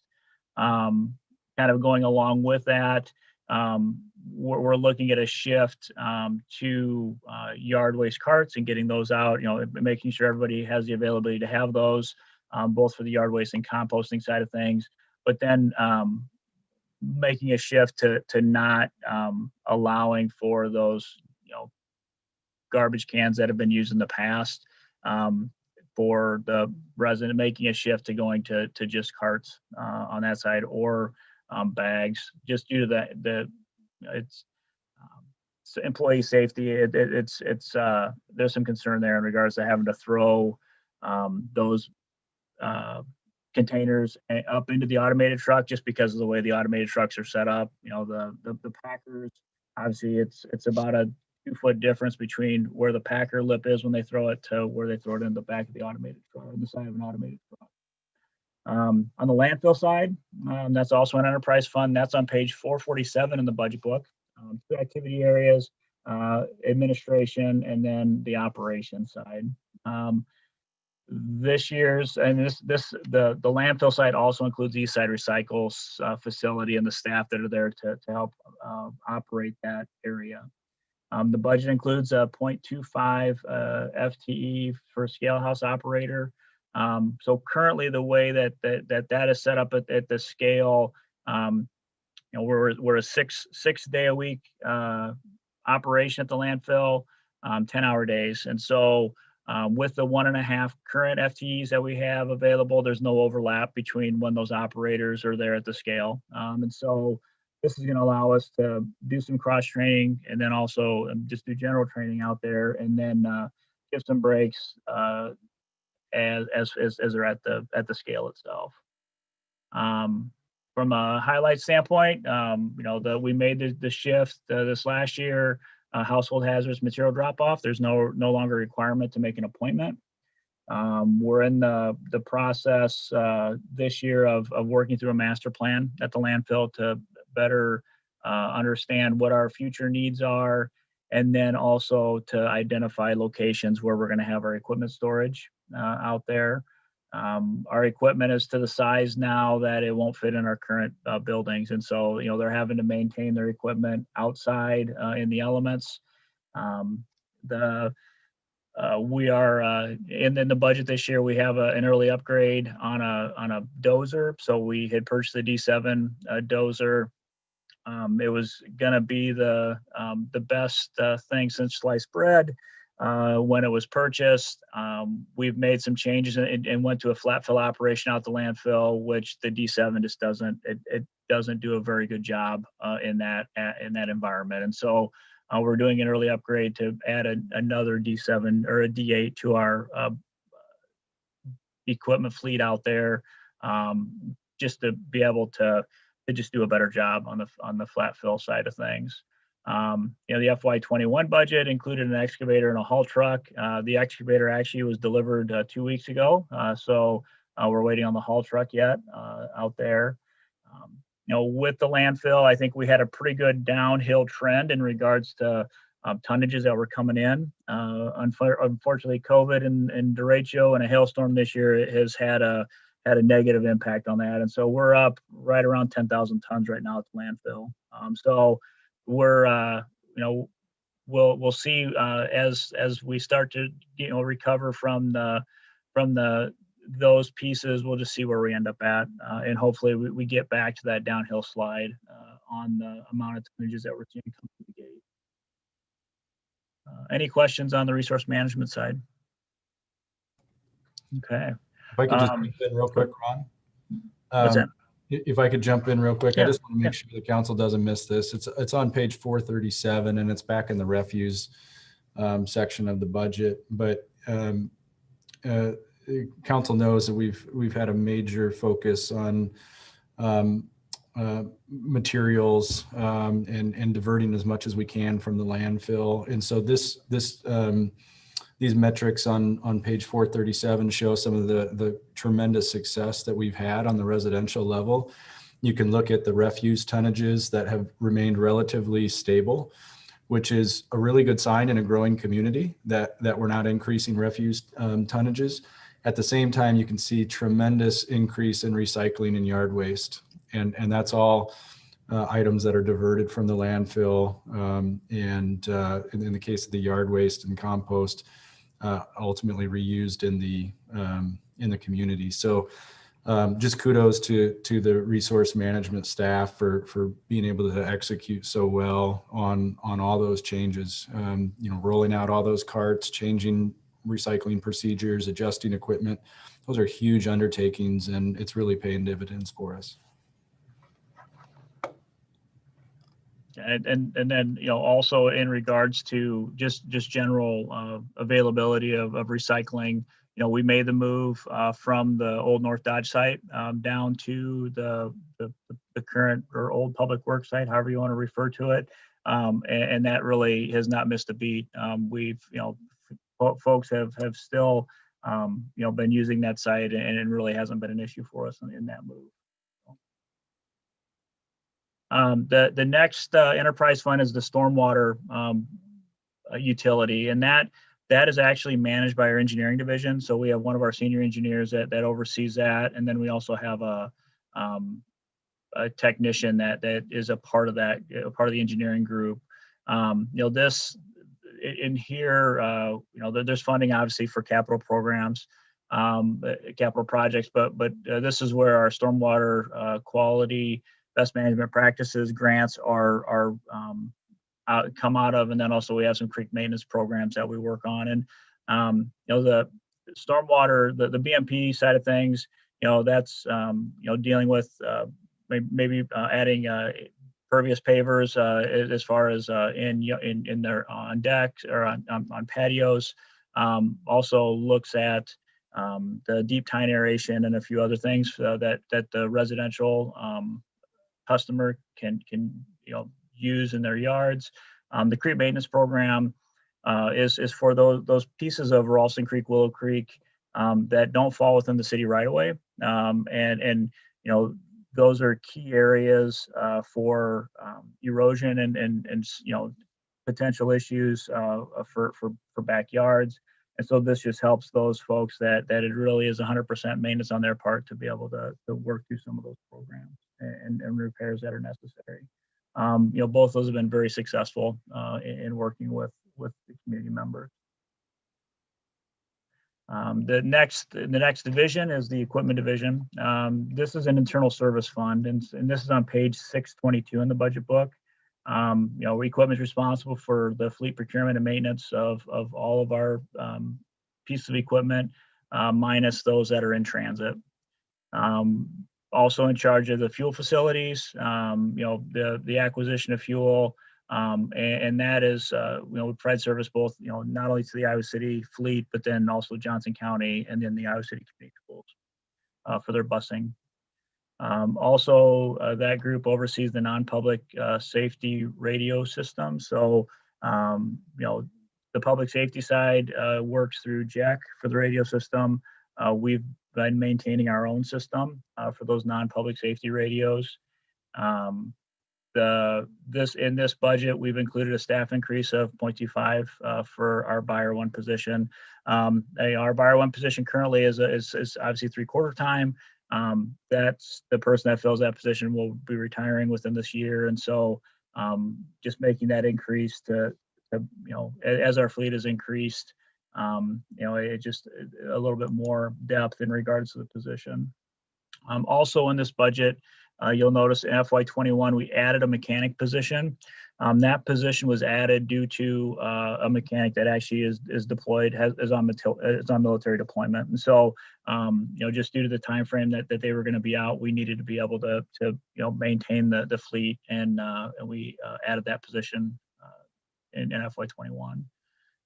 As we move forward in this budget, probably the biggest thing that we'll be working on over the next few years is the radio system replacement or upgrade.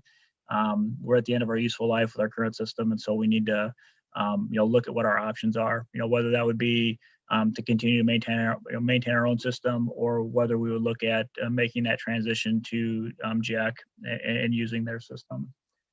Sustainability standpoint, obviously when we're making replacements within the fleet, we're looking at the ability to replace those vehicles with electric or hybrid vehicles.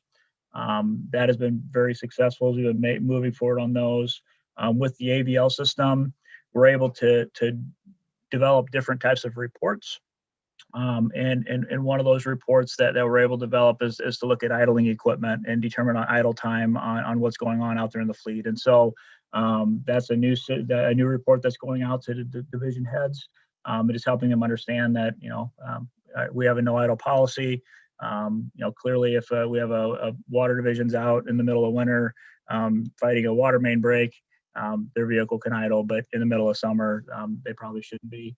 And then from the sustainability side, we made the transition a year ago to 5% biodiesel year round, and that's been very successful in regards to, and had no issues in regards to equipment with that use of the biodiesel. Have any questions in regards to the equipment division? All right. Just in closing, I would put our public works staff up against anybody's in the country. It continues just to amaze me as we come up with the various things that we come up against, the ability that they have to adjust to any task at hand, whether it's trying to figure out a way to install an arch for RAGBRAI coming to town, or it's trying to figure out how we're going to clean up the 50,000 cubic yards of debris that come out of a windstorm in the derecho. So with that, I answer any questions that folks would have.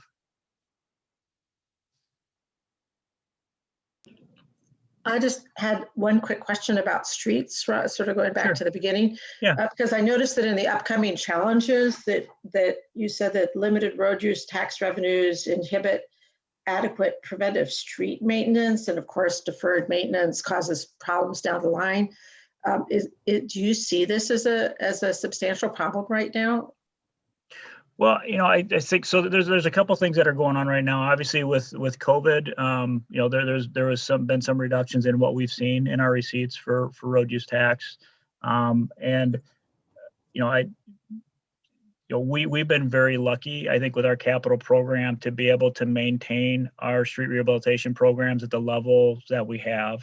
But obviously, as we get to a point where the income stays level and the needs increase, we'll have to figure out how we're going to overcome that part of it.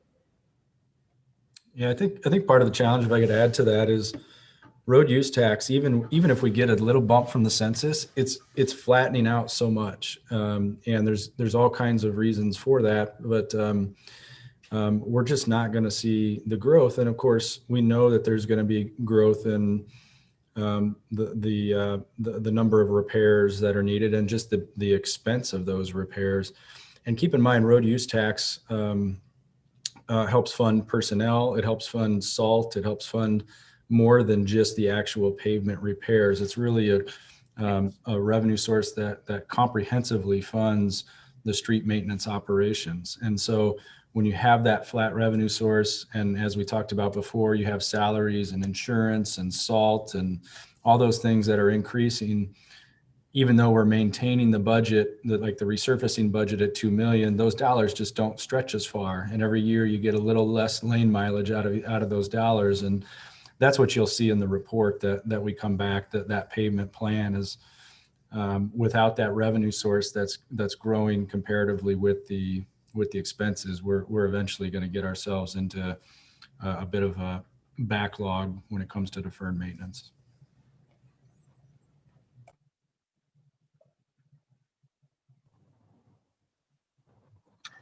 All right. Well, thank you. Thank you. Yes. We'll see you later. You bet. We will kind of backtrack a little bit on our agenda and go to our finance director, Dennis. Welcome. Good afternoon. I'm going to talk about the finance department and give you an update on what's going on and our staffing and what we do. Like Public Works, we have a variety of divisions throughout the budget. And so I'm going to just talk about each of those and what each one does, and I'll give you those page numbers. Starting on page 47, there's a 2-page department summary that talks about the different divisions we have. The department has roughly 35 employees across 6 divisions. The first division is administration, and finance administration starts on page 164 and goes through page 171. And there's roughly 3 FTE in that division. It includes myself, an assistant director, budget and compliance officer, And then we have a part-time internal auditor. And then, of course, a risk and finance assistant. We handle most of the administrative functions within the department, one of which is the compilation of the budget, which we're talking about today, and also the compilation of the capital improvement program, which we met on the other day. We also handle all the city's investments and banking, which roughly invests and manages about $200 million in cash flow and investments. A new area we added a couple of years ago that's very interesting and is our internal audit division, as it reviews each of the city's financial policies and procedures and internal controls. We also manage the city's annual debt issuance and then also the IRS and SEC compliance with that debt. And I do have some information for you, Lori. You asked about the impact of the AAA. So looking at some of the data, and just to say, this is like a moving target. I mean, the timing, it's all market driven. So any given day, whatever is going on, it can fluctuate. But roughly it's about a 20 basis point difference between a AAA and a AA on what you pay on interest rates. And that translates to about $2,000 per year for each $1 million of debt. And right now, see if you look at the last 10 years, the city's had roughly between $52 and $77 million of debt. And so annually, we would save about $105,000 to $155,000 per year on our general obligation debt. So that kind of gives you an idea of the dollar savings that we experience because we are able to maintain that AAA bond rating. And then, of course, a lot of with that bond rating, what we do kind of circles around that as we put the budget, CIP, and a lot of this other stuff together. It does impact some of our thinking into a very conservative realm and trying to maintain our finances to as best as can possibly be. And then administration also manages the health and dental reserves, the workers' comp programs, the employee benefit programs, and also TIF financing and TIF debt. Some of the upcoming challenges that and issues we're looking at. Well, right now we're managing two federal disasters. We've got the coronavirus, which is one FEMA disaster, and then we got the derecho, which is another one. And so, we're just working with FEMA pretty much on a daily basis, and Iowa Homeland Security to submit those projects, get them tied out, and to get financing or funding in from the state and federal governments for that. One of the other things we've spent a lot of time this year on, or at least this fiscal year and the last half of the last one, was just managing what's going on through the COVID-19 and just, checking revenues, checking budgets, seeing where things are at and if there's issues out there or actions we need to take. And then one other thing we're looking at, is potentially looking at an online budget book software. We've been looking for maybe something for that or to continue to reduce paper. So we're just evaluating options and something hopefully we can come up with by next year. The second division is our accounting division. That's on page 172 through 175. And they have roughly, it's 6.45 FTE, but sometimes we split people up and place them in different divisions. So there's actually 7 people within that division. Their primary services include the accounts receivable, they bill and bill for services and collect. They also do accounts payable, which is paying the city's bills. They do the biweekly payroll. They also manage a lot of the grant payments, and they coordinate our annual financial audit. They also produce a lot of other financial reports, and then they manage the JAX bookkeeping for them. One of the things that they've been working on for some time now is to continue to move to paperless. We've continued to get more and more vendors signed up for electronic payments, ACH payments. We've done our best to get as many employees as possible into direct deposit. And we're also trying to get as many employees as possible onto electronic W-2s. One of the other issues facing accounting is the continually changing and evolving accounting standards. It's not very exciting, but some of those changes can be very detailed and time consuming, as well as can be rather costly to implement. Our third division is our purchasing division, and they actually have two separate functions wrapped into that division. They have the purchasing function, and then they also oversee the central services. The purchasing is on page 176 to 180 in the general fund, and the central services is on page 642 to 645, and it acts as an internal service fund. So there's 4 individuals in that division, and purchasing is exactly what it is. They go out and they get bids, they get quotes, they manage contracts, they do what they can. They as far as they keep it competitive, keep an open environment, keep it as fair as possible for vendors. The central services manages the city's copiers throughout the city. So they charge copier charges, and then they replace the copiers throughout the city as they come up. They also do all the postage and mail. So all the mail in the city goes through central services, and they now have a service that actually picks that up and takes that to the post office every day. One of the issues we've been working on them is we've had a lot of staff turnover in that division in the last couple of years, but we are looking at trying to really get more streamlined in our bidding and take that online and go fully electronic. And that's one of the things we really would like to hopefully get done this spring if we're finally fully up to full staff in that division. Also, we're looking at a citywide scanning contract to try and take a lot of paper out of the building and put it into the electronic format. And one of the things they've been working on also the last few years is to increase the minority and women vendor usage. We've gotten much better at tracking it. We're hoping that once we go online, we'll do a better job of being able to locate and find minority and women vendors. But that has been a goal of theirs for some time now. Our fourth division is our revenue division, also what you might think of as our utility billing division. They have 7.88 FTE, as a couple of them are part-time individuals, and that is on page 181 to 183. And like I said, they do the utility billing, they do the landfill billing, and they also do the daily banking for pretty much all the divisions citywide. Most of the deposits in the city come to this division, and they tie them out to the city's accounting system and then get them to the bank.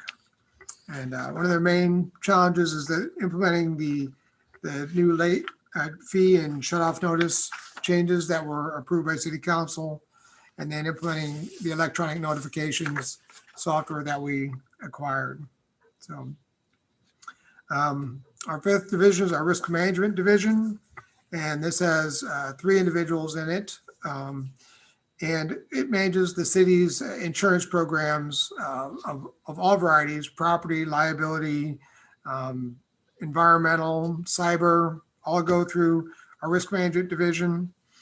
They also manage those claims. They work with the city attorney's office, as Eleanor mentioned earlier this morning. We work with them to oversee these claims, to complete them, to get them paid or settled or removed from our books. They also run and coordinate safety programs throughout the city, and they do the city's annual OSHA reporting and filings that are required. And every year every other year we get quotes and bids on the city's insurance, and then we renew those insurance premiums annually.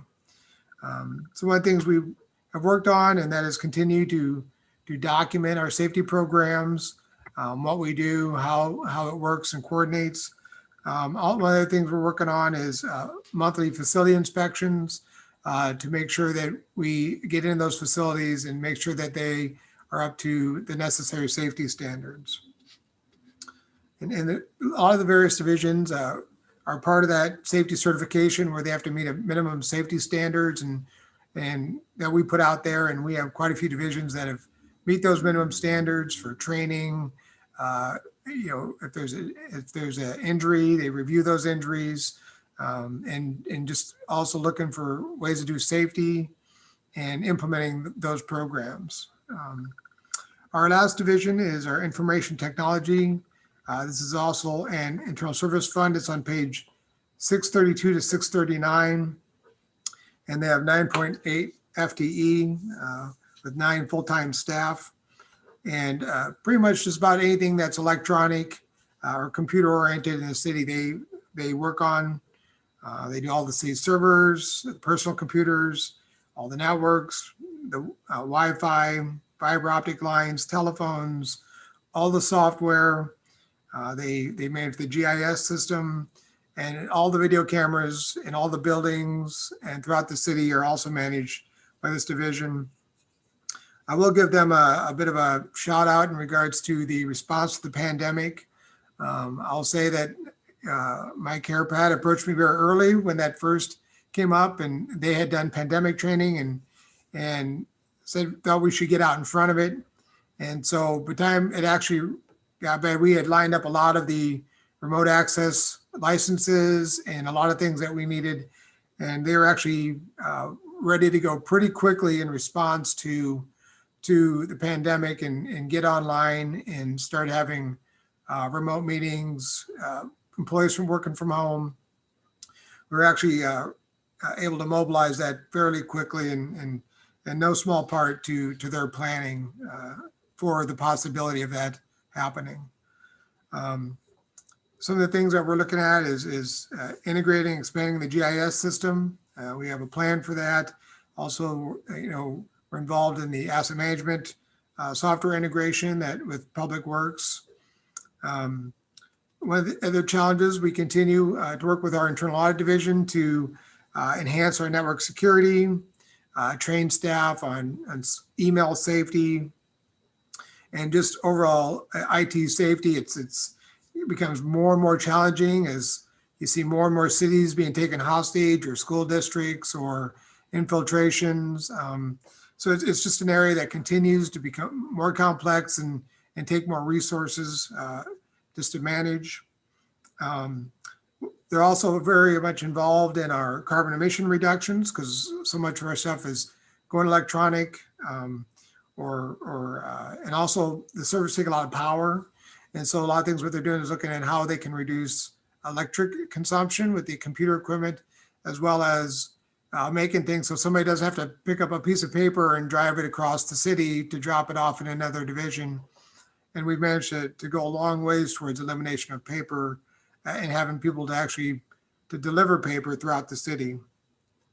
And then one of the other big challenges that we're trying to get our arms around and come up with a good strategy is with all of these things going electronic, and that is continue to manage that data and find good and better ways to store it and retrieve it. So just what it takes to store the data, to back it up, to retrieve it, particularly with a lot of the video that we're doing and in the parking ramps, in the traffic signals and the buildings, just continues to take up more and more data and more storage requirements. And so that's kind of the finance department and what we do.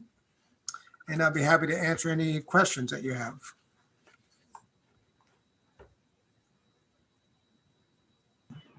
I don't have a question per se, but I really wanted to give you kudos on focusing on the cybersecurity aspect, because especially as we put more and more applications online with everything that we've seen in terms of cyber attacks, it's incredibly important to our being able to continue to do business.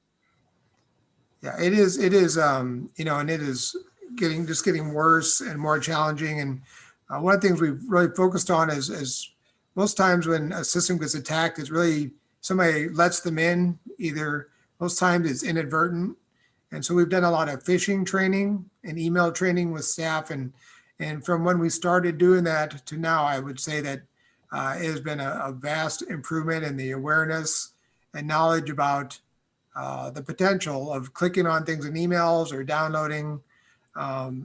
We've greatly improved as an organization and being aware of what can happen from not being careful with those things that you're receiving in your email. Is that what you refer to by ITS risk assessment with the Department of Homeland Security, or is that something different? Oh, yeah. That was something we did this year, and our internal auditor discovered that. And that was done through CISA, which is the federal agency. You probably heard a lot about that in the last month or so with what has gone on with SolarWinds and the federal government.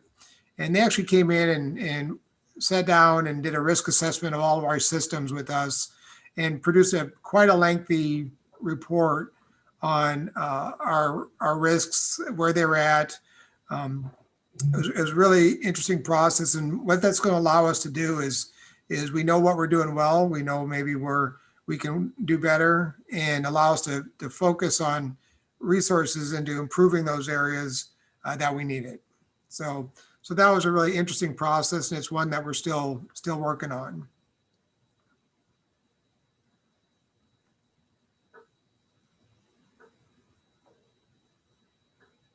Okay. Any other questions or comments? Thank you, Dennis. Really appreciate you being a part of this. Thank you.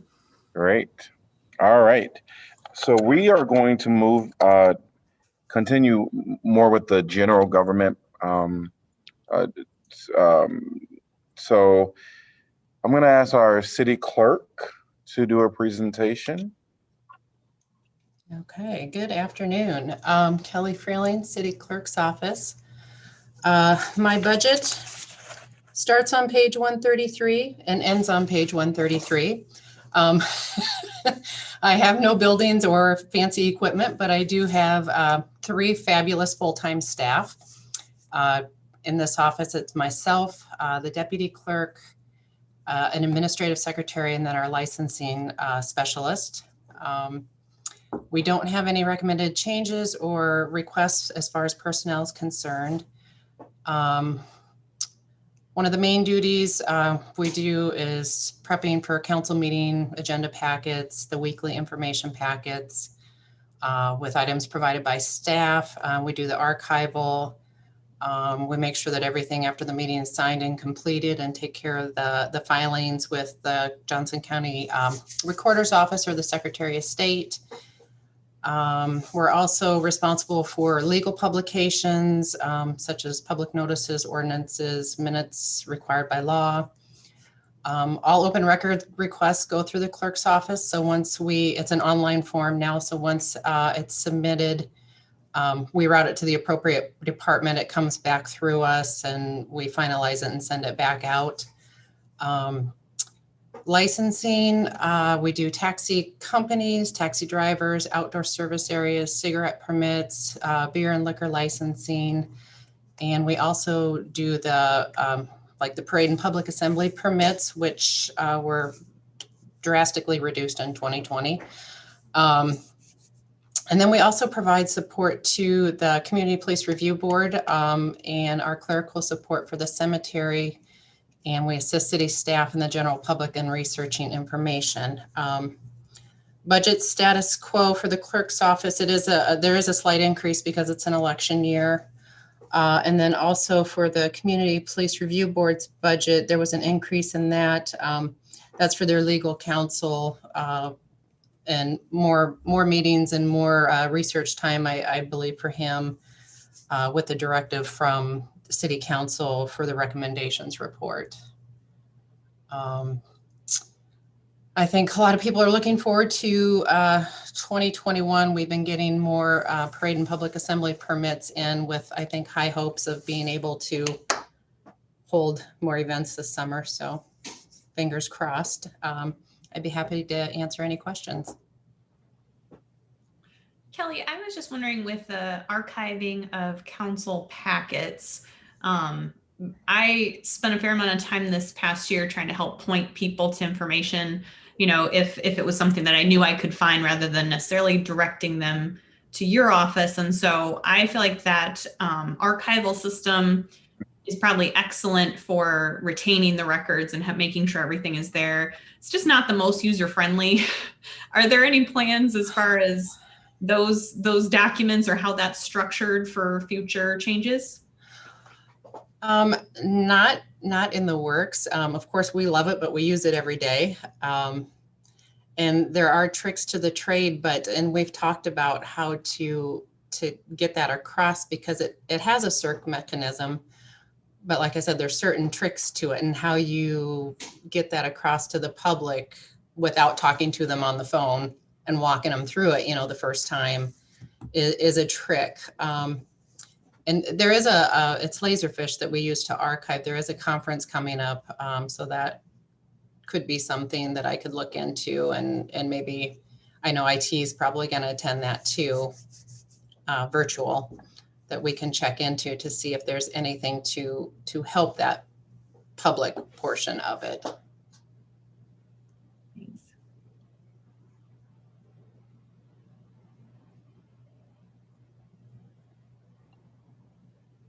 All right. Any questions for Kelly? Thank you, Kelly. Thank you. All right. I did want to just make a comment to Councilor Burgess. The website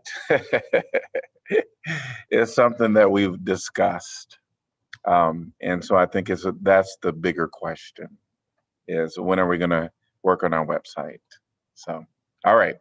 We're going to move forward and have we'll start with our assistant city manager, Ashley Monroe. Welcome. Hi, thank you. I'll cover the couple that I'm going to speak about. I'll start with the communications office. So the communications office budget is on page 139. A description of the division.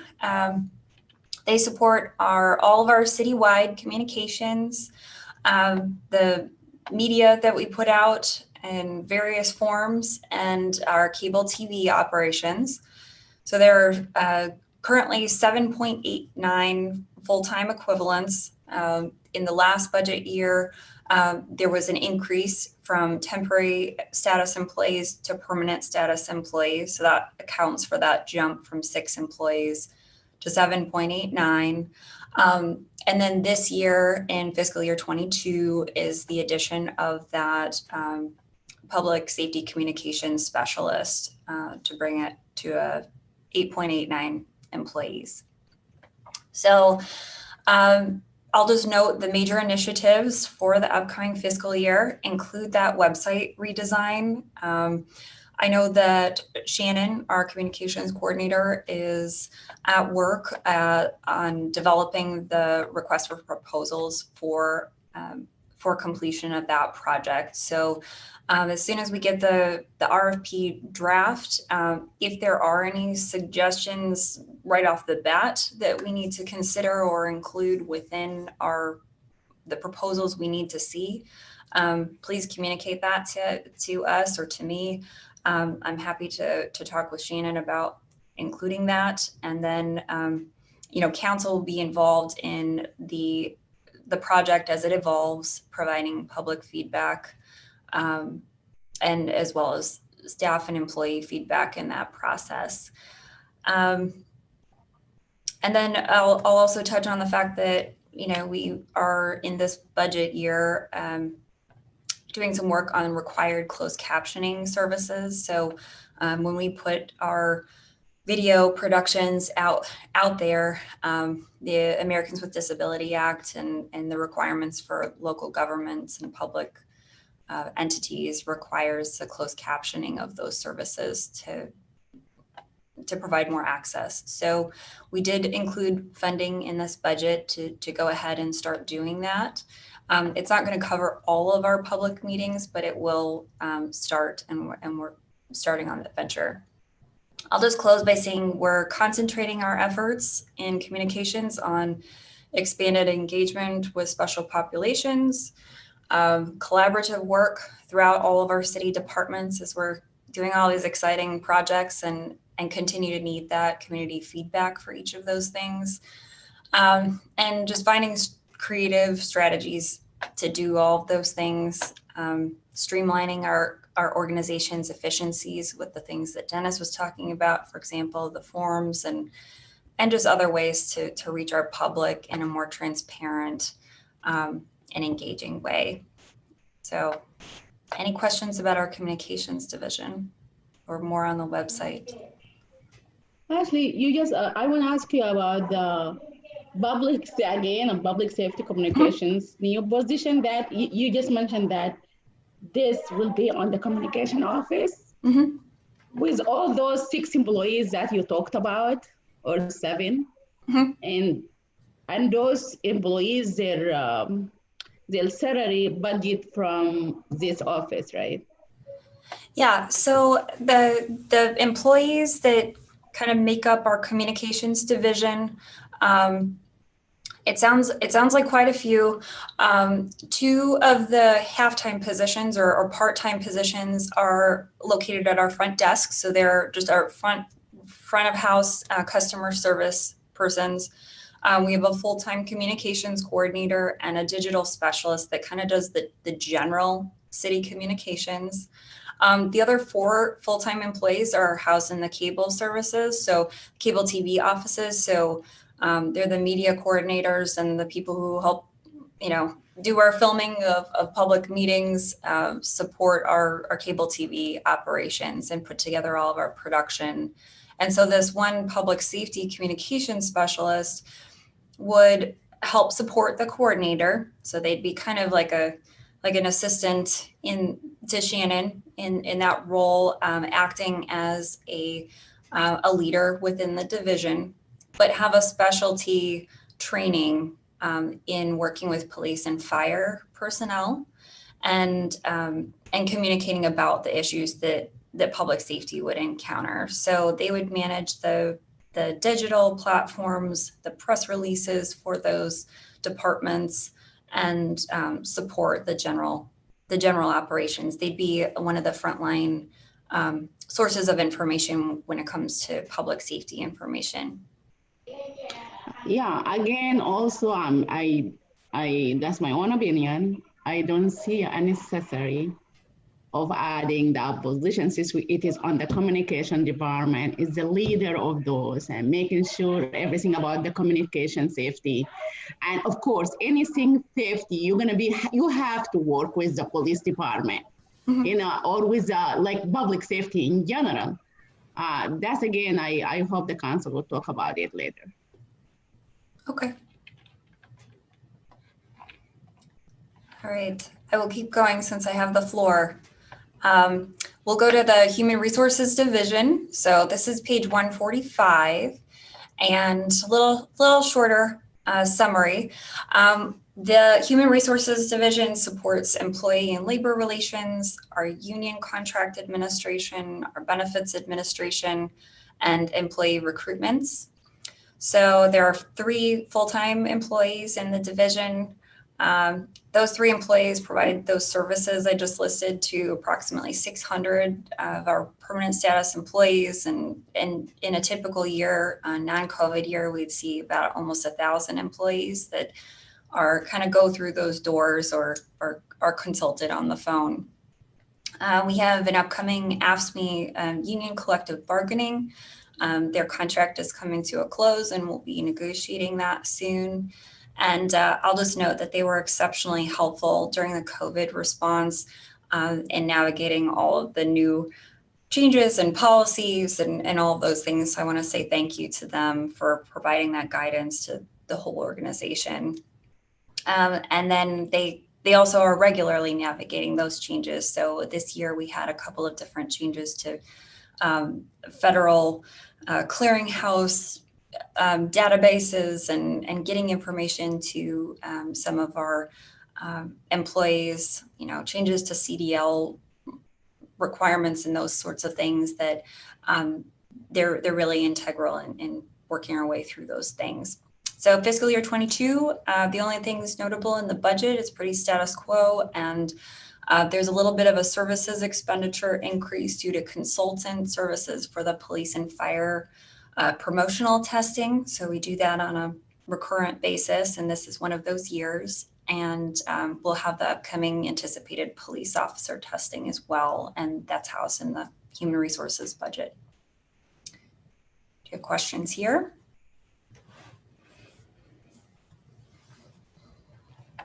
Yeah. Okay. So we'll keep going with, we'll focus on climate action and outreach. So this is our newest division housed in the city manager's office. We created this last year in order to focus on the implementation specifically of our climate action and adaptation plan. So this is general fund, supports the staff for this division. The staffing isn't dependent on the emergency levy in case council wishes to reprioritize those funds in the future. The division is managed currently by myself, the assistant city manager, and as one of the 3 positions in the division filled currently. We are very close to filling the 2nd position. And then the 3rd and final position is being held vacant until there's more certainty with the COVID budget situation. The budget on page 160, or kind of the things that are covered in page 160, is for our operations of those 3 staff. Any training that's required includes a small supply budget, and it also covers the support for Green Iowa AmeriCorps team. The city's hosted that for several years now, and they're helping us accomplish goals for home energy assessments and various education and outreach initiatives. So I'll cover more specifically the projects and programs in my next, but do you have any questions about the division itself? I guess I have questions about which position will you plan to fill of the 2 that's vacant? Yeah, certainly. Currently, we had recently posted for a climate action analyst. So council's already seen or approved the position itself.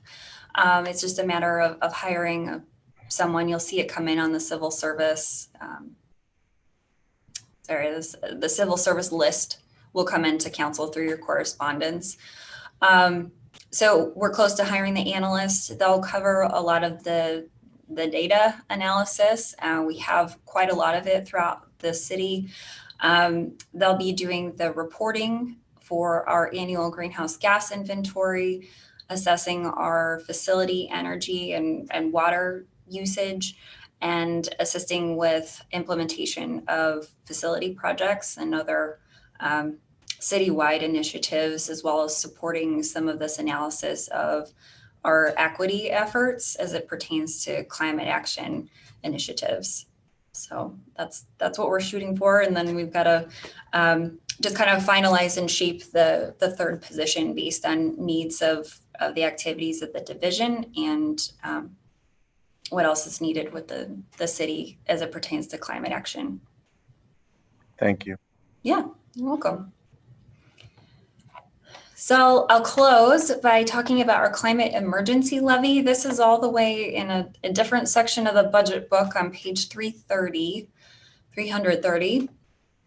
And as I said this morning, the levy supports the implementation of the projects and programs within the city's climate action and adaptation plan.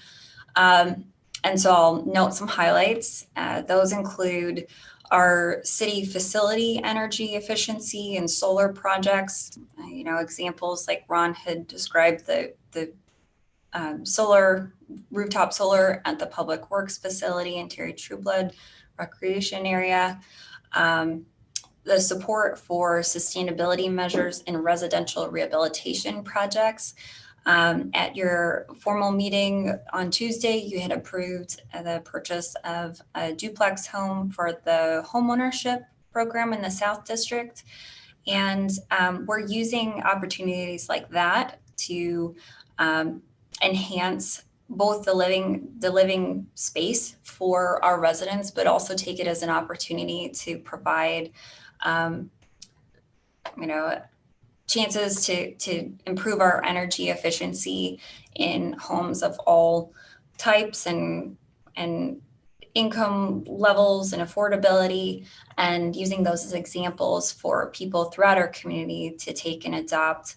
And so that's just one way that we're helping with the support of the levy. We also have incentives for community energy efficiency improvements. So we are working on that. We have examples in the industrial, the recent TIF allowances for energy efficiency projects with industrial buildings. Although that funding source is separate, it gives you the idea of what we're shooting for. We want residential projects that support energy efficiency, commercial and industrial projects, and this helps us encourage people to take part in those things. We have support for community partnerships and engagement that address climate action, so we're continuing to build those relationships. We host events like the Climate Action Festival, and those put on by the community with support from our Climate Action Grants program. And then it also, the levy supplements our city tree planting budget with capital project funding. A portion of the levy goes directly into additional public tree planting. And we also use that levy this year to start the new Root for Trees rebate program. So we're really pleased with the participation of that as of now, and we hope to continue to expand on that program into the next fiscal year and perhaps build on it with some other opportunities, either for partnerships or other programs that benefit our residents. So that concludes my discussion. If you have any questions, I'm happy to answer them. Mayor, I just wanted to ask, Mayor Pro Tem had mentioned this, the communications position and maybe having more discussion about that. I'm interested in discussing that a little more as well. Is that something you want to do now or at the end? I think only because it's maybe still related to the other item. It's similar. We can just put that at the end. All right. All right, Rachel, do you want to go through yours real quick? Sure. I'll start on the Office of Equity and Human Rights. That's on page 149 of your budget book. So this office supports civil rights discrimination investigations, community education efforts, social justice and racial equity initiatives, programming, events. So as a reminder, there's 2 FTE in that department, a human rights investigator and a coordinator. That coordinator staffs our Human Rights Commission, as well as the Ad Hoc Truth and Reconciliation Commission. So you've probably noticed that there's been a lot more activity coming out of that office, especially in the last year. So they've been pretty busy putting on new or expanding existing programming events, that kind of thing. So this budget does include new funds for a year-round internship program in that office that helps get people involved in that kind of work and helps support that workload, especially with getting out information about their events. There's some additional funds as well for increased advertising and educational programming. And then what else you would see in that budget is continued funding for the Social Justice and Racial Equity Grant Program, that's $75,000, and sponsorship funds for various community events such as, for example, upcoming MLK Day celebration, Iowa City Pride celebration, those type of events. So any questions on equity and human rights? Okay, I'll take you back a few pages to City Council's budget. So that's on page 127. No major changes to this budget. As a reminder, your annual salaries are now tied to an inflationary index. So like other budgets, just annual inflationary increase for personnel. And then in addition to that, the budget is mostly made up of funding for membership dues for various professional organizations that you all are a part of: Iowa League of Cities, the Metro Coalition, U.S. Conference of Mayors, a few others. And there are also some funding available as well for training and professional development opportunities for counselors. Any questions on City Council budget? Okay, and then the last one I will touch on is the city manager's office itself. So that's on page 137 of the budget document. Like City Council's budget,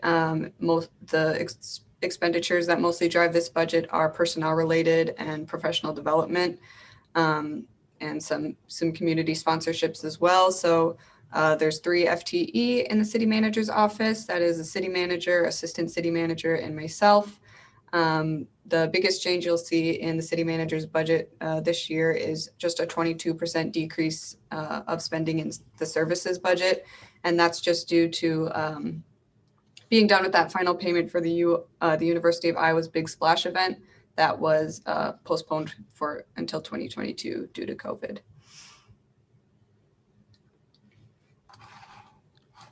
Okay, I have the last budget. It's economic development on page 154. This budget covers one staff person. That's Wendy Ford as our economic development coordinator. But it's a fairly sizable budget. There's annual assistance dollars for programs that support local arts and economic development organizations. So this is the budget where you'll see those annual contributions to the City of Literature, Englert, Riverside Theater, Film Scene, and others. And those are listed on that budget page. We also have our newly instituted ESL partnership with Kirkwood Community College coming out of this budget.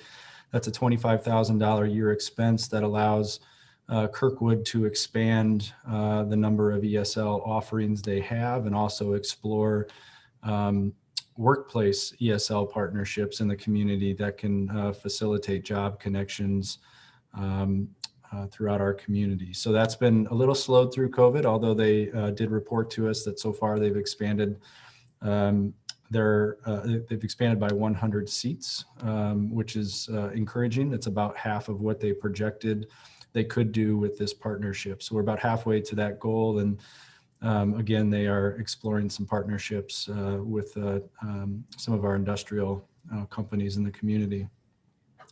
One of the bigger things that Wendy has been working on this past year with the assistance of the City Attorney's Office is a establishment of a tax abatement program along the Highway 1 and 6 corridor. And I'm told that that is close to being ready to be presented to council, but that's taken a lot of work to organize that. We also have a retail consultant that we have included in this budget. That consultant is doing their best to identify primarily national, regional retail companies who tend to locate in communities similar to ours, and then match those up with current properties that are available in the community. So that's a citywide effort, not just focused on downtown or any one particular district. And I believe we're in year 2 of 3 for that consultant, and certainly, like about everything else, as COVID has kind of flipped the retail market on its head, it's been tough to really gauge the success of that program so far. That is it for the overview I was going to give on economic development, but we can answer questions on any of those city manager office budgets if you have them.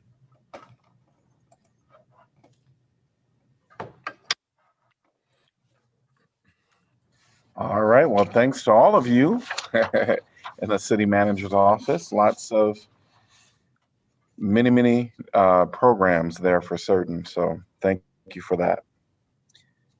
Well, council, I think we can, what I might propose is that we take maybe a 7-minute break and then come back and just engage in some more dialogue. Sounds great. All right. So we'll be back right about, we'll just, what do we want to call it? Let's just take a 10-minute break. We'll come back at 1:55. Great.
It is 1:55 and we are going to continue with our city council budget discussion.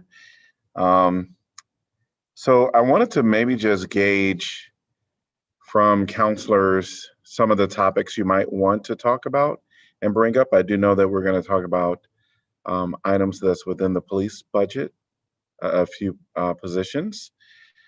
Is there anything else people would like to talk about? I know that there's been mention about the property levy tax. The transportation. Transportation.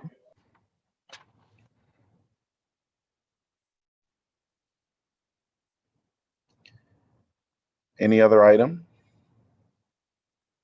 Okay. So what I might suggest is certainly we can get as micro or as we want to. Certainly we have some time for some items to get on a future budget or a future discussion. So I think we just go as long as we desire to today.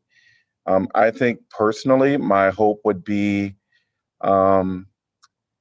that we could, I want to offer each counselor any opportunity to speak on, just offer some time if people want to throw anything out. We'll kind of fill our way through this time if we and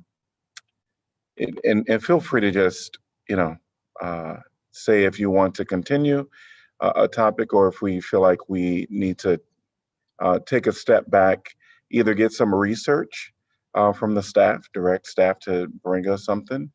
If we are waiting for an item, I might, again, like with the transportation, I think we're still waiting for some information from staff. I might suggest we kind of put that one on hold until we get that information from the staff next month, which they've already, hopefully next month, which they've mentioned. But I'll just open the floor and counselors just bring up whatever you desire.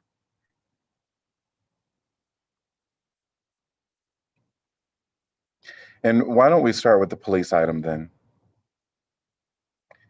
So I understand there are some positions there, and I think the question really is, there's a lot of items to this question. There is definitely, I guess we may all somewhat agree that there is a diversion of or creating positions that will be in the best interest for the community. Some things that the police used to do, and now we're trying to go a different route, which is a great thing. I think that's what we're doing. We're assessing how can we bring in some community positions and that the police has assumed in some manner and transfer that over to a different a community person. And I think that's what we're talking about here when we're especially talking about the shelter house position. I know Mayor Pro Tem, you had brought this up, so if you want to start us out or Yes, feel free. I just believe that the main reason for giving this money to the shelter house is to just, the police used to deal with the homeless shelter, and we thought that's like really odd. And if we can just give it to the shelter house, so they are specialized on this, and they are the organization that services the best. And so that's also will minimize the interaction between people and the police. So since this is really something just have nothing, I understand the cooperation that the city manager said between the shelter house and the police department, and that's something has to be, and this is not only the shelter. I guess we need a lot of other organizations. It still need some time to contact the police for various reasons when it comes to safety. But I really think we need just to keep that position somewhere else, as long as at the end of the day, this money coming from the general fund, the property tax, so we can just move it around anyway. That's what I really think, and I would love to hear your all opinions on this. So if I could weigh in, I heard what you said earlier, Laura, and I understand your point on that, but it seems to me that there are two positions that we're discussing that legitimately do not need to be within the police budget. One of them is the position that we just approved for the homeless liaison that we're co-funding with Shelter House, and the other one is the communications position.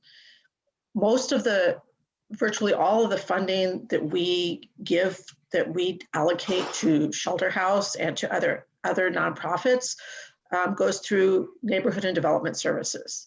They are the ones who allocate the CDBG funds, and they basically aid to agencies and so forth, which is why, and of course they're going to continue to have contact with the police, but that's why it seems to me that would be a good fit for that chunk of the budget. Maybe we want to discuss the communications one separately, but so in any event, I'll stop there. That's why I believe that's where that could find a good home, and that it's a completely legitimate place to have it.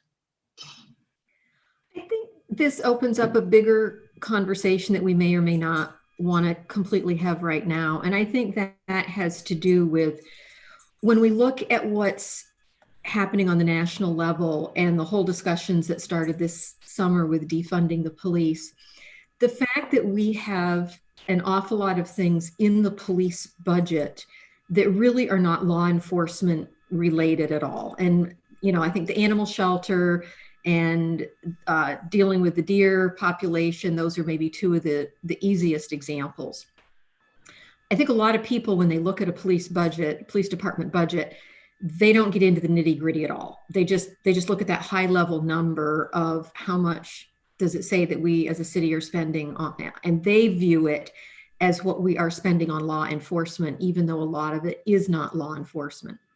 So the question, I think we can easily today maybe just talk about these two positions, but I think it raises that bigger issue of, is there, in light of this, I'm not sure how to phrase this, in light of more oversight, more attention being paid to law enforcement budget, does it make sense to think about moving things out of that budget that are truly not law enforcement related? Now, related to what Laura said earlier too, I think it's absolutely important and vital, if we were to decide to do this, that we are as open and transparent and honest as we can possibly be. So it doesn't look like we're trying to say, oh, wow, we reduced the police budget by $2 million when all we did was shift $2 million out of that budget into some other part of the city budget. I think it requires a real focus on the fact this is what we have always been paying for that core law enforcement piece. It's actually going up a little bit because we're keeping the same number of officers. We have increases because of salaries and benefits, et cetera. So there needs to be definite transparency. But since most people don't dig down into the budget, is there merit to removing those pieces that are not law enforcement related, even if the police department, even if they're being overseen by the police, like the animal shelter, et cetera?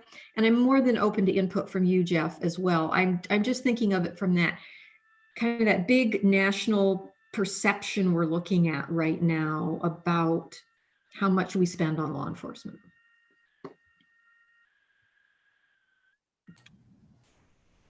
I think it's a pretty interesting part of our conversation, and I think it's sort of being triggered by budgetary considerations. But in my mind, what I've been focusing on, say with policing thus far, has been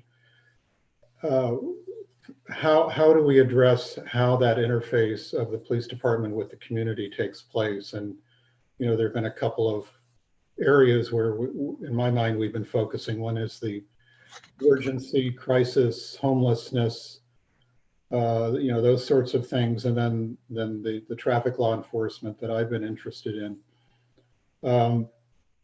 The other part of this conversation now, in my mind, has to do with to what degree that those changes raise questions about how the organizational structure of the city adjusts to respond to those changes. And for example, with traffic law enforcement, one thing that hasn't been talked about, but I obviously had an interest in this, I could envision that possibly spinning off some of the current roles that are played there to the MPO group, to the traffic group. So, I think there are a number of ways in which we could, these things could go, but Janice's comment about the shelter house position, if we were to use the existing organizational structure we have, I think NDS certainly seems like a reasonable option to consider. And then I would just put out there, and this gets into this notion in my mind of what do we have, what might be best practices elsewhere. It's not something that I've up to this point paid any attention to, but I'm beginning to now, and that is how do other cities of comparable size structure their organization? Perhaps I think it's an interesting question about how, if we're giving more emphasis to these community services, neighborhood services, in what way do those changes, how can we reflect them? And I think this is a meaningful change with the organizational structure we have, so that the community understands, it's more visible to the community what the organization, how the organization does its work. But those are some of the things that I'm thinking about as we consider these changes. I'm not real certain yet about the communications position and where that actually should fall. I'm actually thinking along the lines that it should remain with the PD budget. But I do agree with Janice. I think that's an excellent point about the NDS, since they do the aid to agencies, and Shelter House falls under that. And this position is primarily going to be affecting the Shelter House and their operations and some of their staff and their support organizations across the community also. So that makes sense. And I think John's point about the MPO and their traffic group makes a lot of sense, because they are primarily concerned with the safety of our streets and even do the collision studies for the intersection. So that makes sense. I think, like Heath's mentioned before, and I'll bring it up, are the traffic lights and are the traffic cameras, doing those rather than having the police be in charge of doing those traffic stops. And that could maybe fall under the MPO because that falls under the safety of our streets. So that made logical sense too. Maybe those items being moved out of the PD budget. I guess I'm not understanding this traffic thing, and maybe I'm just misunderstanding John, but to me, that's laws. If you're talking traffic stops, to me, that is strictly law enforcement, and you need I would think a sworn officer. Maybe I'm wrong.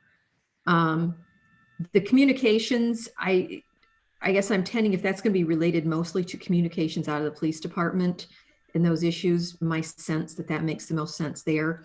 I don't have a problem with what Janice has suggested, but at some point during our discussion, I would really like to hear Jeff's thoughts too.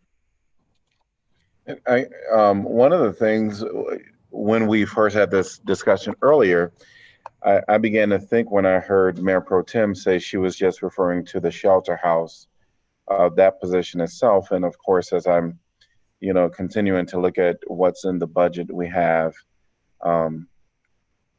the community, there will be an outreach crisis response efforts there. And we have the animal, the animal care or the animal center.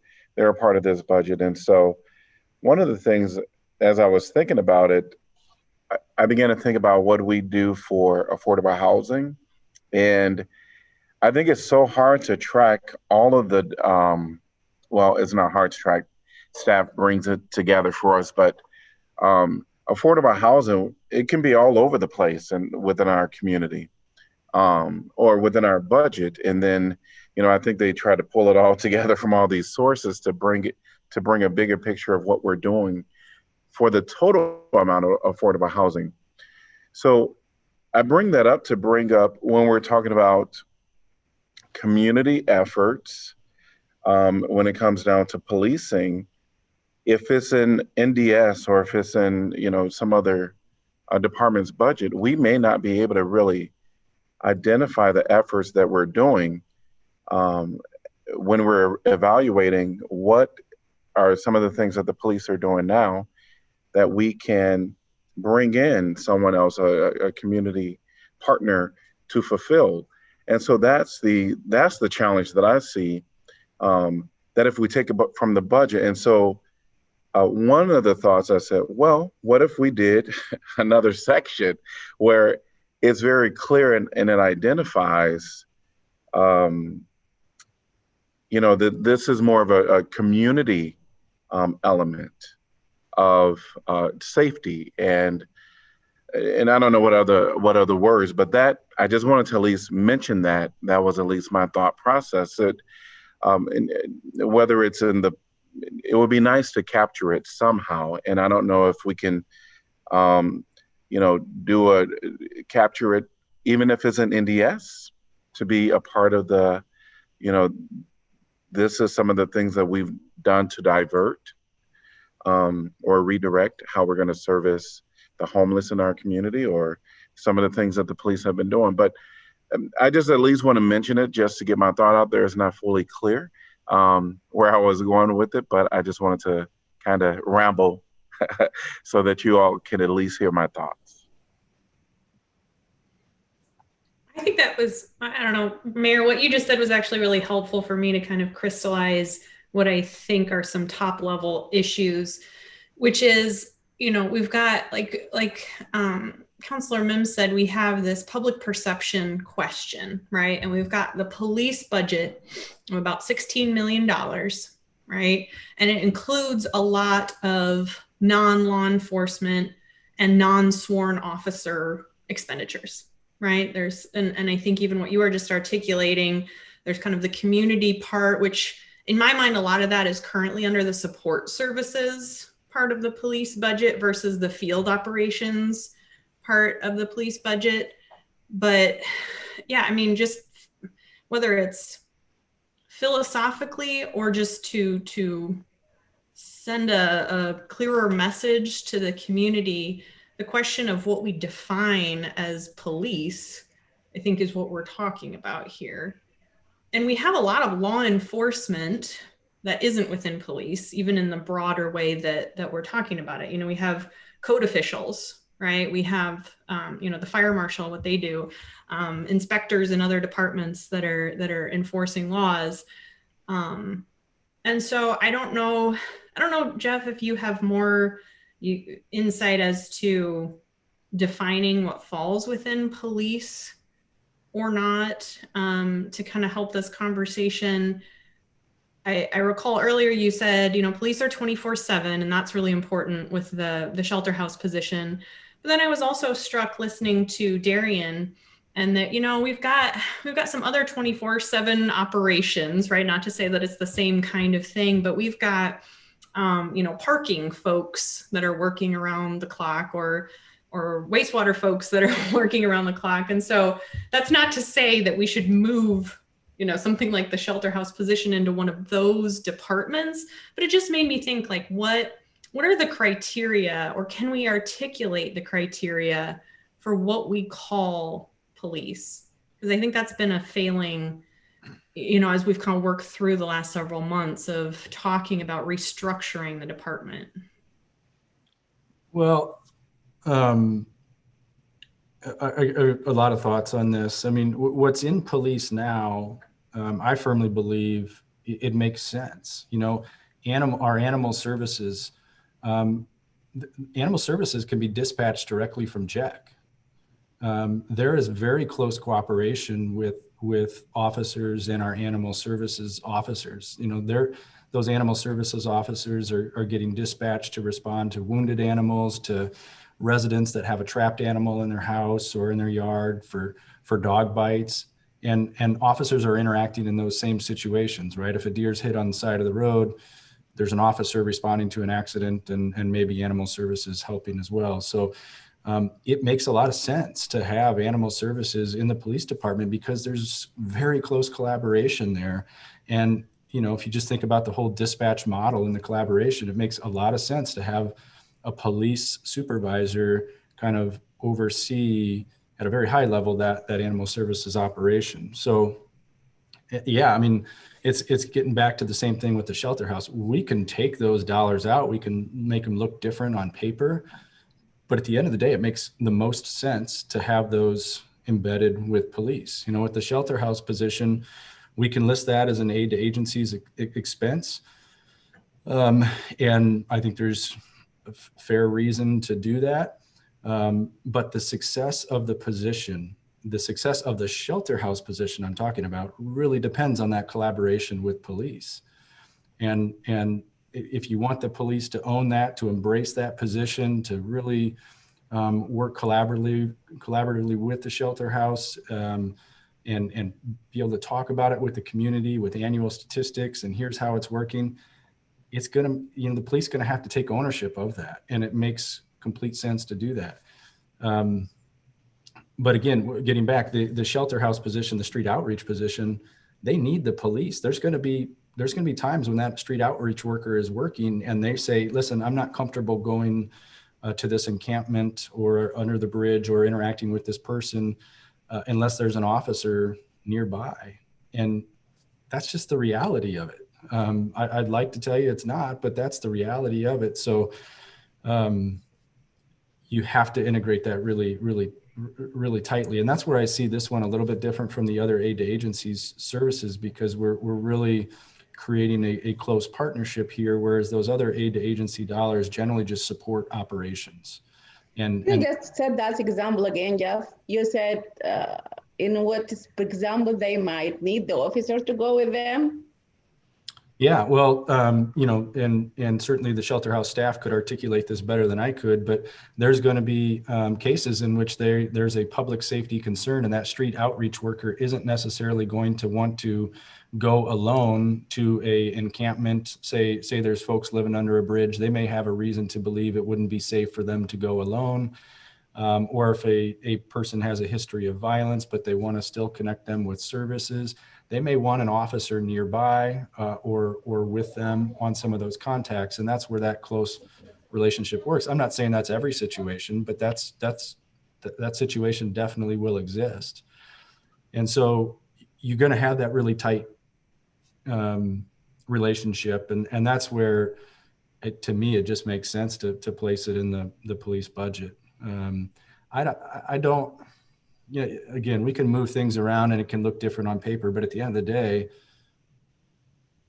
we're going to do what it takes for those positions to be really, to be successful and achieve the goals that we set forth. And that can't be done by management, by the NDS. You know, NDS staff cannot manage this and make it successful. They can. I would really see it very offended for a shelter house person if she want to reach out somebody to help them to bring the police with her. If I'm that person, I don't want to see the police unless there is something happen. Maybe I can, as a person who reaching out to homeless person to help them out. Our goal is the person to interact without the police there. But if I will like thinking that this is gonna risk like my life, that's why I made assumption. I should go there. I have something I feel like is not going to go through okay, and I have to have the police with me. That's something else. And even if someone doesn't want to do something and you have to bring the police so they can, I really don't understand where you guys come from in this. And that's why I don't want to talk too much and I don't understand it. Yeah. And I don't know how the shelter house handle it. You know, just that's why I should stop. But I really believe this position, when we said it is better for a social social service organization to interact with those people better than the police, to me, that's the most important thing. Is gives this position to a civilian social service who have experience in this, because this is not the police thing to do. That's what I come from when I say yes. Yeah, but still, of course, for safety, you still have to reach out to the police, no doubt. But that's really what I'm coming from. I just want to make it clear.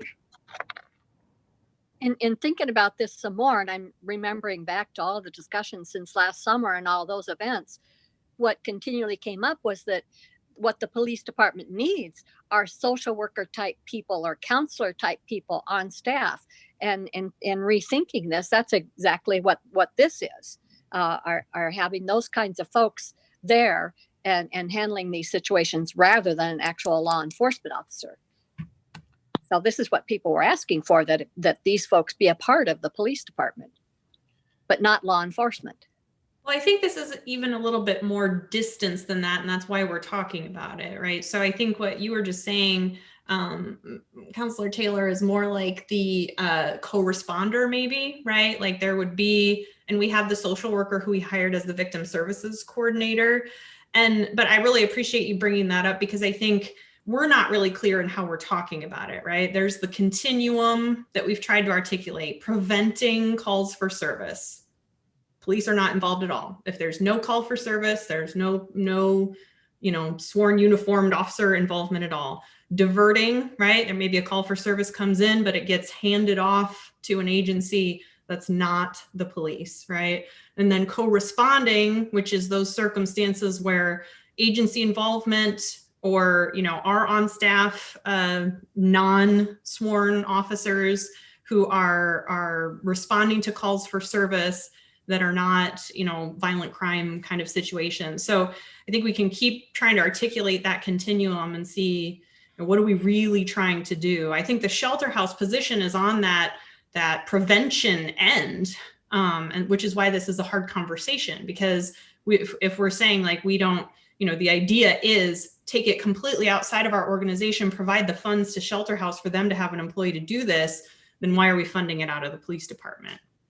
And so it's not clear.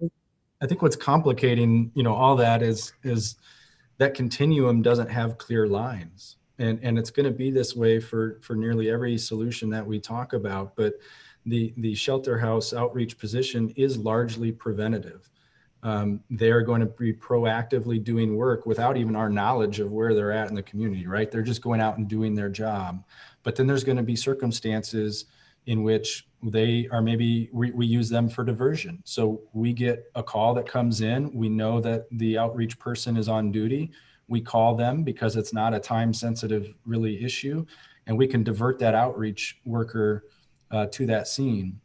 And then there's going to be probably some element of co-response, in which is what I was talking about before, when there's it's not an assumption, but that there's some known information that gives the outreach worker pause to going alone in whatever that situation may be. And that's when that co-response piece may come. So while this solution is largely preventative, it's gonna be fluid based on some individual circumstances. And we're going to see that with nearly every solution. If you think about mobile crisis is largely a diversion.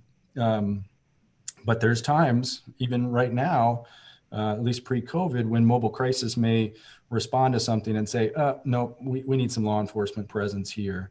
And there's times in which a police officer gets called to something and they say, I don't think we need to be here. I'm going to call mobile crisis. So there's that fluidity among the continuum that makes this fairly complicated, and it's never going to be straightforward. But getting back to my initial point, when I just look at the organization as a whole from my level, the bulk of the work and the collaboration is definitely within the police department. I do have a question. But go right ahead, Mary. just to his point, because I don't want him to go far from that point. What everything you said here, I understand it, and I'm with you 100% on those, Jeff. But what it will make it different if we budget it differently? Is all those services you talk about is not going to happen? All those cooperation that you talk about is not going to happen if the fund comes from somewhere else? No, we would still work. We would still make it work. it's just a non-traditional way of doing things. Usually you budget where that operation is taking place. And we can definitely do that. If you'd like to see that $35,000 elsewhere, it's not a problem. I'm just trying to explain the rationale for where it's at in the proposed budget. Yep. As I'm listening to the conversation, I think we're all on board with the programs and understanding how they'll interact. And as I think about this more, there's going to be some more things that it will be civilian or community driven that it could be in the police budget or it could be somewhere else. Again, we have community in this budget, the Community Crisis Center collaboration within this budget. I guess I still go back to the thought process of, is there any way for us to track some of the programs that we're creating that used to be, within the umbrella of the services solely of the police department? Now, granted, there's been partnerships with the shelter house prior to this homeless liaison position being created, right? So I think the question that we're really asking, and I would encourage us not to get into the programs anymore because we're all on board there. It really is, where do we track this? How do we want to track it? And I guess I take it a step further is, do we want to track what we've, something that the police used to do even though they have partnered with the shelter house before, but now we've highlighted this one position to really give it a little more support and out of the police hands, so to speak. But how do we track it? How do we say that this is a diversion, a civilian program that we've created? Do we now maybe in the police department and have a civilian community, line item and things under there where we keep track? And again, I go back to the affordable housing. We give funds everywhere. And you can even think about the arts. We give funds everywhere and we don't get all the credit of where those funds go. And so, do we talk about maybe having another umbrella? Now, Councilman Mims is the financial expert in my opinion, but when it comes down to books, and we have Dennis here, he's still here, because what we're talking about is not having it clumped in with everything else, and maybe just having it isolated, whether that's isolated within the police budget or if it's going to be diverted throughout other budgets throughout the organization, it could get lost and we not associate with some efforts that we've done. Here's what I would suggest, having said my piece kind of and listened to everybody else also and listened to Jeff. One, I don't want to make things more difficult for city staff in terms of the way they do the budgeting and keep the books.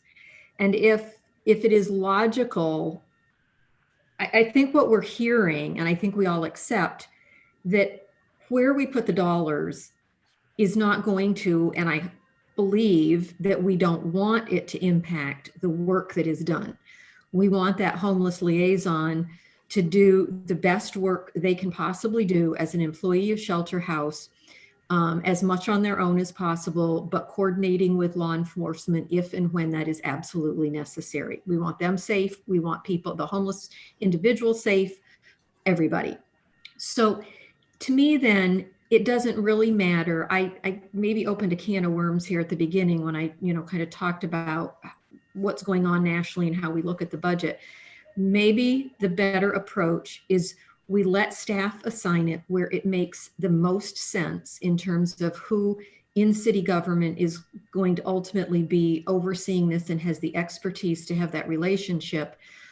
But maybe what we do is kind of what you were referring to just now, Mayor, is we find a way within that police department budget to more clearly identify what are actual more core law enforcement expenditures as the general public would think about that versus what are more ancillary, whether it is animal shelter or our civilian assistance or the shelter house program, so that we don't try and remake the city budget. But I do think as people look at it from the outside, I think we need to have an easier, clearer kind of line of, yeah, that we're spending this 15 or 16 million, but this money really is very, very indirectly related to law enforcement. It's not really law enforcement at all. They're overseeing it. They're there to assist if need be, but it's not what people think of when they think of law enforcement and when they think of sworn police officers. Yeah, I personally think that is an important issue, that we're talking about an important issue. I mean, I think we agree, you know, that the need for the services that we're budgeting for are important. I'm trying to think, well, another example that came to my mind as we were talking about this was, say, our climate action program. It's in the city manager's office. I mean, it would be nice if we looked at our organizational structure, that was foregrounded in a way where it would be much more evident that we as a community place a high value on climate action, and that, you know, if I were to open our website, I don't think I would look under the city manager's office in trying to identify where our climate action efforts were located. Similarly with homeless outreach, you know, what value does that represent, and how do we want it situated within our organizational structure, which hopefully, just by its structure and the names of the departments and divisions within it, capture what those values are. And I think some of the things we're talking about speak to that. One could create separate divisions within the police department. That may be one way of approaching it. It may be renaming some of our existing organizations, or, you know, coming up with ways to try to, you know, get that better fit between our values and how we describe the organization.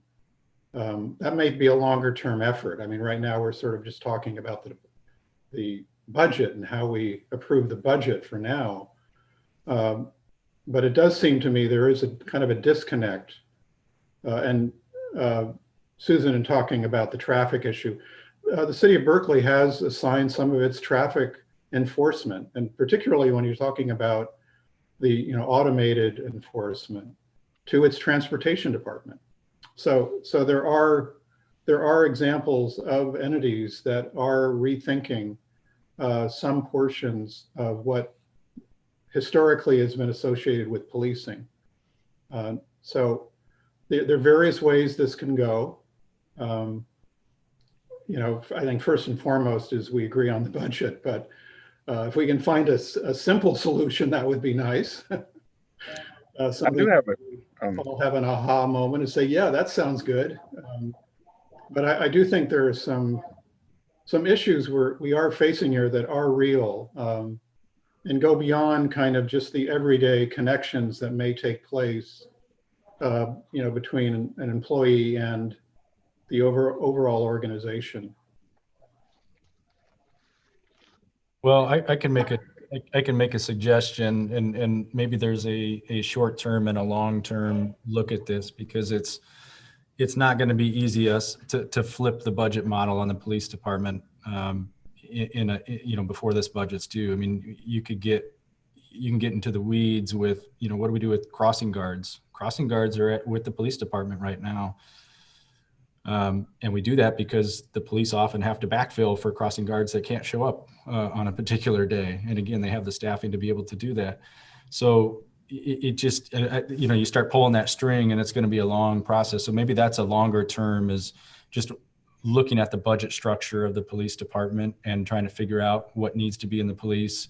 And if it needs to be in the police, how do we more clearly articulate to the public exactly what the core functions or missions of those various are? Because as it stands right now, it's fair to say as a member of the public, I don't know what support services are. I don't know what field administration is or field operations are. So we can definitely look at that, but unfortunately, there's just a lot of accounting tied to those titles, and it could get kind of messy. For now, why don't we just take the 35,000 and put it in the aid to agencies budget.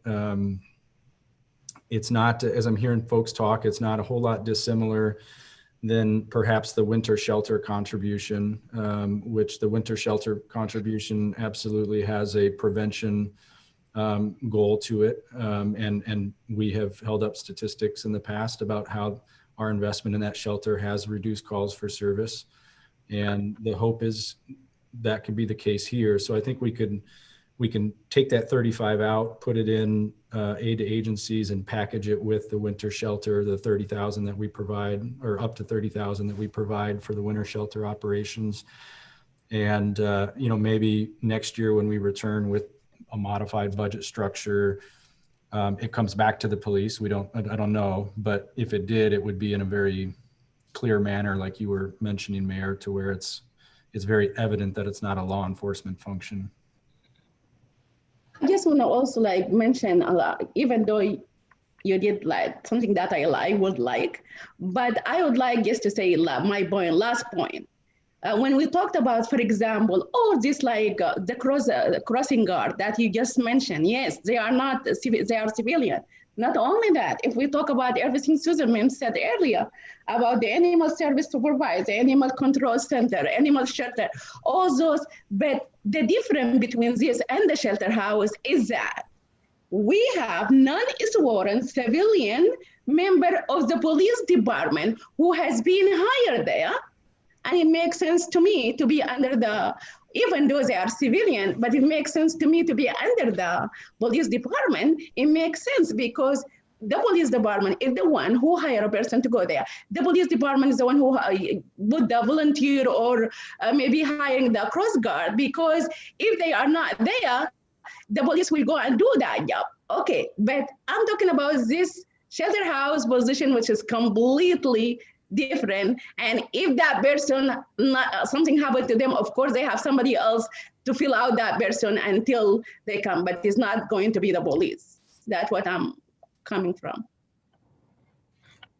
No, I think, at least for myself, your point is well taken. And I think as we're going to have more civilian and community type services that will transition from some of the operations of the police, I think we do want to try to have some sense of what what we've changed and kind of tracking. And I think if council is comfortable with what Mayor Pro Tem has suggested, and our city manager just suggested that we put it in NDS, and actually, I guess Councilor Weiner was the one that actually gave us gave us where it should go.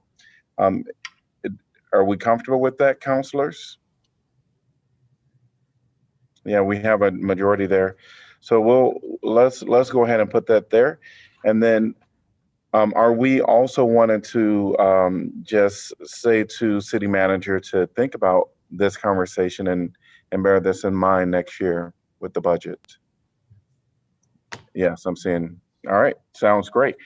Any other item that we want to bring up now? I don't know if people want to talk about the property tax levy or. Can we talk about the public safety communication position? Oh, absolutely. Yeah. So I just want to clarify, I think that is presented as not within the police department. That's under the city manager's office in the communications division. Is that right, Jeff? Yeah, that's correct. We already have centralized communications in place. So our communications department supports all other departments. And there's a few instances in our larger departments where they may have staff where part of their duty is communications. So we have one of those individuals in Parks and Rec. And in the case of police, we've always had a sergeant who had those kind of public information officer duties. And what we're suggesting is we take those out and put them in the centralized budget of the city manager. Yeah, this position would be- I think I'm the one who saw it is on the police, because I saw the public safety and right under it is the civilian and the immigrant outreach, and I saw all of them come together. But I'm glad that this is under the city manager. Thank you for clarifying that. Great. And I just wanted to clarify a couple things about sort of that position and how it all fits in. I think, but this last year, I've spent a lot of time talking with Jeff and pushing Jeff on communications and how we tell our story and how we get out, in response to things that are happening in the community. I think it's really good to have a public information officer type role for police and fire that's under the city manager's office, rather than in those departments. I really hope that in structuring that and bringing on a full-time communications role, that we can also have a person designated who is the kind of the overall spokesperson for the city. I think if this individual that would be new is going to be out in front a lot, meaning literally in front of a camera or responding to media inquiries frequently, I think having them focused on public safety may be necessary, but I also think that having someone in a more centralized, spokesperson role is something to consider. And maybe there's an opportunity for that as you bring on, looking at that division. Similarly with the technology changes that we're talking about, with the website being updated and, what we were talking about in terms of the different divisions and the cable TV and how that revenue has gone down and that kind of thing, just really being cognizant of how, especially in this last COVID year, we've changed the way that we present information to the community in terms of public meeting coverage and, video availability. And I just hope that, maybe even without, I don't know if it even has to have a budget impact, but that consideration can be, that can be part of it so that we can just get more information out. So I don't know how other folks feel about the emphasis on public safety versus other communications, but I'm very excited about more communications personnel. Yeah, I am too. And I think having somebody who can really handle that public safety piece maybe better than we've had in the past. I mean, given what we saw this last summer, when we have those kinds of urgent, high profile issues, we really need somebody with that capability to generate those messages. Yeah, they may need to run them by the city manager, that's fine, but to have that close communication and for them to have that real skill set, like you say, Laura, to be in front of the camera, be that person to call, to have that kind of skill set, I think is really important. Yeah, count me as the other person who's been talking a lot about communications with Jeff. I sort of come from a culture with a different communications model. So I would love to see this person, and it's very often going to have a public safety component to it, just based on where the need to communicate urgently most often comes from and comprehensively. But to me, it's really key that person be a trusted member of the senior management team, essentially, so it takes that burden off of the city manager and the assistant city manager, so that they're not the ones doing the drafting, so that this is a person who has the expertise to say and to give advice as well. This is what I think needs to happen. Here's I propose doing this, and just producing essentially written products, as well as potentially being a spokesperson that of course would need to be signed off on, but can really take a burden off the top levels of the city manager's office and come with that skill set. I think this is a great position. We can talk about 2020 being a unique year and the need to have a lot of communication, but I have to say that I believe Iowa City has always here recently had a need for this position, because we have a lot happening all the time within our community. And so I believe this is a very necessary position and welcomed. So, all right. Anything else on this item? So we still have any other item that counselors want to talk about? And again, we can certainly bring anything in a future meeting as well, but the property tax levy, I know that that's something we're going to have a limited time on to make a decision on. Yeah, and if I could clarify that, I mean, your next meeting is January 19th. And then the max property tax levy needs to be set before your first meeting in February. So if there's going to be discussions on where that levy needs to be set, it really needs to either happen today on your work session on the 19th, or a special work session that you'll need to set between the 19th and the 25th or 26th. And remember, it's a max property tax rate, so you can bring it down. You just can't push it up after that date. I'm comfortable keeping it where staff has proposed. I just believe we need time. If we can talk about this next week, will be good. Next time we meet will be great. I think to the mayor's point of, we have a little extra time this afternoon. Is there at least some additional information that folks might need if we're going to talk about it at our next meeting? Or, we got the information on the addition. So the 10% differential, keeping it where it's at now versus the reduction by 10 cents per thousand, right? For this year, which would be continuing a downward trend in the levy rate, for the last decade, anticipating that it probably won't go down again, or we may not be able to have it go down again.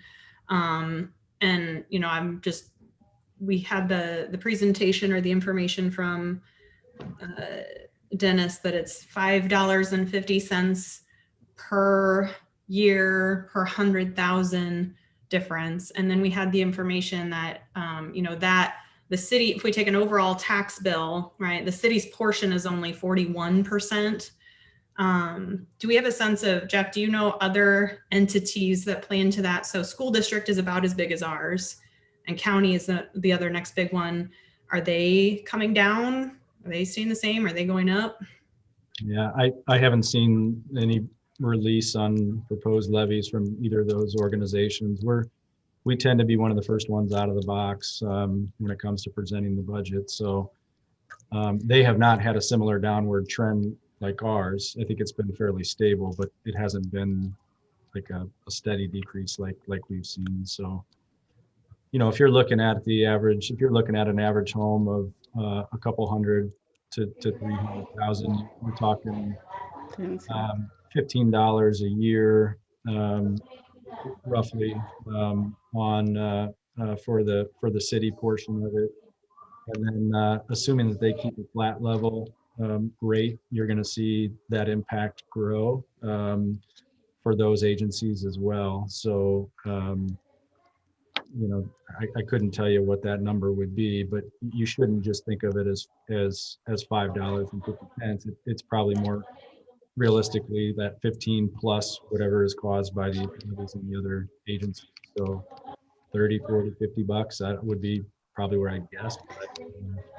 But when we talk about our portion, we don't have to talk about the other, because that's happening no matter what. Even if we reduce it, it's still due to the assessor value by the county, is still the people will pay more, even though, because like since I bought my house, every year I buy I pay more in taxes, and even though the city is reducing the taxes.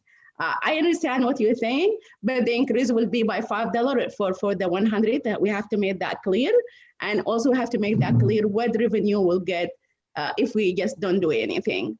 The value of houses in Iowa City is we're seeing increasing every year. That means no matter what the city is doing right now, we are going to see increase in tax. Right now, I'm paying more taxes to the city. Like the amount that I paid for property tax is more than the actual principal go to my house. And this is really something, is not, but if there is money that we can get, like $500,000, even though I know, Jeff, you can argue that's paying the debt service levy, you are just reducing the debt service levy. I understand that completely, but still, that's 500,000 coming in. And we always saying that we don't have money for this service, we don't have money for that services, and we reduce it. I guess we, as the city council, our priority is not reducing the tax, levy. I think there's many things. Our priority is to see what's the need of the city, and if the people are not upset about not decreasing their tax this year by $5 for the 100 value, then why not just skip it this year, try to use that 500 from the for the debt and start doing something else by using this money. That's what I really think. But just keeping reducing the tax, and there is many needs that the community need. That I don't know. So I did hear Mayor Pro Tem suggest that we bring this up at our next meeting. And I know Councilor Burgess wanted to make sure if there was any other information about the tax levy right now, if anyone had any questions. Certainly you can ask it now or between this meeting and the next. Go right ahead. I do. Since this is the debt levy where we are potentially going to reduce, what does that mean for actual use of those dollars? Because it's debt levy dollars, what restrictions or lack of restrictions are there on using that money?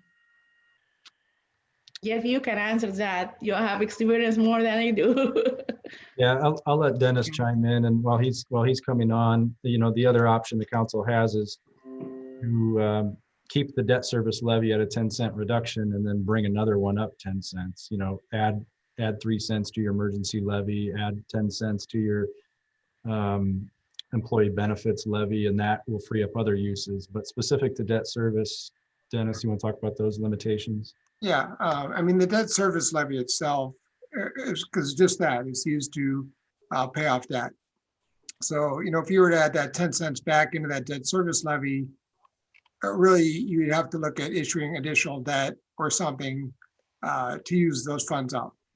So you wouldn't want to just collect those property tax dollars just to put in the debt service fund without anything to repay it with. As Jeff mentioned, you could shift that levy rate to another eligible rate, which would primarily be the employee benefits levy. Like our general levy is at its limit, our transit levy, library levies at their limits. And so there's really a restriction on where you could move that 10 cents to, which would primarily be our employee benefits levy. And by doing that, then you would essentially use, because we don't pay 100% of our employee benefits with property taxes. So you could then transfer that money out of the employee benefits levy to the general fund, in which case you would then be able to use those general fund dollars for whatever legal purpose the general fund could use. I don't think you would want to do that since the budget is balanced unless you did allocate those dollars towards a specific purpose. But what if we don't do anything and we have 500,000 coming to the debt, to the debt, we paying our debt by 500, am I true? Well, right now, we're issuing enough dollars to repay our what's currently owed in our next debt payments. So we don't need to issue more property tax dollars than what our payments will come due. And so you wouldn't necessarily just issue or debt service property tax dollars just to collect it. No, I don't mean that. Okay. I mean, for example, we need money for certain things. And this year, we did not do anything. We did not reduce the debt service levy by 10 cents. Still, we have $500 coming in, but it's coming toward the debt service levy, right? It's not coming to any another section. So if we borrow money for 500, are we equivalent that as if we're not doing it. If we borrow 500,000 and used it, do you understand exactly where I'm coming from? You could do that. It wouldn't necessarily be the most economical thing because you would have to pay interest and issuance costs on that money. So not only would you be repaying the amount you borrowed, but then you'd also have to pay for the cost of borrowing that money. In which case you might only get 450,000, but you still have to pay out 500,000 because you have to pay $50,000 in interest and borrowing costs. So it doesn't necessarily make sense to use that levy in that manner. You could, it certainly would be a legal, if you follow the, the proper procedures, it would be a legal way of doing it.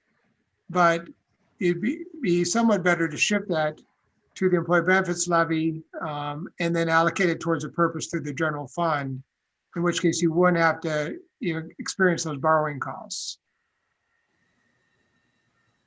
I guess I still believe that we need to postpone this and come up with more information and let the public also lay on this and tell us what they think about it. I'm sorry, Pauline, go ahead. Well, that's okay. I just had a quick question for Dennis, as it was mentioned earlier, and I know it's a pet thing at Susan's, and I now understand, Susan, why this has always been so important to you all these years. Do changes in this, either plus or minus, have any effect on our AAA bond rating? Well, certainly if you're going to borrow more dollars, that's something that they pay attention to. And I will say that, as far as the state goes, they've been paying a little more attention the last few years. If you're collecting property tax dollars without anywhere to allocate them towards. So, I would say if you are going to raise the property tax rate, that you do have a place, an idea of where those dollars are going to go or what you're going to spend them on, versus just maintaining a rate just for the sake of maintaining a rate. All right. So what I wouldn't go right ahead. Yes. Sorry, but Dennis, it might be helpful for you to touch on the capacity of the employee benefits levy if we do decide to raise that up 10 cents. Obviously, you can't raise that up indefinitely. It can only be used to cover benefits. So the more you raise that up, there's just less flexibility you have in the future of doing that. Do you have any insight on kind of how much capacity we have in that levy? That is something that we actually do report that to Moody's every year. And that is, we have so many dollars that we're actually spending on FICA, IPERS, police fire pension, health insurance, all the eligible benefits. And then we have the amount we are levying for taxes. And the difference there, Moody's looks at our flexibility as an organization to react to unplanned impacts. Like for instance, the mayor mentioned the possibility that our insurance could come in much higher. So, that's something that, that would have an impact on the availability of the employee benefits levy because it would take more of those taxes. And so having that capacity in that levy is something that is somewhat protective of the city's finances from a risk management standpoint. And so, the more dollars that you would issue, the higher you would raise that rate. If the closer we would get to paying 100% of the benefits with that levy, the less flexibility that you would have in that levy if something were to happen. So, the more of that capacity we use up, then if we have a health insurance rate shock or something like that, we may at some point not have that capacity in our employee benefits levy, in which case then we would have to look at other means of being able to cover that, such as the emergency levy, which we're using for climate purposes. But a lot of other cities use that just for the sake of balancing their budget. So, they all kind of string together in different ways or indirect ways. But certainly there is some capacity there. I'd have to look to see exactly what the capacity remaining is versus, I guess, as far as what our benefit costs are and how much we're levying. But there is some capacity there. I just want to ask a really high level question because Dennis, thank you so much for that explanation. But I got a little bit lost and then you kind of brought it back for me. Biggest picture though, we've got the different levies at the different rates. Can either you, Dennis, or Jeff kind of explain is there kind of a rationale that you can articulate for why this reduction of this size at this time, given that we're always concerned about revenue and we always want to look to maximize that in the ways that we can, just kind of how did this recommendation come to be?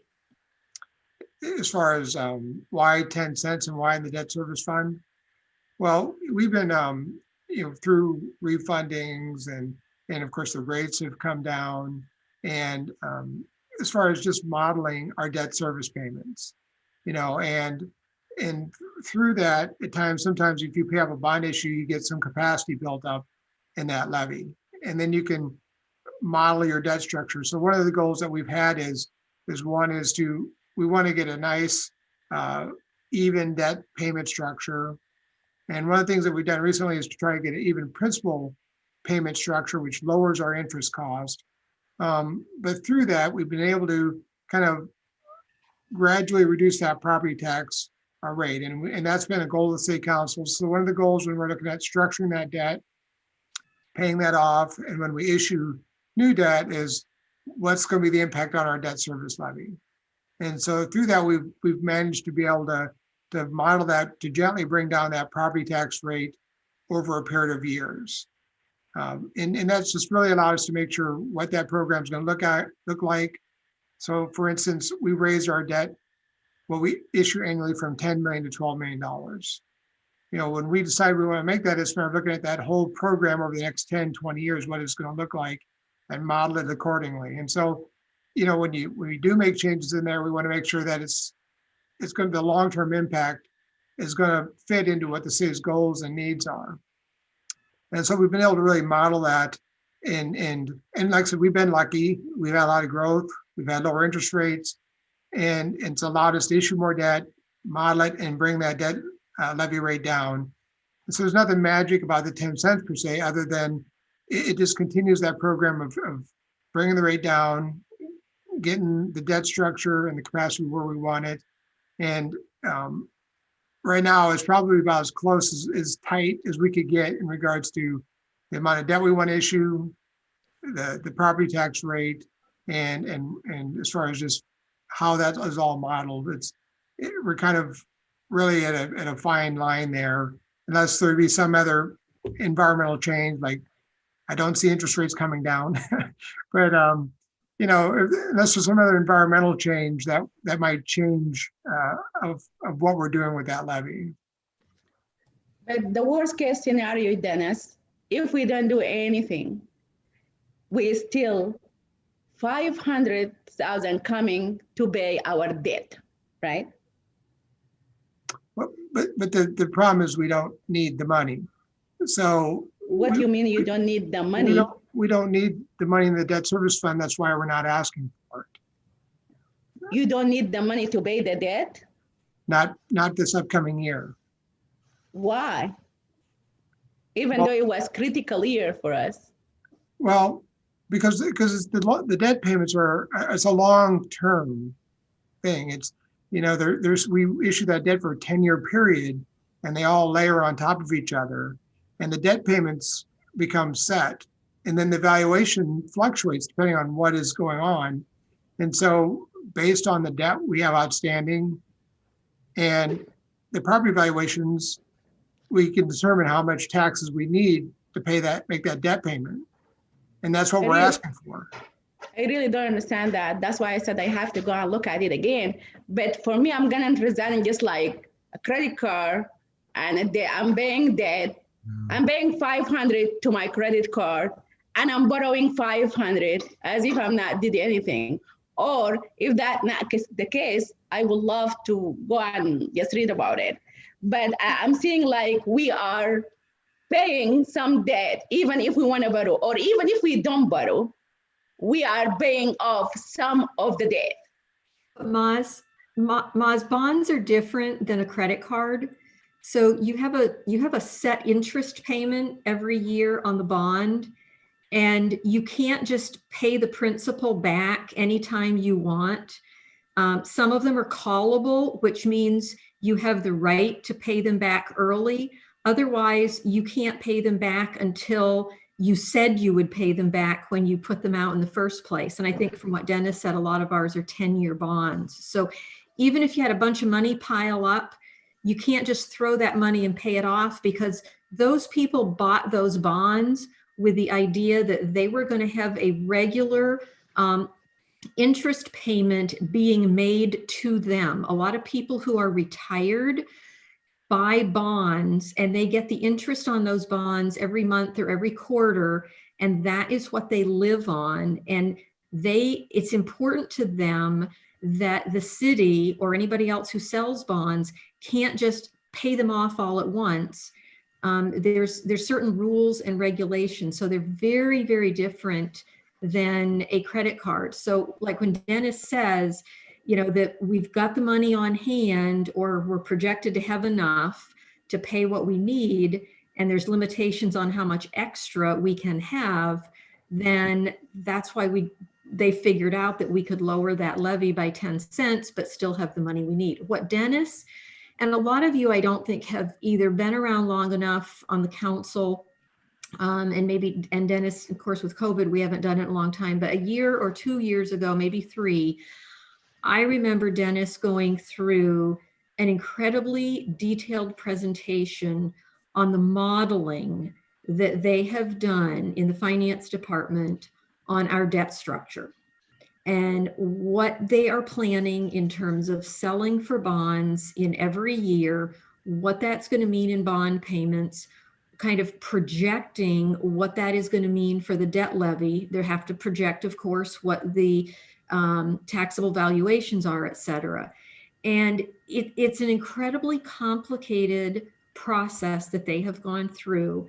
And I will tell you from my background for 20 years doing some stuff in finance, they've done an incredible job with that so that we don't end up with huge fluctuations in our tax levy. So we don't end up all of a sudden having to raise our debt levy by 20 cents because we just went out and sold all these bonds. And so when we do a 5-year capital improvement plan for the city, that is all built in, between Jeff's office and Public Works and everybody else and Dennis's office. That's a huge jigsaw puzzle that these people put together that we don't even see. We see the end result of it when they give us this budget, but it's all predicated on a lot of Dennis's modeling and his staff's modeling of how much bonding we can do and when that'll get paid off and what that means for our debt levies. So I think if we're not going to do what staff has recommended, then I think, like Jeff and Dennis have said, then what we have to look at is which other, if we don't want to reduce the debt levy, but it does make sense to take the debt levy down by 10 cents because we don't need that money, then we need to have that discussion of which of the other levies have any room on them and which ones make the most sense to increase. The other thing I would just mention on that debt levy is to go back and keep in mind when we started at the very beginning and talked about the AAA bond rating, Dennis mentioned that we actually are above Moody's recommendation in terms of our amount of debt service to be a AAA rated city. Yes, thank you very much. That's very helpful. And, Dennis, I appreciate it, but I really still want to know what the 500 that we're going to get if we don't do anything. There is no any useful use for it at all, unless we add that to like another one. And you're saying now for everything is to the limit, except to the employee benefit levy, right? That's what I'm hearing? There's a little capacity in the emergency levy. I think there's 3 cents remaining in that. And then of course, the employee benefits levy. And I'm not sure that we have any other optional levies with capacity still in them. And actually, and if you wanted to do that, then it's just a matter of identifying, how you want to use those funds.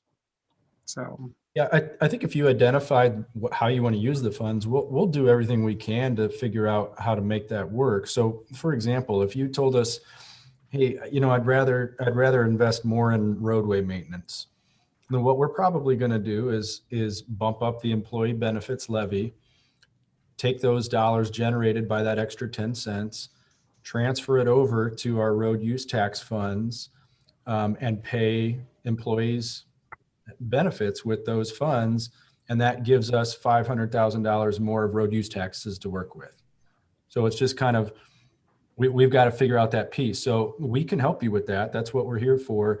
I think if you are looking at this and saying we want to keep the tax rate flat, and if that means that we're going to get an extra $400,000 to $500,000, here's where we'd like to spend it, and then we'd come back to you with the mechanics on how you can do that. And if there's some reason that can't happen, then we would explain why not and maybe give you some alternatives. I just want to say thank you to Susan, Jeff, and Dennis, because even though my brain is starting to turn to mush, I understand a lot more than I did before. Yes. Yeah, I guess I'm really not advocating just to raise it for no reason, okay? I understand now what you guys saying. There is a lot of things that make sense right now by listening to Susan, by listening to Dennis, and even Jeff and everyone. But I just really, that there is many service need in the community, and we need such money for it. And I always hearing, we don't have money, and keeping reducing the tax.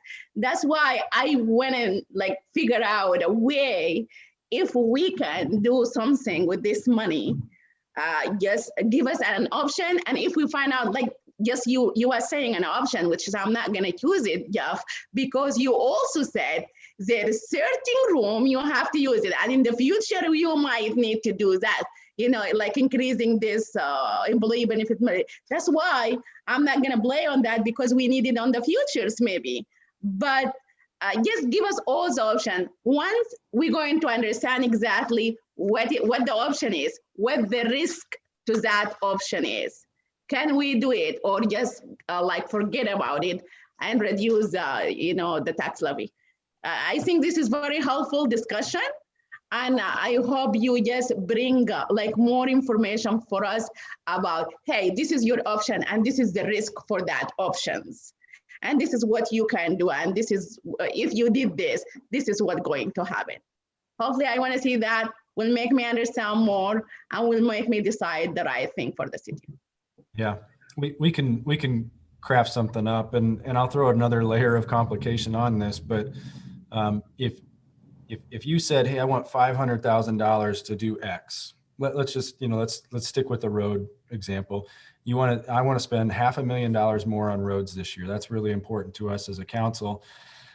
It's unlikely that we would say, okay, let's raise the employee benefits levy and transfer money over. I mean, we can do that, but we're also going to say, all right, well, we have reserve levels of 35% and $500,000's not going to make a huge dent there. Let's probably just use some of that reserve capacity and fill that need, and not tinker with the levies. The same I would say for COVID relief. If you really wanted to say, we need more household rent relief and utility relief in this community, we can't wait for the state and feds to do it, let's do it. We're not going to recommend that you do that through your property taxes. We're going to recommend you do that through your emergency levy or your general fund reserve. So that's why I always encourage council, as you look at this budget and you know the community needs out there, if something's not reflected in the budget, you tell us what it is and we'll give you the best options to fund it. But we can describe some of the levy dynamics for your January 19th work session, and at least you'll have a pretty good understanding of what the pros and cons of changing those levers would be. And also, if you add one base, I'm sorry guys, I'm taking a long time, but if you add one more base about if we borrow more money, how that's gonna affect the interest rate? How that gonna affect our good like place of Moody and like the AAA and everything? Yeah, just like also tell us about that so we will know exactly where I'm coming from. Thank you.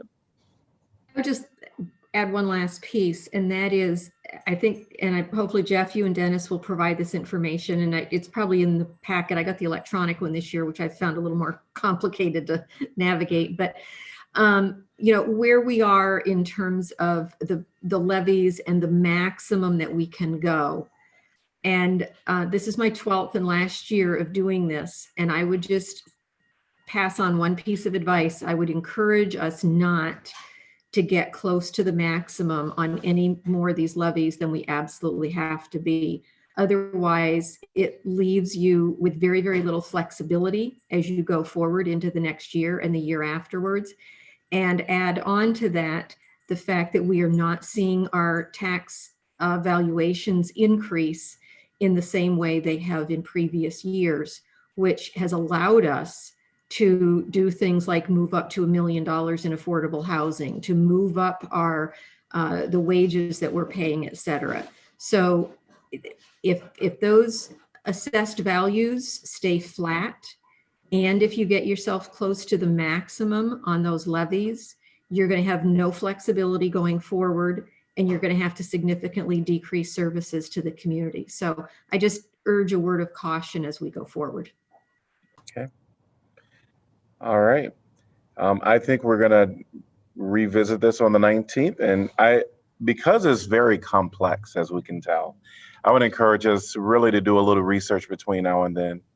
And we know that staff is always available. And I personally, I've always enjoyed talking to Councilor Mims on these items because I learned so much. And so I would encourage us really between now and then just researching this complicated item. I want to thank you again, the Council Mims, of that explanation. It's very helpful. And Dennis, you might see me like calling you soon and schedule something. After 20 years of teaching, I can listen to somebody give an explanation, and I can watch expressions and figure out where the eyes are glazing over. And if it's a topic I know well, I can try to come in at it a little different angle. And so that was my attempt. So I hope it was helpful. Great. Any other item that people want to bring up today?